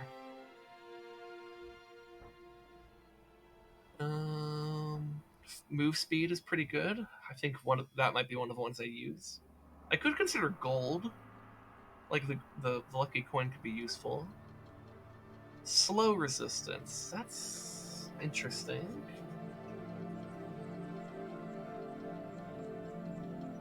Mana recovery. Do I have a void ember? I do not, so I could consider this. The Eye of the Dark Alchemist. Damn, I literally pulled the eye out of the Alchemist after killing him. That's kind of fucked. Though I also pulled an eye out of the Netherlord, so maybe this is just a thing I do. I also have some Basilisk guys. And the Eye of Cacklespit, the Eye of Gallo, the Eye of Jathum Kasan. I actually have both eyes of Jathum Kasan. Yeah, I kind of take people's eyes, don't I? It's a bit weird when you think about it that way.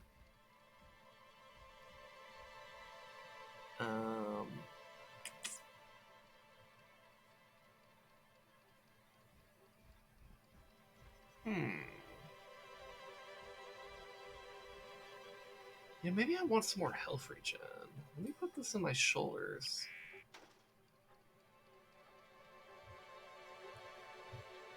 And then... what do I put in these gloves?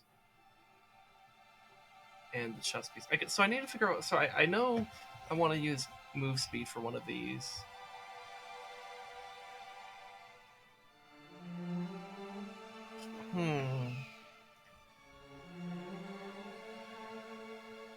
Oh, that had 22 health regen.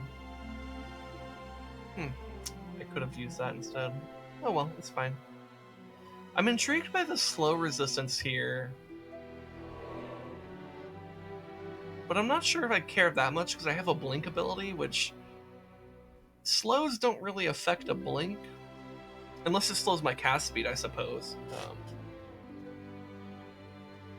But it'd have to slow my cast speed pretty severely for that to be a problem. So I'm kind of leaning more towards either the Lucky Coin just to have more money, or the Korok Skull for some mana.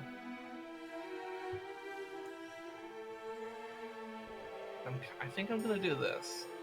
So maybe I'll put the mana in the chest piece. Oh, it won't let me. Is it too powerful?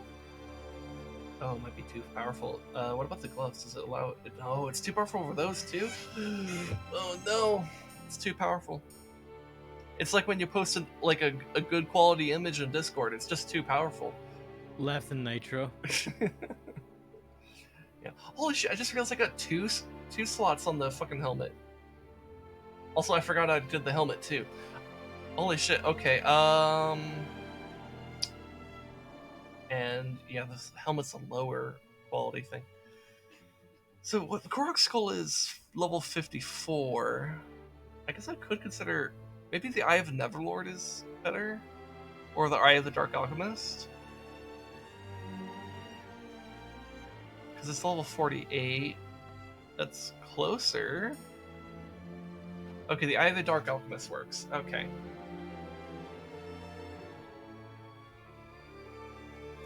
And I just put the Eye of the Alchemist on my shirt. What kind of fashion is that? What kind of fashion statement is that? Oh man. But you know what? 22 health recovery on the helmet might be pretty good.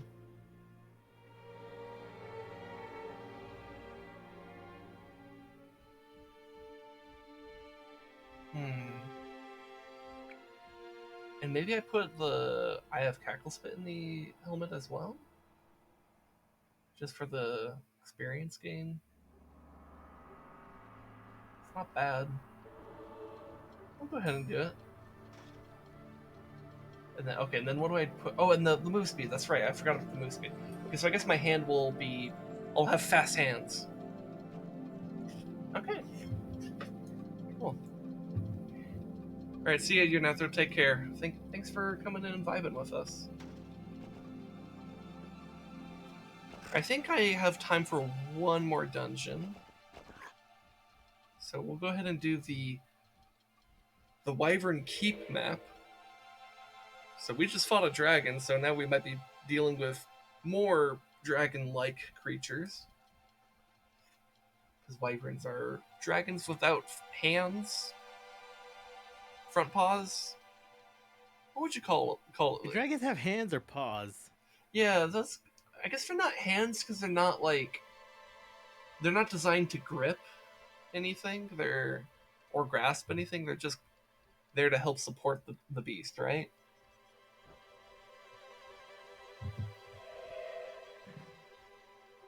So yeah.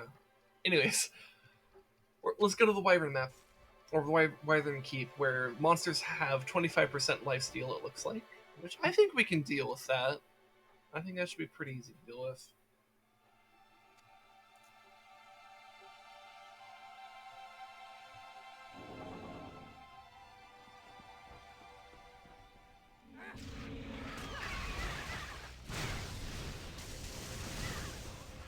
This looks like this is based. This map is based off the. Oh god, I forgot the name of it, but the tower from the tower that I did last time I did Torchlight, where it has the dragon boss at the very end.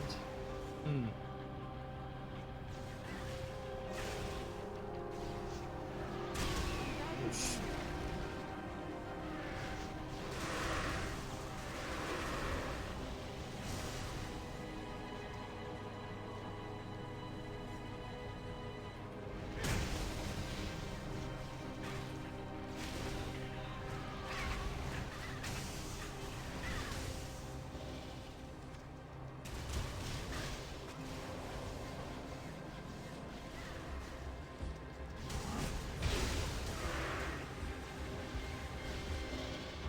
Oh, I just remembered something. You're here, so I should maybe be asking you about this. So do you have any plans for America's birthday?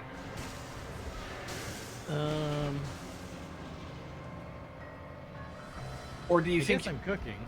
You're cooking? Okay, so and when is that? Like, are you cooking like a dinner? Yeah. Okay. So. All right. I'm gonna be smoking meat, so that takes time. Okay. Yeah. 'Cause the reason why I ask is that because it is America's birthday, people in this country do tend to do things in the nighttime, in the evening/nighttime of this time, including shooting off loud explosions that may wake us up anyways, if we were to be asleep.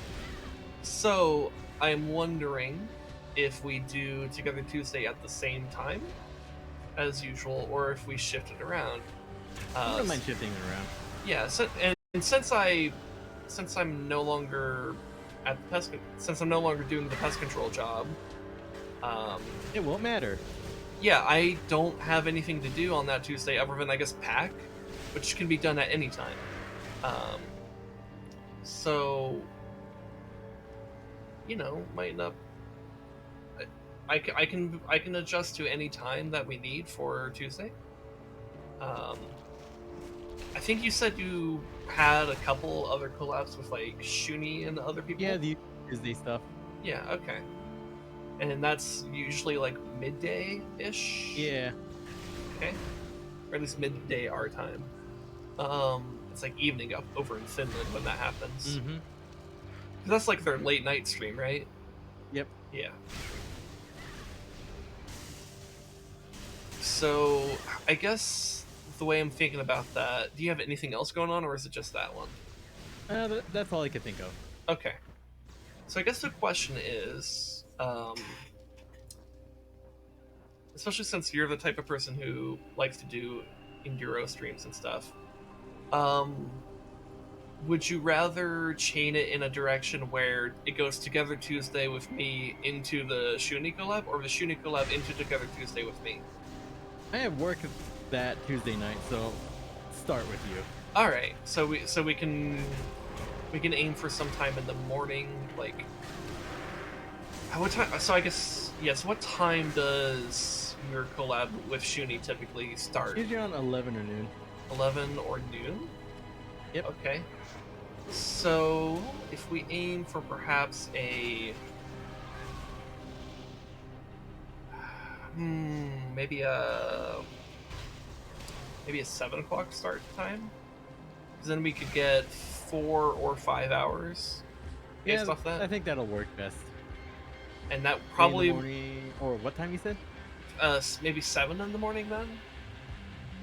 Because that way that would give us the ability to like maybe stay up late enough to enjoy fireworks with our families and stuff like that, because it's America's birthday, but we could still make a point of getting to bed and then waking up for an early stream, or like a stream in the morning, right? Yeah. So 7 a.m. And Ish. It is Yeah. 7 hours later than our typical Together Tuesday, but special circumstances. And that should chain into your collab with Shuni pretty well, so I can raid you, or I can raid Shuni. Mm-hmm. I'll probably raid you, and you can go from there. And maybe I'll vibe and chat with you, or maybe I'll just take care of other stuff like packing for my trip. Also, hi Alexu, did you know that chickens are assholes? Imagine that, chickens being assholes.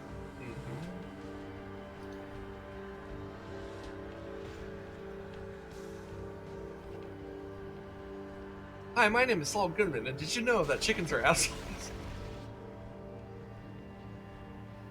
Oh my god, should that be should I make a shitpost where it's like that clip of like, hi, I'm Saul Goodman, did you know you have rights? According to the Constitution, you do.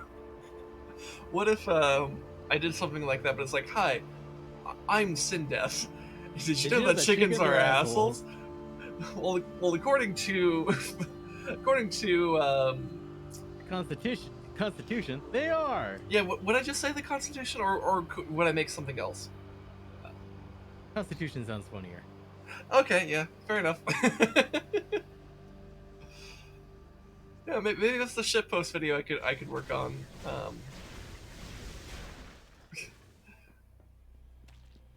Trying to think about how I would go about that.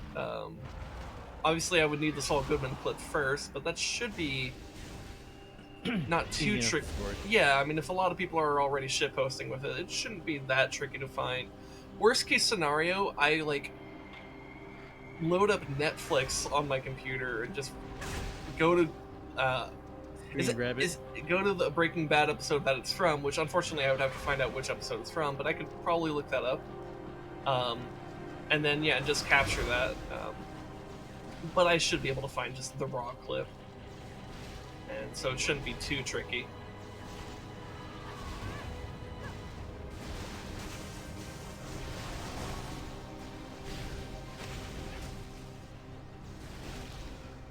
Motherfucker was hiding in a porta potty.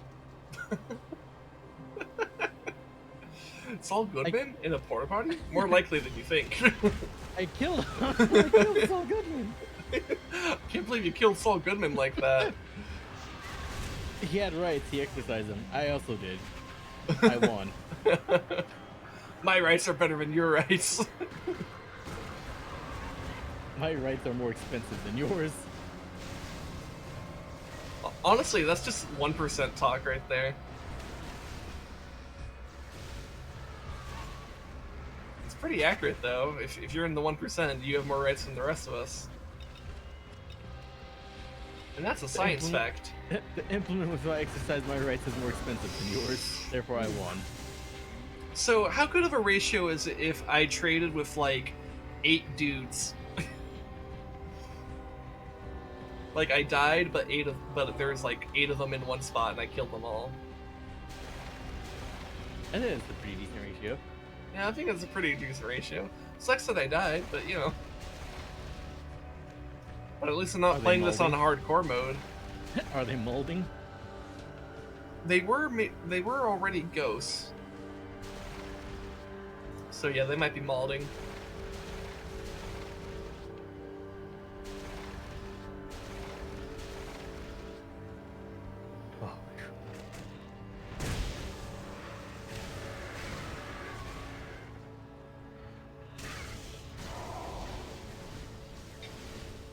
Oh god, that's a lot of dudes.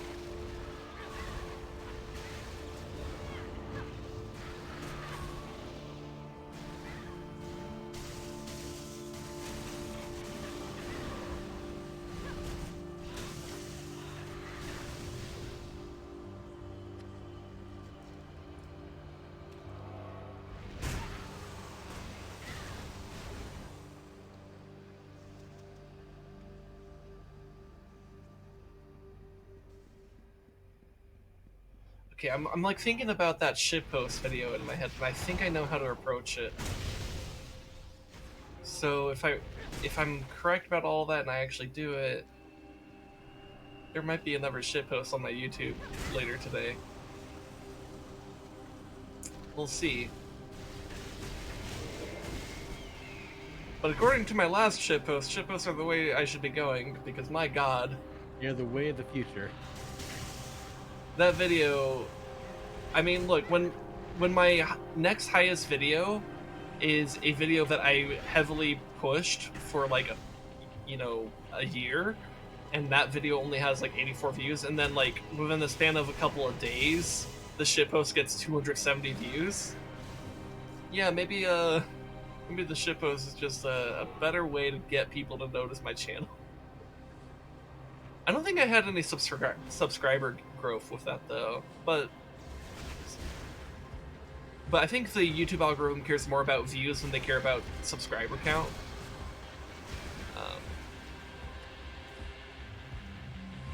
So in terms of like discoverability, that should have increased on my end because that video did so well. Doesn't mean that discoverability is going to be that good though. Like, we're talking about 270 views. Like, that's... For YouTube, that's actually pretty low.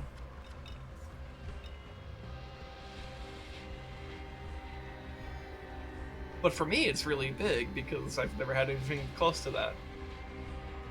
So I'll take the W. I still think about my Vermintide shitposts. And how that has, like, ridiculous amount of views. Yeah, no, that was before we were even doing online content creation or anything like that. That was just, like, you just really wanted to make that shitpost like years ago, and it did insanely well for some reason. But it was like it got posted in the Vermintide subreddit though, right? Yeah. Yeah, so that's probably why.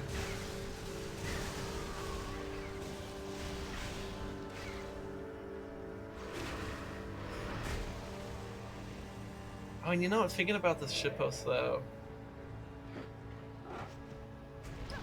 I'm not sure if it would really go as far because it's not as transferable because you basically have to know me and my lore, my lore, in order to get it. So maybe it's not as good an idea as I thought it was. I might still do it, just for the fun of it.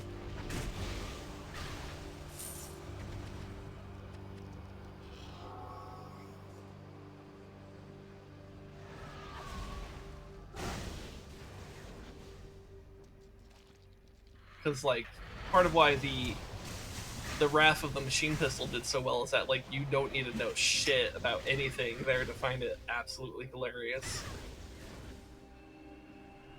Because it's literally just, like, a guy firing a machine pistol that has the Taco Bell sound and then giggling about it. As one should. Mm-hmm. So it's... You don't need to know anything like that. That it speaks entirely for itself. No context needed.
So what items do I have right now?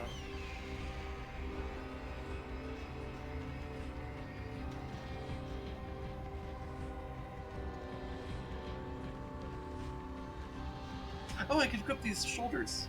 Okay, cool. I should probably do that.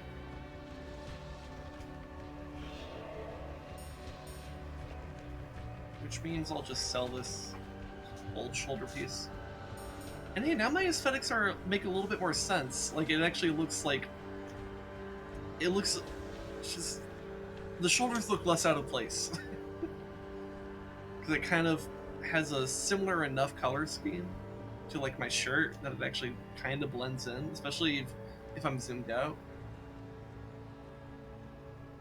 Then my helmet is, my helmet doesn't quite fit the vibe, because if I turn the helmet on, I get this. Which actually, that's not as bad as I thought it would be. But it's a bit different, because like between the shirt and the shoulders here, it has this almost like semi-elegant look, and then you got this not so elegant. Cool though. It is very cool. But it's not the vibe. It's not the vibe I'm going for with Raven.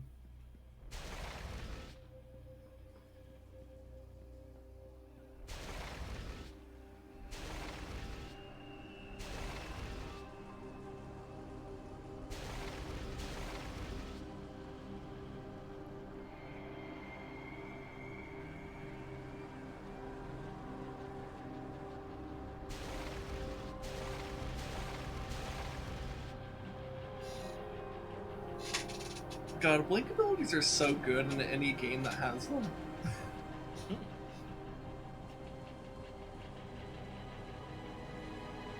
freaking useful.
Bone Sentry.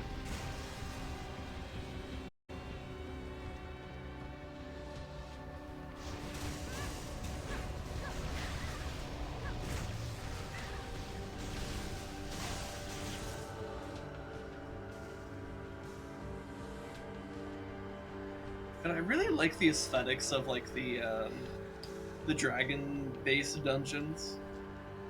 Probably because I have an affinity for dragons, because I think they're my favorite like fantasy creature. Full stop. Like I know that's not like the most original position to have, but it's like I really do like dragons.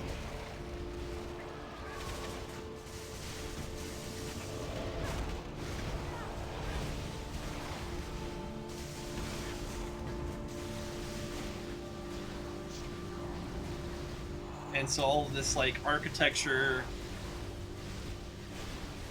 and like statue work about with like all these dragons and stuff like that, it's really cool to me.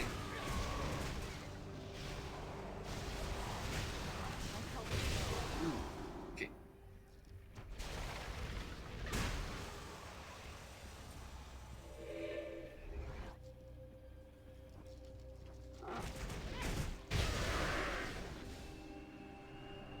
Hey Rez, what is your favorite fantastical creature? Because I actually don't know. Because I don't think it's really ever come up somehow in the, like, what, 14 years we've known each other? Or at least if it has, I don't really remember.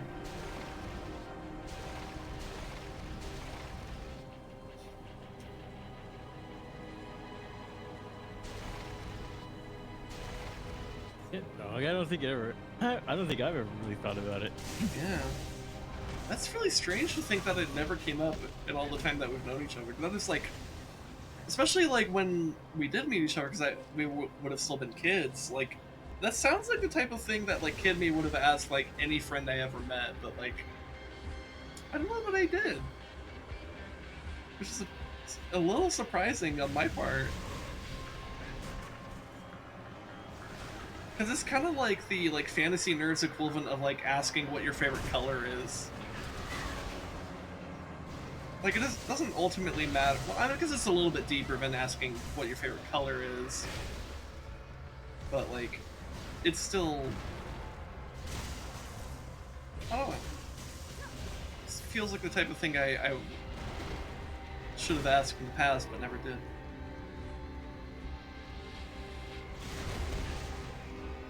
But I guess if you can't think of like the individual favorite that you have, what are some things that come to mind when you think about like fantasy creatures you think are cool?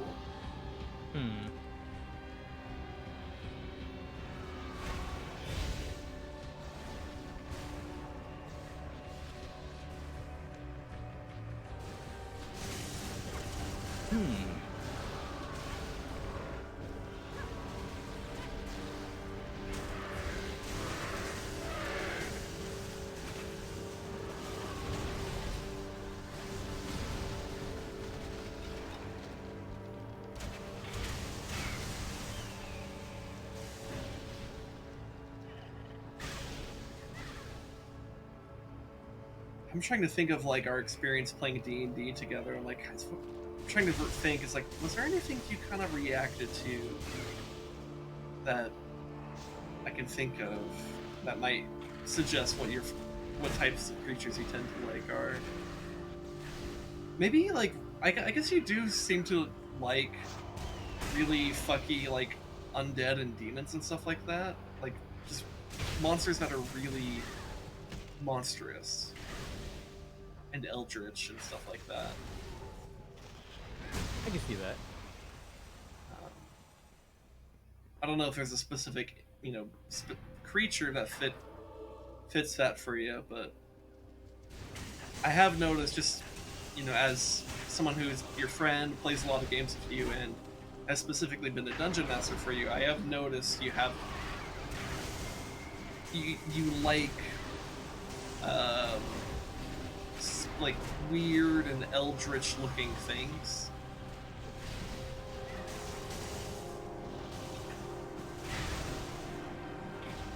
Things that should not be. Yeah. I know you also tend to like things that are inspired from Native American culture, especially if it's like specifically from your tribe, the Navajo tribe of Native Americans. Yep. Checked out. But outside of that, I'm not sure. I mean, I think you like orcs and goblins. I mean, hell, my whole thing of drafting stuff with the Undercity should definitely be forthwith about that. Just like, yeah. Yeah. Yes, maybe it isn't necessarily about like what the creature is, but more about the unsettling nature that it may have. Mm-hmm. And anything that does that works for you.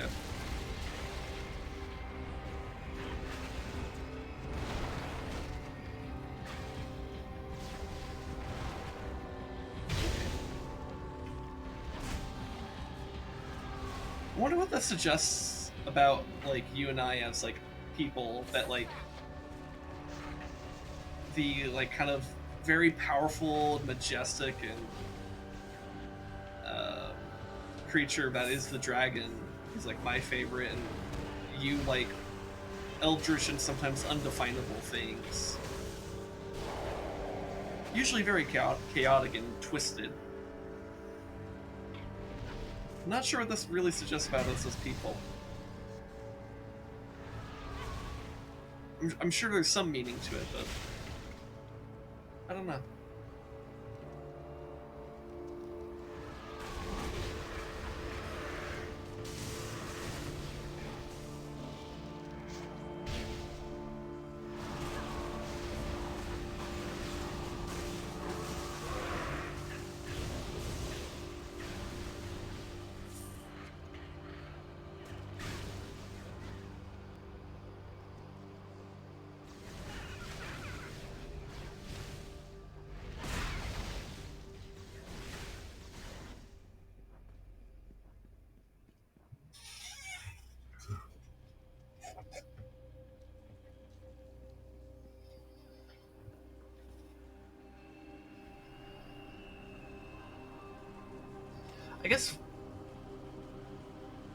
I guess something that this makes me think of, and here's a way to kind of rephrase the question to get a different type of answer, is if we exclude monsters from the list of fantastical creatures, what do you think your favorite fantastical creature might be?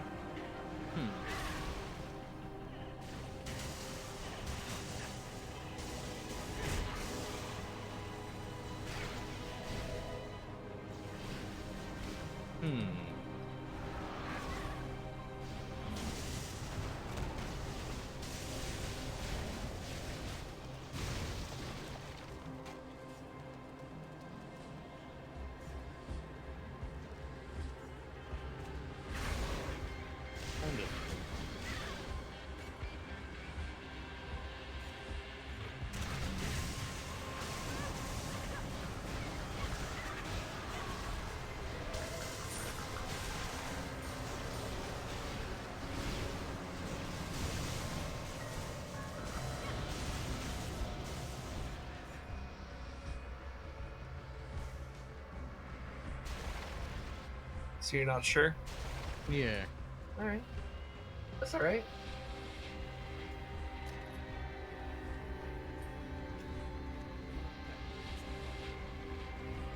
Ooh, a blood ember. Let's see. Sentinel armor.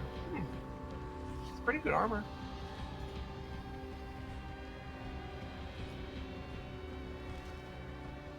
Battle Mage Bracers. Your shield against your enemy's most terrible attacks. This is pretty similar to the that one quest reward for beating the game for Ember Mage.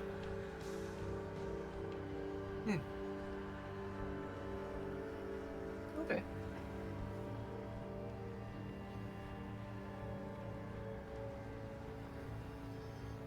All right.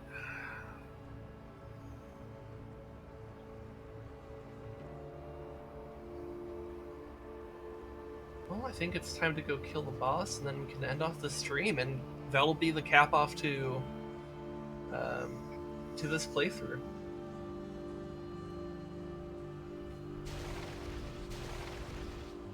Which is kind of nice, because like I've been playing this character parallel to the Oracle of Seasons and Ages games. And since I beat those games last week, it's really thematically fitting to do this one this week. And it's all right before I go on vacation.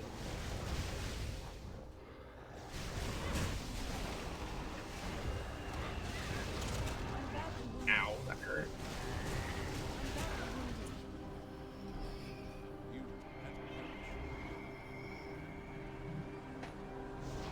Yeah, that playthrough really meant a lot to me. And I think this is just like a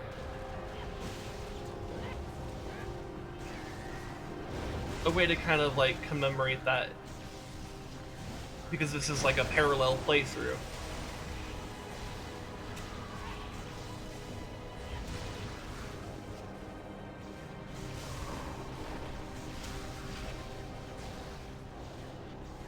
Alright, got the reef down. I am now astonished at the size of my brain. Oh yeah? What was it? A jet-delivered airdrop arrived. There's players around me, but I don't want to reveal my position. The jet flies low enough to drop the airdrop, runs while the engines are screaming in everyone's ears. Ah, gotcha. And I hear the gunfight. Alright. I'll go ahead and sell off all this stuff that I picked up. But yeah, it feels good to have, capped off this playthrough here and have the finale of this on stream. Because yeah, we this is like, I feel it is very fitting to finish two playthroughs that basically ran completely parallel to each other, just 1 week right after the other, and it's all right before I go on vacation, because on Thursdays when I go, that's when we're going to leave. And I should be back the next Friday. Which means that's the first stream back should be Saturday the what date would that be? So today's the 4th. That means it's this week's Saturday would be the 8th, I believe. So the week after that, which should be the 13th? No, not the 13th. Why is my brain doing bad at math right now? The 15th. I think it's the 15th that should be the returning stream. 2 Saturdays from now.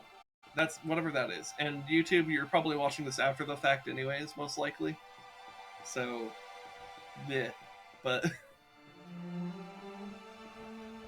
yeah, so for those of you watching this live though, you could put that on the calendar, and that'll be a Saturday stream with my wife. We'll be in which we will be actually finishing Magic Maker. So it's like we're like in this era of like finishing games right now, and then we'll be starting up new games. And I guess on that front, so this stream slot is normally reserved for Zelda games. I did Torchlight today to kind of commemorate that. And I also didn't want to start a new Zelda playthrough and then immediately go on vacation. But for those of you who are watching this before I start that next Zelda playthrough, and especially if you're in the Discord, feel free to leave some suggestions for me, either at Twitter at @Sindev_, or in our Discord. In fact, I'll probably post in our Discord to provide some. That way, people know where I want those suggestions to go.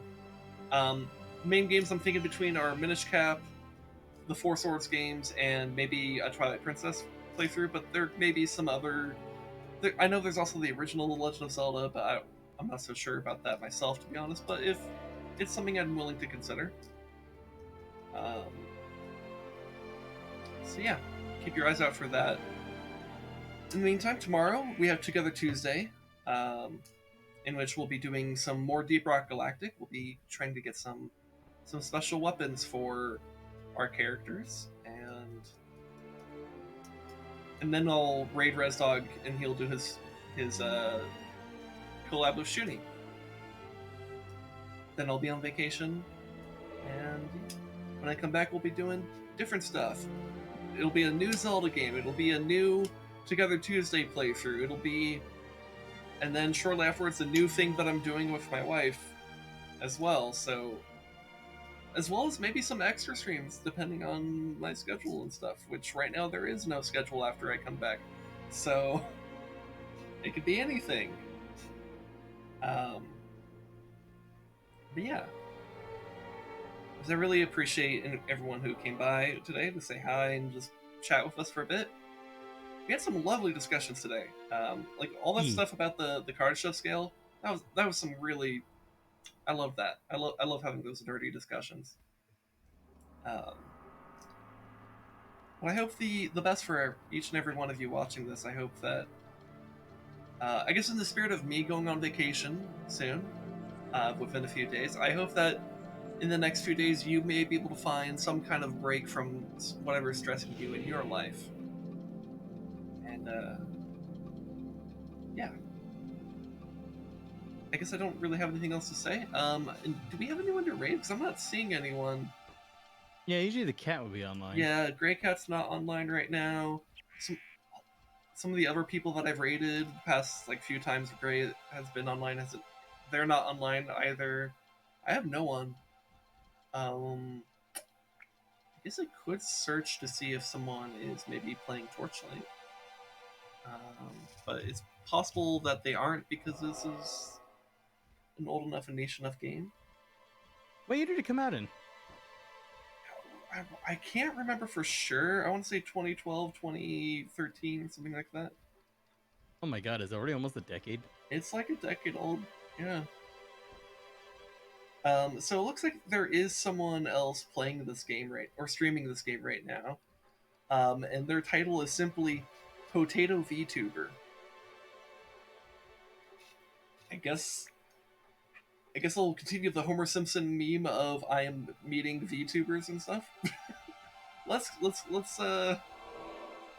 do this. Let's go ahead and raid this Potato VTuber under the name of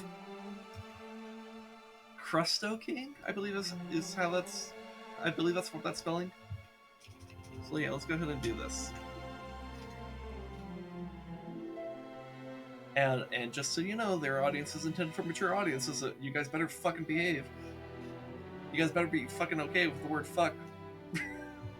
Fucks. You fucks. Anyways, bye. Take care.